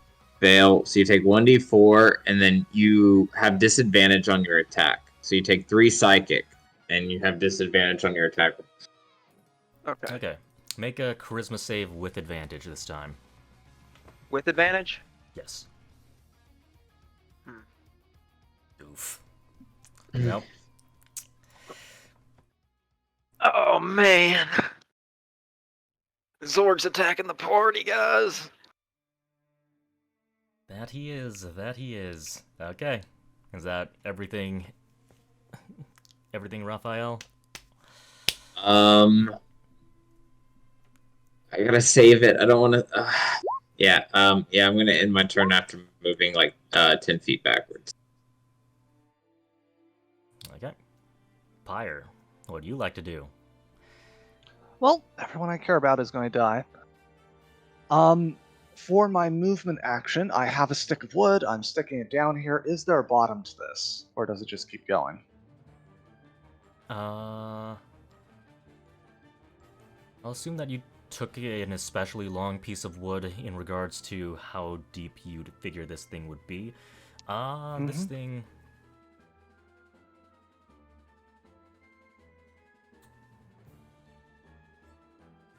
You do hit the bottom. Yes, you do hit the bottom. Beautiful. And you just hear like the soft dink of stone, basically. All right. Now, in my efforts to help the party, I will use my remaining movement to move this away. I'm dragging the wood in here, and I'm trying to, with a stick of wood in a 5-foot cube, fish out whatever these tentacle cultists are. I am searching for the thing that mind controlled. Zorg. Okay. Searching for the thing. Roll a... Let's do a luck 1d20. Sure. That seems fair. Again, my main tool is the wood in the water. I'm assuming it's in the water. Yes, bow to me, DM. So yeah, even though the thing is not in the water, you somehow magically fish it up and stop it.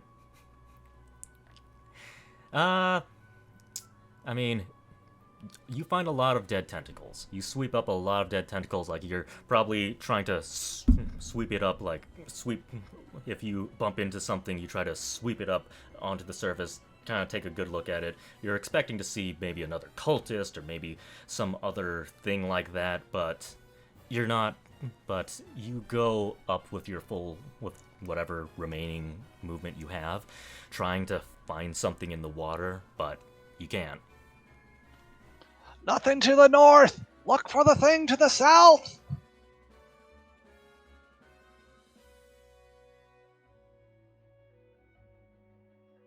That's... oh yeah, you clicked it for me. Okay. Oh, sorry. I clicked that. Alright. Monica, she is gonna cast invisibility on herself. And you still see the parrot. Zorg is not gonna attack for opportunity the parrot, and you see the parrot go down south, closer to Raphael.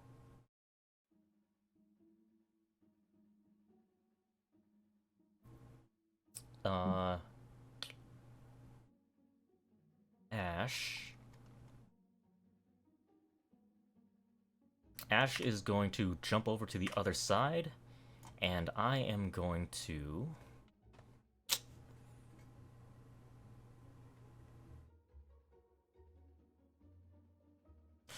Let's try to grapple.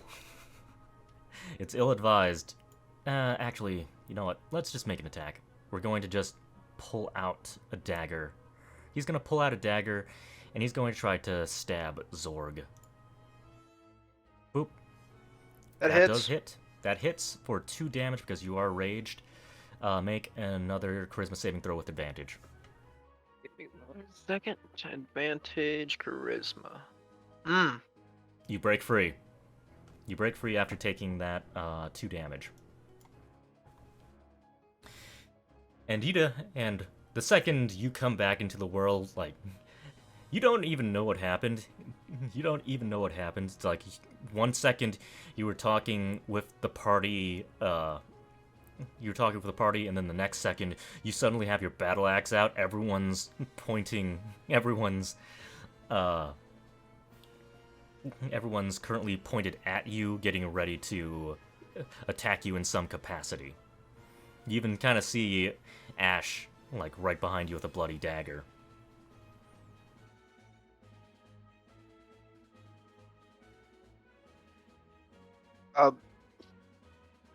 So I do not know that I was mind controlled at all. Nope. So I'm just raging in the middle of everybody right now. Correct. Do I still have my axe swung, like, out, like, ready to attack them? Yes.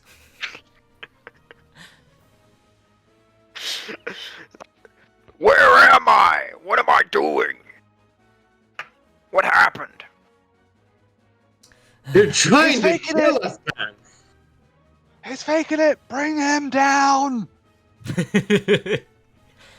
What? You good? You good, Zorg? You good? You were kind of under control for a second there. Something controls you. Where is it? We don't know. That's what Pyre's trying to look for. We better start looking for it too. Alright. Is that Ash's turn? Yeah. I mean, we can go out of initiative order because it's still loose. It's still pretty loose. So we might as well just finish off with your action now, Zorg. You've broken out of it. Everyone was spending their time trying to break you out of that mind control. I guess I'll head down towards the south and check the water with my battle axe. Like, stick my battle axe down into the water, seeing if I can find the thing that mind controlled me. You can't reach very far. I mean, just glancing at the water, you just see the illusion has begun to dissipate. You see a whole bunch of dead tentacles and a whole bunch of black water. And further south, like, you can see a mutilated body that's just kind of drifting down the water. Can I stop the dead body? You want to stop the dead body? Okay. Yeah, I'm bringing out the water. Which one? There's technically 2. One's the Mind Flayer, and then you've got other mutilated body parts. I'll do the Mind Flayer. I'll flip the Mind Flayer out. Okay. You fish the Mind Flayer out. I mean, no tentacles go up to grab you. It's dead. It definitely seems dead. And you can crack its head open for good measure if you want. I will indeed crack its head open for good measure. Wait, people might want to see its face. Oh, never mind. A little too late. Its face is probably generally intact. Yeah, it's got a little bug thing where its brain is supposed to be too. It's also got the bug thing. Yes. Oh no. Well, I guess I'll end my turn then. Okay. Alright, and now we're back to loose turn order. You guys can tell me what you'll want to do. It seems like there's a situation. You can just get out if you want. You can try to escape. Or you can try to search for whatever the thing that mind-controlled Zorg is. How y'all feeling? I think we need to probably get out of here or kill that bug that just came out of that dude's smoke. Kill the bug. Kill the fucking bug first.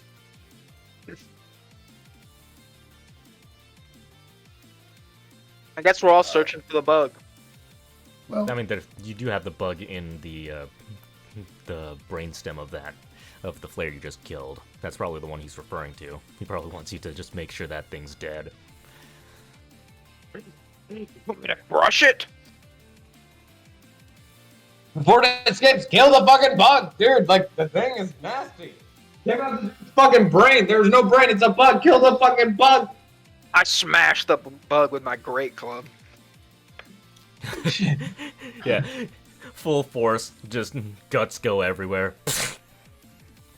Okay. Okay. Whew. Sorry. I hate bugs.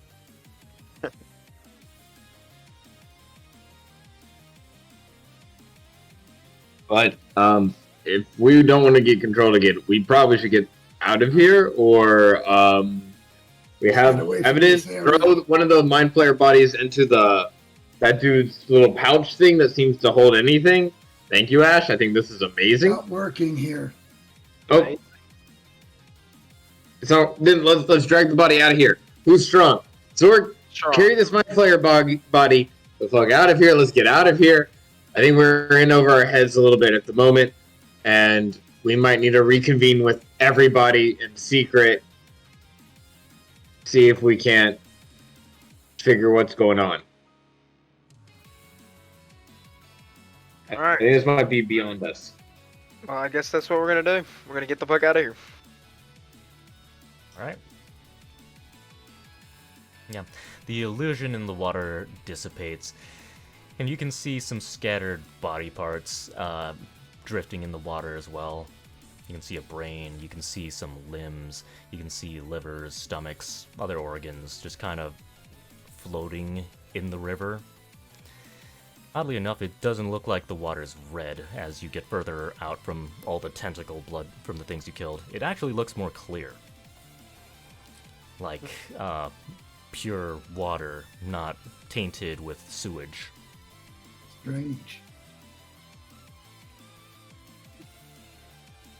This is a sewer system. This shouldn't be. That shouldn't be clear. Yep, it's even stranger because there's body parts in the water as well. You don't think it's another illusion? If you want to stick around and Probably. investigate, you could. So, guys, I put my I think we hands stick in around there. and investigate. I'm gonna Put be my honest. hands in there. There definitely is liquid, but besides the blood, it feels like water, not sewage. And the tentacles and the guts.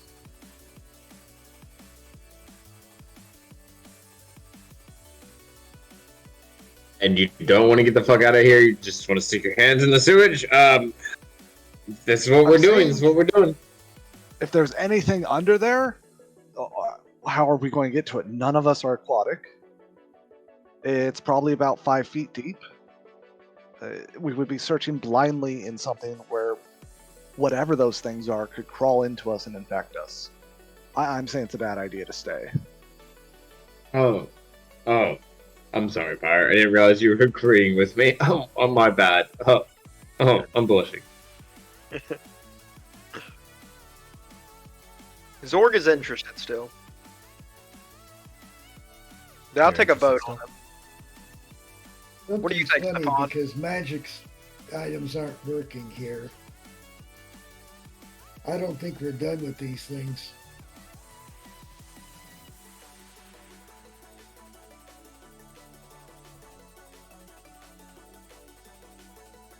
We may have to either go out and come back or try to hunt down something else. Do y'all think we should help Before we go after anything else?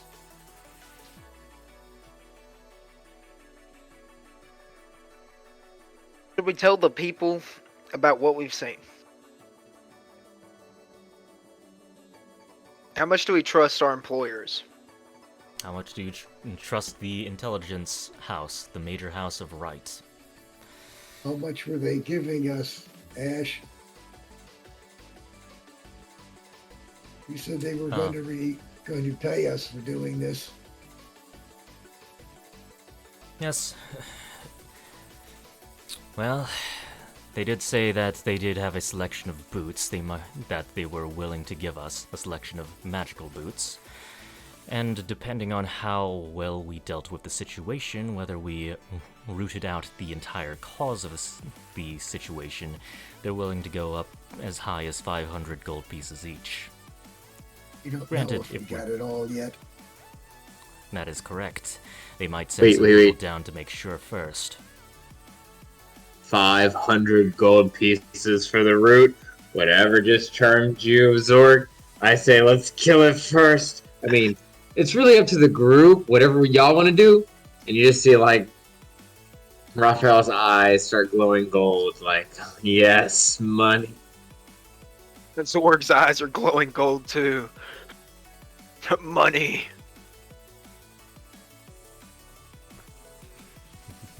We can continue down here and try to find the source, if there is one, or verify there isn't.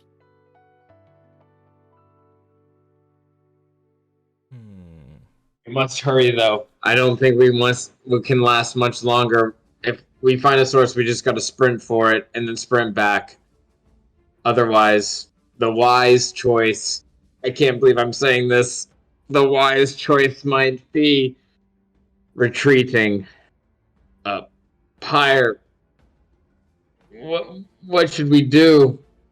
Stefan, Zorg, what should we do? Mind flayers are bad news. That's all I know. Because it could party wipe us. As long as I survive, it's fine. Cause... Alright, so here's the thing. They approach us from both directions, so it's fair to say, regardless of a withdrawal or an assault, we will be running into more of them. If there are so, more. Of course, this is their territory. Why would there be less? So we will have conflict one way or the other, and I'll raise my nostrils and sniff the air, as much as it pains me, DM. What's my estimate on the fresh air exit? How far ahead of us is that? Fresh air exit. Okay, so you were going northwest, so... Buddy, light a torch. Yeah, it would be north. If you want to light a torch, that would give you the direction north as well. I'm just guessing. All right, I'll turn to the person who knows. Xing, how far is the exit ahead of us? I smell fresh air. 5 minutes. 5 minutes if we run very quickly. We will not run.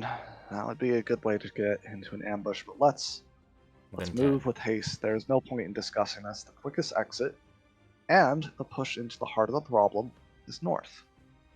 Let's move. Probably come back rested. Zorg, make an intelligence saving throw.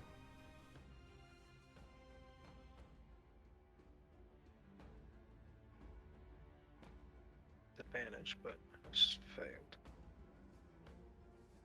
Do you have inspiration? I think I do have inspiration. As the DM, I'm going to tell you that this would be a roll I would recommend using the inspiration on. I will re-roll. Oof. Alright, boys. The good part is he's not raging. Yeah, I'm not. I am going to mention one thing in private. I'm not going to mention everything, but I'm going to mention one thing.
Oh.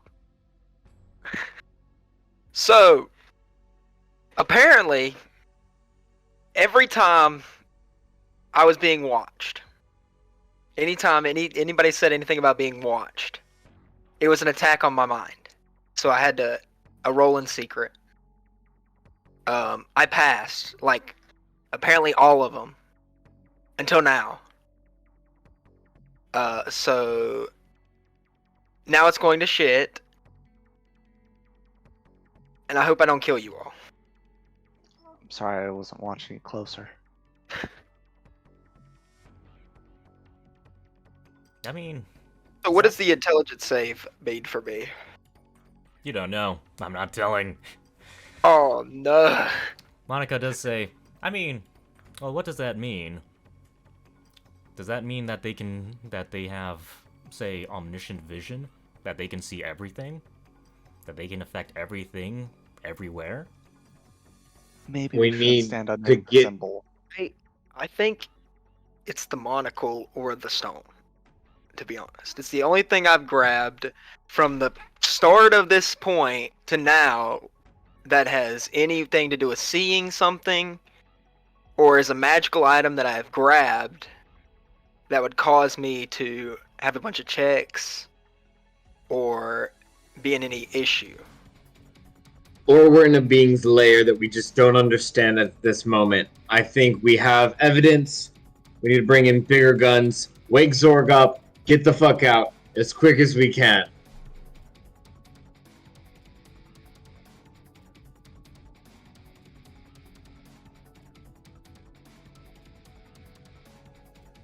I agree. But I don't think we should trust our employers at this point. Is Zorg able to say all of this, or is he like... I messed up? Am I coherent? Am I good? Yeah, you're coherent. There's nothing restricting your speech right now. Okay. Well, we just heard from Ash who these employers are. We came down here just on coincidence, to be honest, but this is turning out to be lucrative, and when you say money, money's involved. So, yeah, let's get the fuck out of here. Well, we'll go.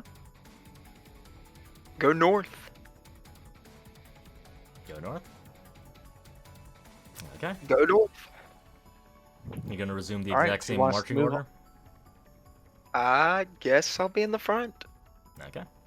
I'll be in the front since I'm the one who seems to sense the fresh wind.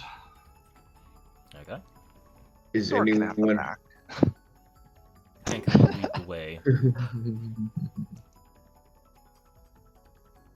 Okay.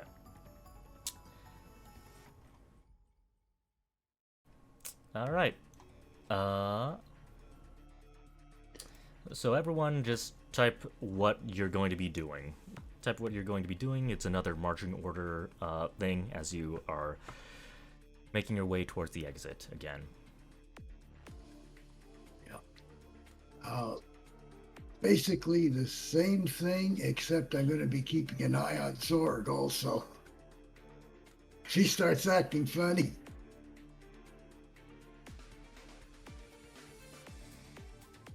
Okay. Oh, yeah. Zorg makes a Obviously, I perception wouldn't be roll, walking in the water. and Stefan make actually one of you two roll with advantage. I'm not sure which one of you has the higher perception. I'm going to say that both of you are rolling for essentially the same thing. I imagine the barbarian probably has higher wisdom. I have That I I closed have out 13 again. passive perception. Okay, so you have a +3 to your perception, and I assume you're Mine is proficient? not. Mine is like a 2. Okay, Yeah, I'm you make proficient in roll- perception. Roll perception with advantage then, Zorg. Okay.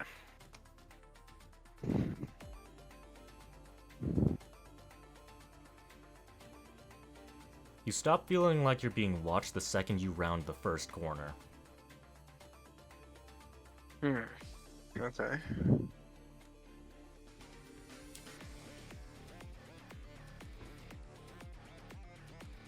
Oh man.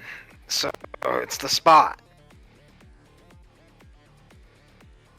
Yes. Something's of course wrong it's the with the spot. It's the It was spot. the arcane symbol. It Dude, disappeared and it wasn't really gone. Oh, it probably like cursed me when I hit it. Oh, well, it's not the same. This isn't the same spot. You did technically move away from the spot. The arcane symbol's still a ways back, even though I just used the map because it was conveniently It's already there. set up. Yeah, it was conveniently set up. So you did take it. So this fight did canonically happen in a different spot from the arcane eye, about at least, I want to say, at least 5 minutes away, if not more. Okay. Yes, it appears you're cursed somehow. We should get you to a temple to have the magic purged.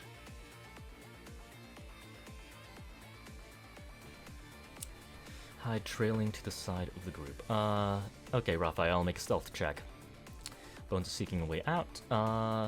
Yeah, the Kenku knows the way out, so you essentially just let him leave. Okay, Oh wow. I guess what I'll do instead, since Zorg's in the lead, I don't really want to be in the middle, is I'll tell people to give me 5 foot space on each side, and I'll just occasionally cast Sword Burst. Okay. Fishing for tentacles. Concerned about it? I'll just toss the poison spray into the water as we go too. Until we see clear, or until we see crappy water. It actually doesn't take you that long to see sewage. I'd probably say it only takes you a few minutes after leaving this area.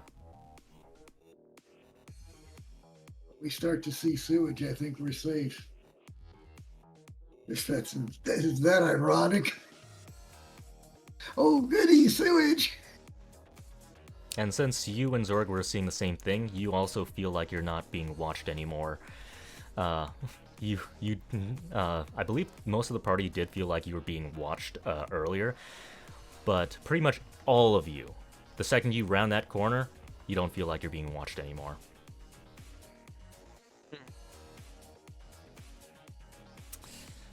And you're walking a few minutes, about 5 minutes, and you hear Zorg, it's a little bit of static. Hey, come in. Hello? Hey, we've been in a bunch of fights. No signal. Been a bunch of fights. Wait, what were you fighting? Was it a bunch of demons or tentacles? Mind Flayer. Oh no. Do you have one of them? Can I see it? Yes. Okay. Ash, at this point, well, actually, you're the one holding it, aren't you? You're Yes, the one I am holding the it. one holding it. So you just look down at your hand. He says, Okay. So you found some cultists. Did you by any chance see a brain? No brain. No brains at all. None? No brains No whatsoever in the brains. water? No brain. No brains in the water. Livers, kidneys, hearts. Oh, there were a couple of brains, I think, right Or there. brains in the water. Yes, there I was don't one think- brain. One brain? Yes. One brain. Kill the brain. You need to go back and kill the brain. Kill the brain. As Kill the soon as brain. does everyone hear this, or is this No, like it's just Zorg. Okay. Just Zorg. Kill the brain! Okay, you're yelling it? Yes, yelling. Raphael is now with his stealth, now the natural 20 on the stealth, hopefully sprinting towards where they saw the brain. I mean, I do feel like it is hard to justify. You know what? Like, you are sprinting at full speed, so that is... I was trying to like make the nat 20 worth something, but if not, then I won't be sprinting full speed. Roll I'll be 1d20. like, We'll run d20, and we'll see. Well, I'll leave this to luck, because it is a crit, so I'll leave this up to luck. If you have inspiration, you can try to re-roll that. I'll use my inspiration. Burn that one. Yeah, there goes inspiration. Yeah. Even though like everyone doesn't notice that you're there, it's like the second you start running, like you're making a whole bunch of noise. You're attracting all attention, even the attention from the party. And you just start sprinting back full speed, so you've definitely ruined that stealth. Okay. You see Raphael begin sprinting off. What about the rest of the party? You follow suit? Also sprint off. Full sprint. Ah! Zorg's gone crazy! I'll play slap him. Not play slap, open palm slap. Trying to bring him to his senses. You know, it's fun sometimes leaving the threat in plain sight. Disguised with all the other things. Livers and guts and a brain. Oh, yeah, that's normal. Fuck yeah. You even saw it earlier. Okay. You saw it earlier than that. How many times did I cast, like, sword burst on that stupid brain? Ah. None, actually. You did walk past it. You walked past it. You only cast it on tentacles. It was actually further to the south. Okay. Raphael took the initiative, and everyone else, I'm assuming you're all following suit, right? Yeah, we'll head back. Okay. Yeah, I Okay, assume Raphael. Zorg explains what happens. He's reasonable. We turn back. Boom. Okay, Raphael. Give me a perception check. I'm assuming you're scanning the whole water for any dismembered body parts or anything you can find. Yeah, I'm trying to remember where we first saw that brain and looking for it, so... Okay. Oof. Roll a history check and roll a perception check. Oh, both? Okay. Here's perception, here's history. Oh, man. Man, I am not rolling too hot right now after that nat 20. You just saw it just a few moments ago, so that history is going to help your perception, so roll another perception. Oh, wow, okay. Thank you. 11.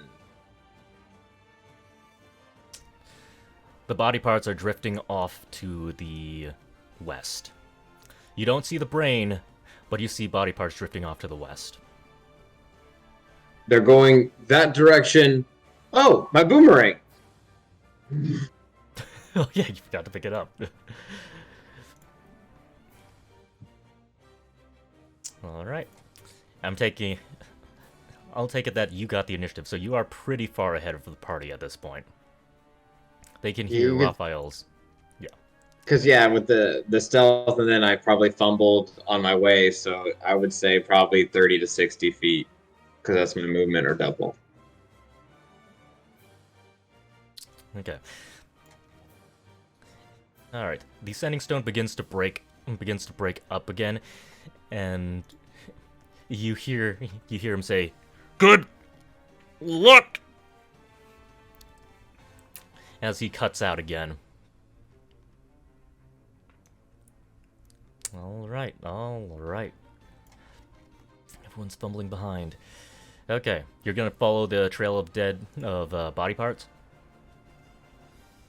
That was Raphael's plan. Okay. Thinking that's where the brain was based on the history check, based on the perception check that he had. Alright. Okay, you follow that away. You see Raphael go west. Now the rest of you, are you just going to follow Raphael as well? That direction?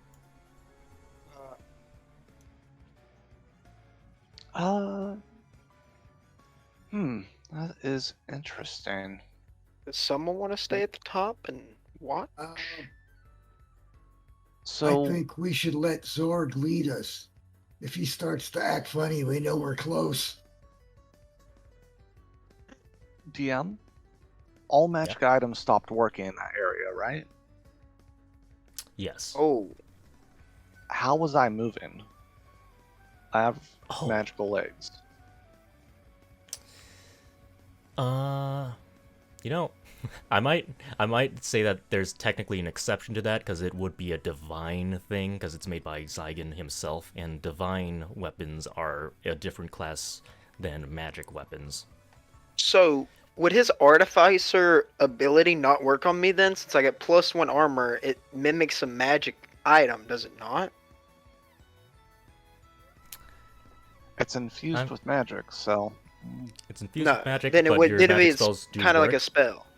Yeah. Okay. Yeah, I'd say that proper like full-on magic items, not temporary ones made through other means, are the only ones that aren't working. Okay. And Pyre would probably be an exception because your thing would likely be more divine rather than magical. Well, it's an infusion, so if infusions are working, then infusions work. Maybe it's not an infusion. Ah, I'm scared, DM. Okay, yeah. So let's just say it's high quality godlike. But then why did the watch stop working? That is not divine, actually. Darn, no magic. No magic. Okay. Anyways, yeah. What direction is? So he's following the flow of body parts Yes. down. Party's chasing them. If I was a brain, I would probably do the intelligent thing and go in the opposite direction. Yeah. Screw it. I'll split up. Split up? Mm-hmm. So are you going to go down south as well, or are you going to go full-on north? I don't think it's All right. past us because it hasn't affected the communications. Well, wait a minute. It just did, didn't it? He said, right as we turn the corner. Yeah, but it went out again. Yeah, because I'm going back. I'm I talking feel like about we might be. the connection Zorg has. He said it went out again. Out of character, it was DM. It was south, right, where the brain was, where we first saw it. Even though I'm heading west. So it was technically it would be west. So from your perspective, it would have been down south, and now it would have been west from the path that you had taken. So you are heading back the path that you saw it earlier, and the body parts are flowing that direction too. Wow, talk about good luck there. So Raphael is headed down the west path, which would technically be the correct path. So I'm just trying to get in frame of for my character. Okay. Yep. Anyways, yeah. I will follow the screams, but I will take the south pass just to cover more ground. But I will try to not go crazy far in that direction. Okay. Anyone going with Pyre, or are you all going with Raphael? I think Pyro was towards the end, so Zorg and the Kenku are the only ones who really go his direction. Okay. The Kenku will tag along with Pyre. And you, Zorg? This. Yeah. Going with him? Yeah, I'm going with them. Okay. Pyre, doesn't take you long. You see a brain. Firebolt. Boom.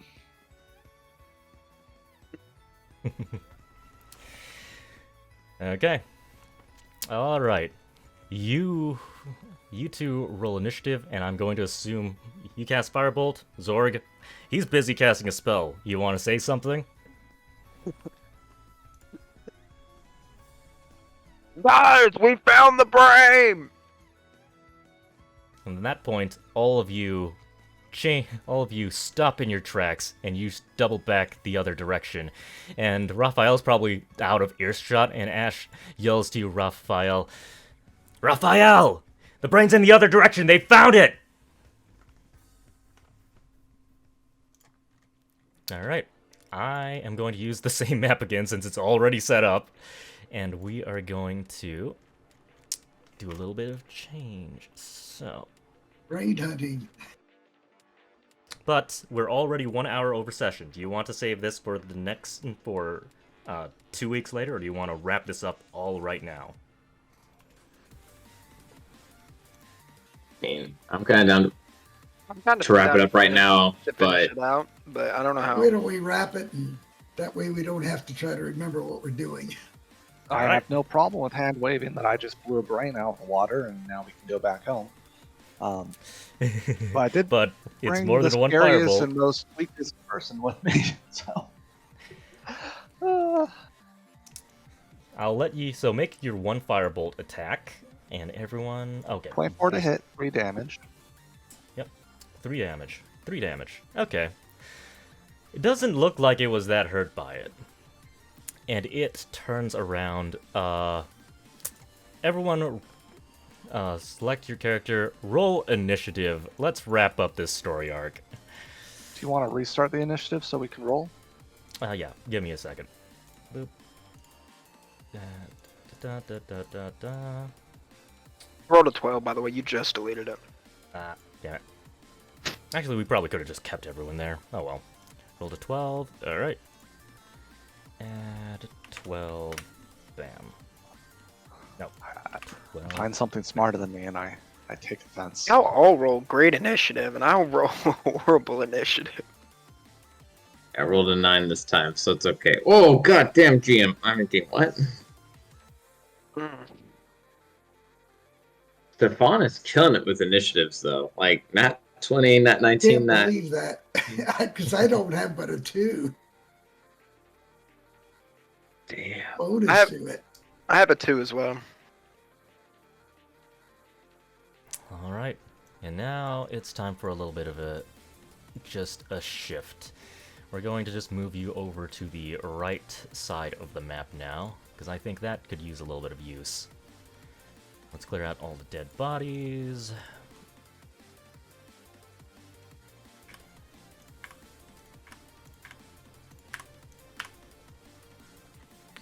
I'm just gonna move you guys.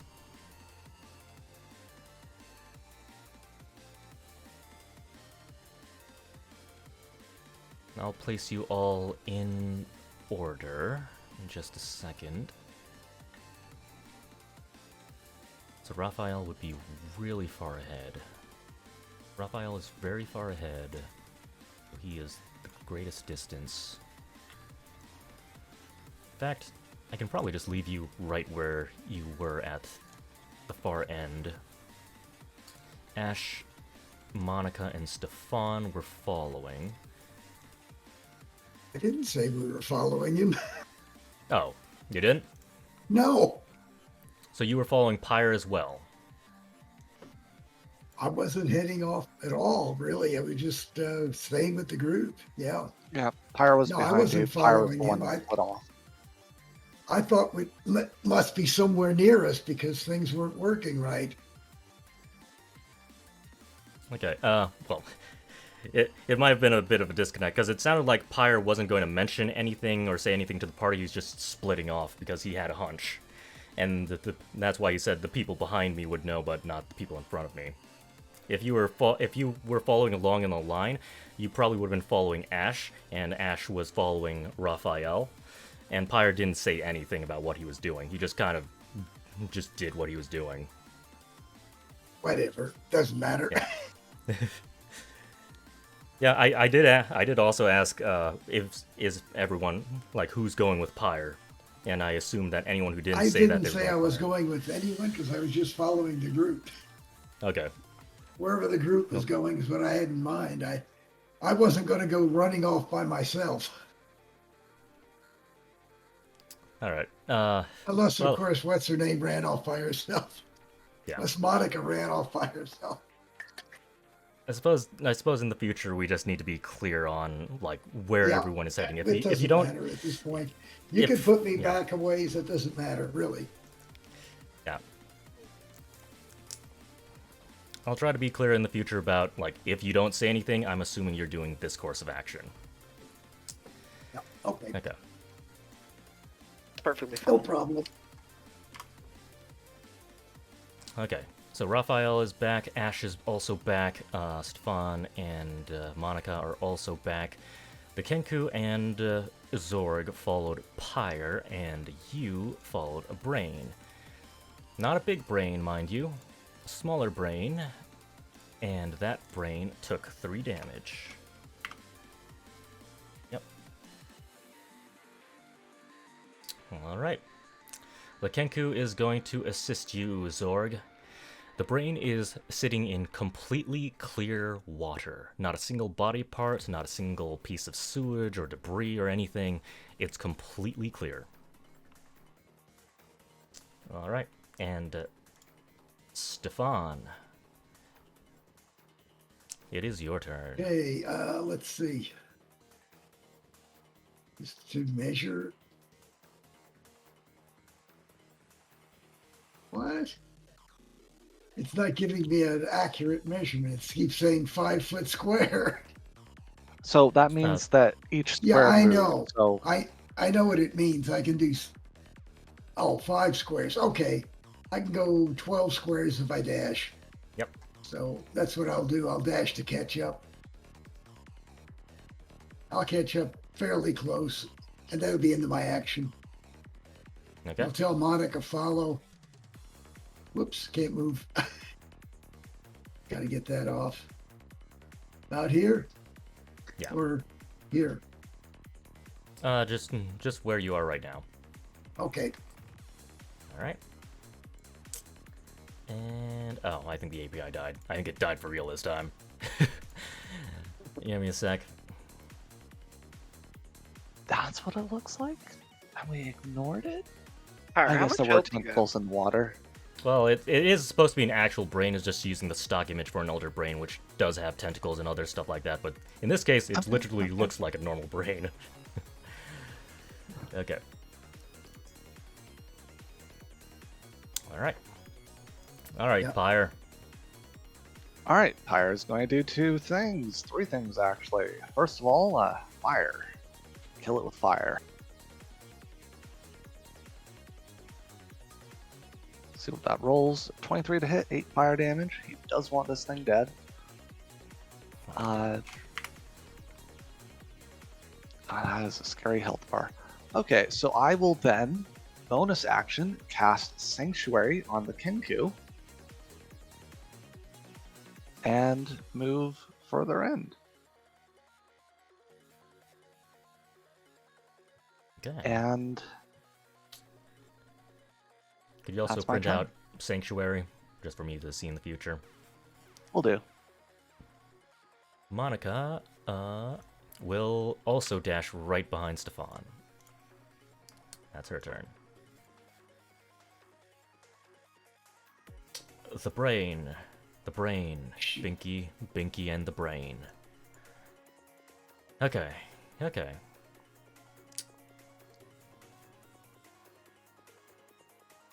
Make a charisma saving throw, Pyre. I was born for this. Don't you worry, guys. My charisma is that of kings and monsters.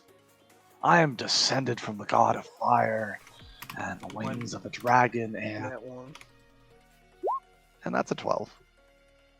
If you have inspiration, you can reroll that. I don't. I only had one use, and I already used it. Okay. Well, let's see if you go down. Because you are getting brain blasted, and it's actually not that much stronger than the others. And we rolled minimum damage. Yes. 6 damage. Okay. That's psychic damage, right? Yep, psychic damage. Oh, I'm gonna be hurting. So Pyre puts a clawed hand up inside his head, and he stumbles around a little bit. Ah! My head!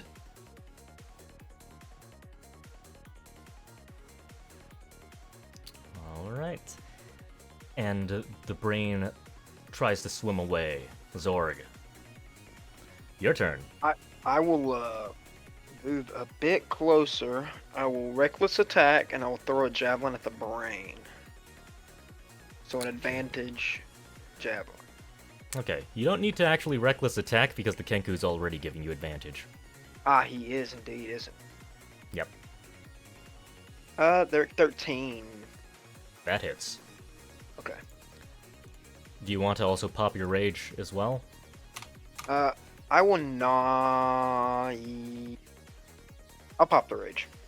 Pop the rage? Okay. Yep. That's an additional 2. 2 damage. Yep. So 8 damage. Okay. Yep. Alright. Anything else? I will. Only my turn there. Ash? I thought I added him. Okay, there we go. We're just gonna dump Ash. I'm just gonna quickly take Ash's turn while you figure out your action, Raphael. He's gonna cunning action dash as well as normal action dash. That boy's gonna cover a great distance. Yeah. And I forgot I had expeditious retreats memorized.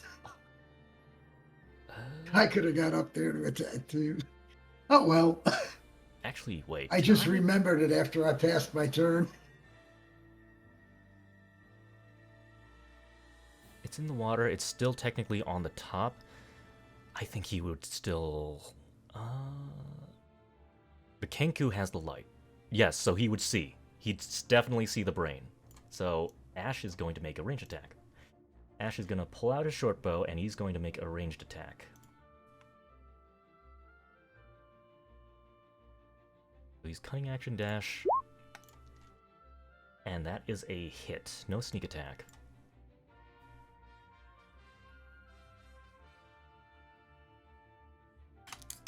Okay.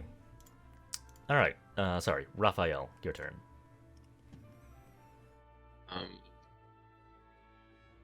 Super far away, seeing as I'm still looking at these body parts, and I look around and see no one else is around me anymore, like, oh fuck, I get back to the group.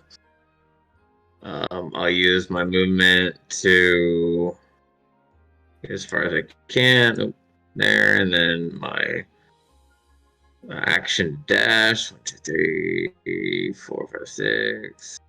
Oh, one more. I'll allow you to jump diagonally. Sure. You do have this thing right here, anyways. Saying I'm trying to follow the group and saying I only see Stefan. You can do it! What the fuck is going on? And I will vertically inspire Stefan with my bonus action. Okay. Alright. That's my turn. Oh, sorry. I should have let you click the button. It's all good. The Kenku... The Kenku is going to continue... Actually, I'm going to have him... Yeah, I'll have him just continue assisting Zorg. And he... Yeah, I'm not going to have him back up. He's just going to duck behind this corner. And now we go back to Ash's actual turn, now that I've added him onto the turn order. One short bow attack, which hits. Got a very low AC. Indeed it does, and it's a good thing that you were fighting it proper after you had killed all of its minions, because it actually does have some scary abilities. Alright, Stefan, you can see it right past the corner now. Yep. Come around the corner. Make an attack. That's going to be a normal, but I got to... Yeah, it is normal. Monica can't help you. You can also add a 1d6 for my Bardic Inspiration. Yeah, I know. So... That hits for 10 damage. Alright. Okay, Pyre. Dead? It's almost. If you're... You done, Stefan? Yeah. Alright, I can only take one action. Yep. Alright, press the end my turn button. Oh, Super sorry. tempting shit. I keep forgetting about that button. Super tempting to jump in the water and hatchet it to death, but I think the correct answer is just keep firebolting it. So that I will do. Firebolt. Let's hope it hits, guys.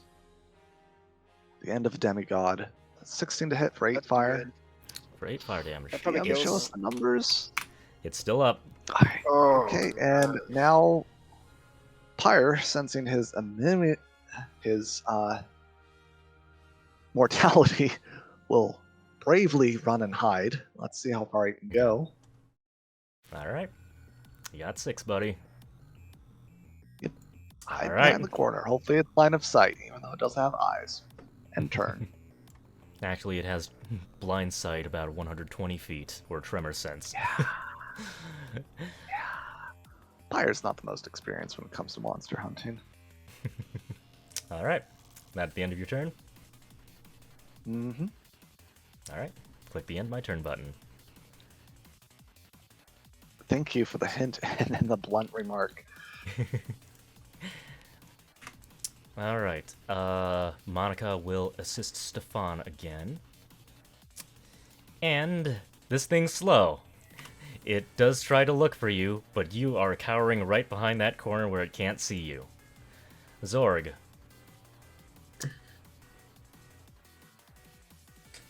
Make a charisma save again.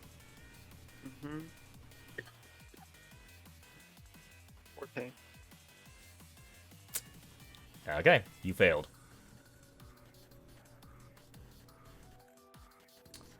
And your turn is the very next one. Okay. The brain is losing a lot of blood. It's losing a lot of its mass. You can see bits of brain all over the pool. And then you see Zorg. He pulls out another javelin. He's getting ready to throw it at the brain. And then you see him stop, and he turns around to you, Stefan. And he is going to... I'm not sure if you were going to whip out a javelin or a battle axe, but I'm going to assume it was a javelin, and I'm going to make an attack with that javelin. You need me to do that, or you got that? Nope, will I've hit. got... That will hit, and I also need to add on the rage damage as well, so that's a 2. Yeah. So 9 damage. I thought he said he wasn't that raging. He convinced me to rage. Is what I'm putting it at. Okay. So, yeah. He is raged.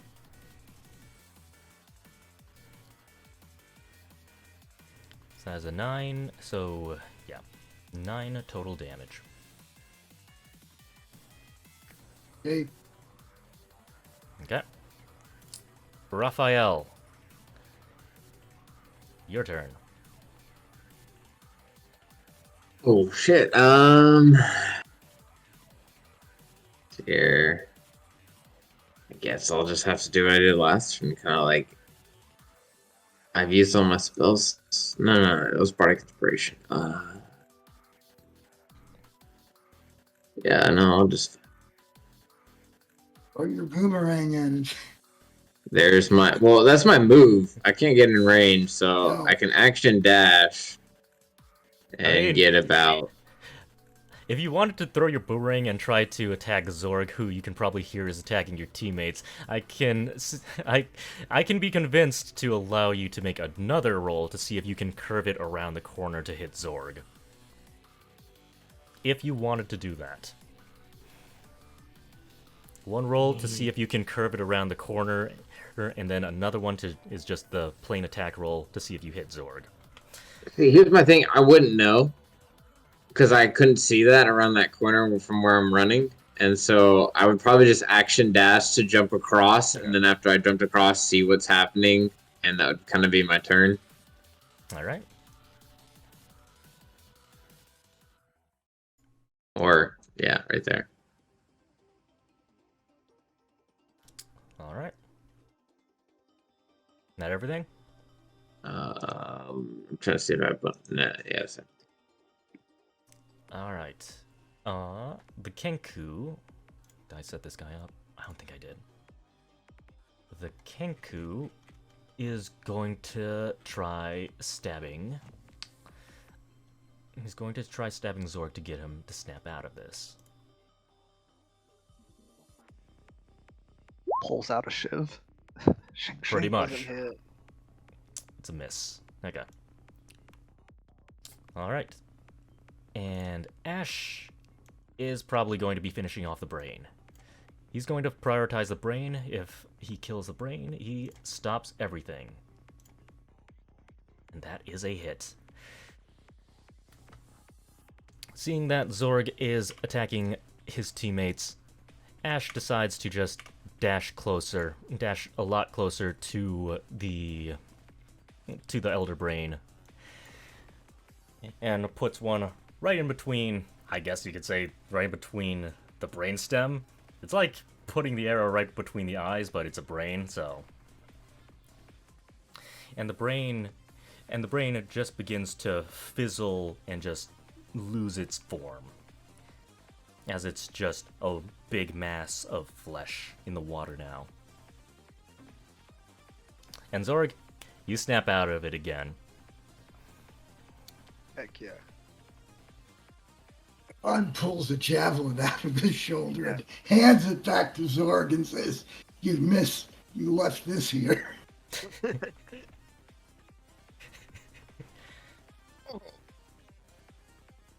Thank you.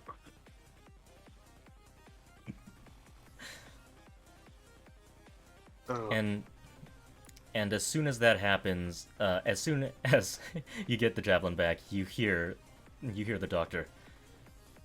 Hello? Hello? Are you guys back? Yes, we killed the brain. Good. Could you take a look at it?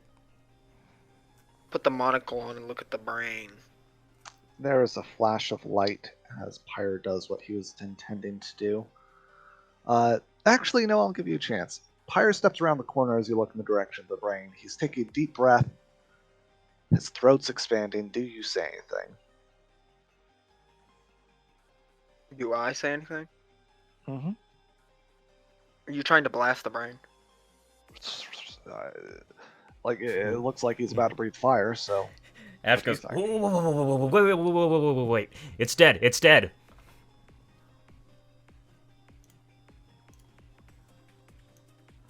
He hesitates. His cheeks are puffing. His eyes are watering. Does anyone else say anything? Zorg says something, but Zorg says stop. That's our money.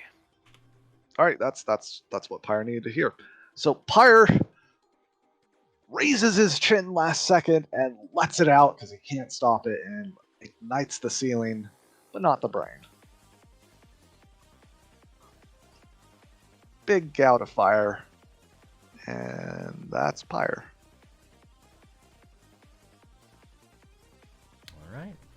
All right. You guys peer into the water, and you can see the impression of an eye of Solemn on the floor. It looks very worn. And it definitely doesn't look like it's... I mean, just from a glance, it doesn't seem like it holds any magic or is potent for anything anymore. And you notice that the sewage, it's beginning to the water is beginning to slowly turn into a sewage color.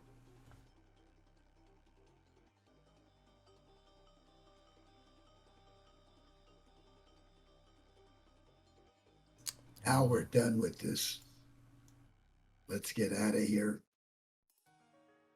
All right. Long rest. The brain is just kind of dissolving into mush, right? Yeah. Ash just... I was okay with doing it, but if Ash is diving in, that's cool by me. Ash dives in and just kind of scoops up what he can and swims right in front of you, Pyre. He's got, some of it in the bag of holding. Great. Right. I will help him out, and away we go to the surface, DM. Close curtains. Close curtains. So now that you have defeated the brain, you get to see your illustrious contact. At least, you don't see their actual face, you see them in a plague doctor's outfit. And he does tell you, well done, well done. I might do this at the beginning of the next session, his congratulations and his reward. That's fun. Alright. Yay. Alright. So, how do you guys like, I suppose, your first beginner's quest? It's pretty fun. We're not done yet. We gotta find Pinky. We just got the brain. I A small brain. I think tactically we all made mistakes, but by working with teamwork and encouragement, we made our way through it. And some very nice DM hints. Yep, it's like I was smiling the whole time because you kept walking past the big bad without even realizing it. Yeah, like, I remembered the mention of the brain. I was like, oh, that's weird because everything's filled with bugs. Oh, it must be from one of the fresh corpses. It's fine. It's fine. Uh-huh. Oh. Enjoyable. Thank you for running it. Yeah. Yep, So I you're caught it, welcome. but I did not connect it, and it irks me. It irks me, DM. That was a beautiful description. You can expect me being cheeky like that sometimes. Did you describe the brain when I was like looking with the stick for a mind flare? The brain actually wasn't in your field of vision. You actually went the wrong direction. If you did go south, I probably would have mentioned the body parts and the brain. But you went north. Okay. But you guys, yes. but I think I described it at least twice. Like you saw it during a random event, and you thought nothing of it, and that was when I made Zorg make the first charisma save. DM charisma save. Oh. He didn't realize. Oh man. Yeah, so like there was traps, but they're obvious. There were ambushes, but they weren't obvious. Great setting. I feel very violated from the amount of sewage. It was good. I hate psychic enemies. That's what I determined as a barbarian. No, it was fun. I gotta get to bed, but had a blast. I'll see you at the next session. All right, Quick good night, question. guys. See you 2 Did weeks we from now. make the level with this one? Oh yeah, so you are gonna level up to level 3. So Oh. everybody can work on that for next week. Or yeah, next, Shit. is it 2 weeks or what next Yeah, 2 week? weeks. 2 weeks. 2 Yeah. weeks.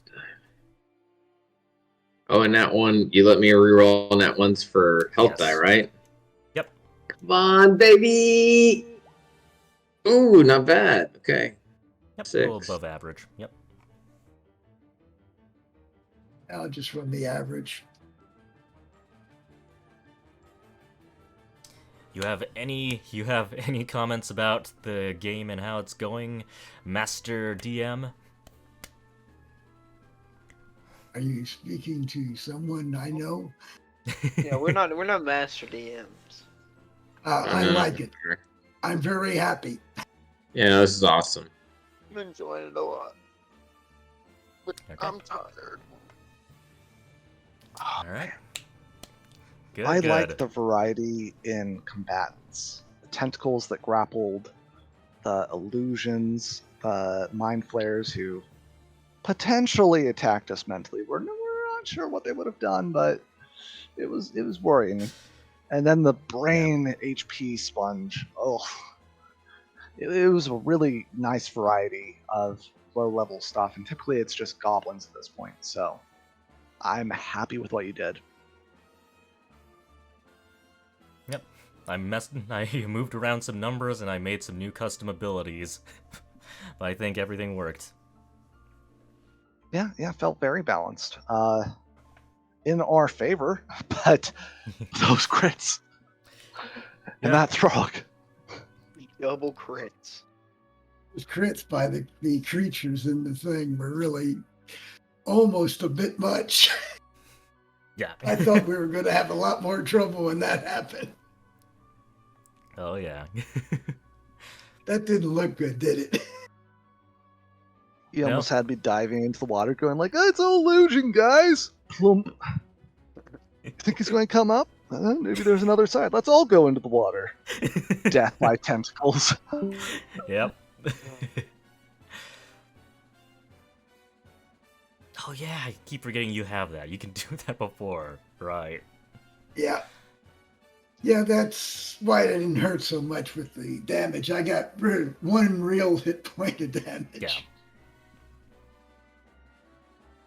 All right, well, Hey, that's pretty good roll again. All right. I'm going to go ahead and disappear. Good job. Let me know if you have any questions. Bye. Bye. Take care.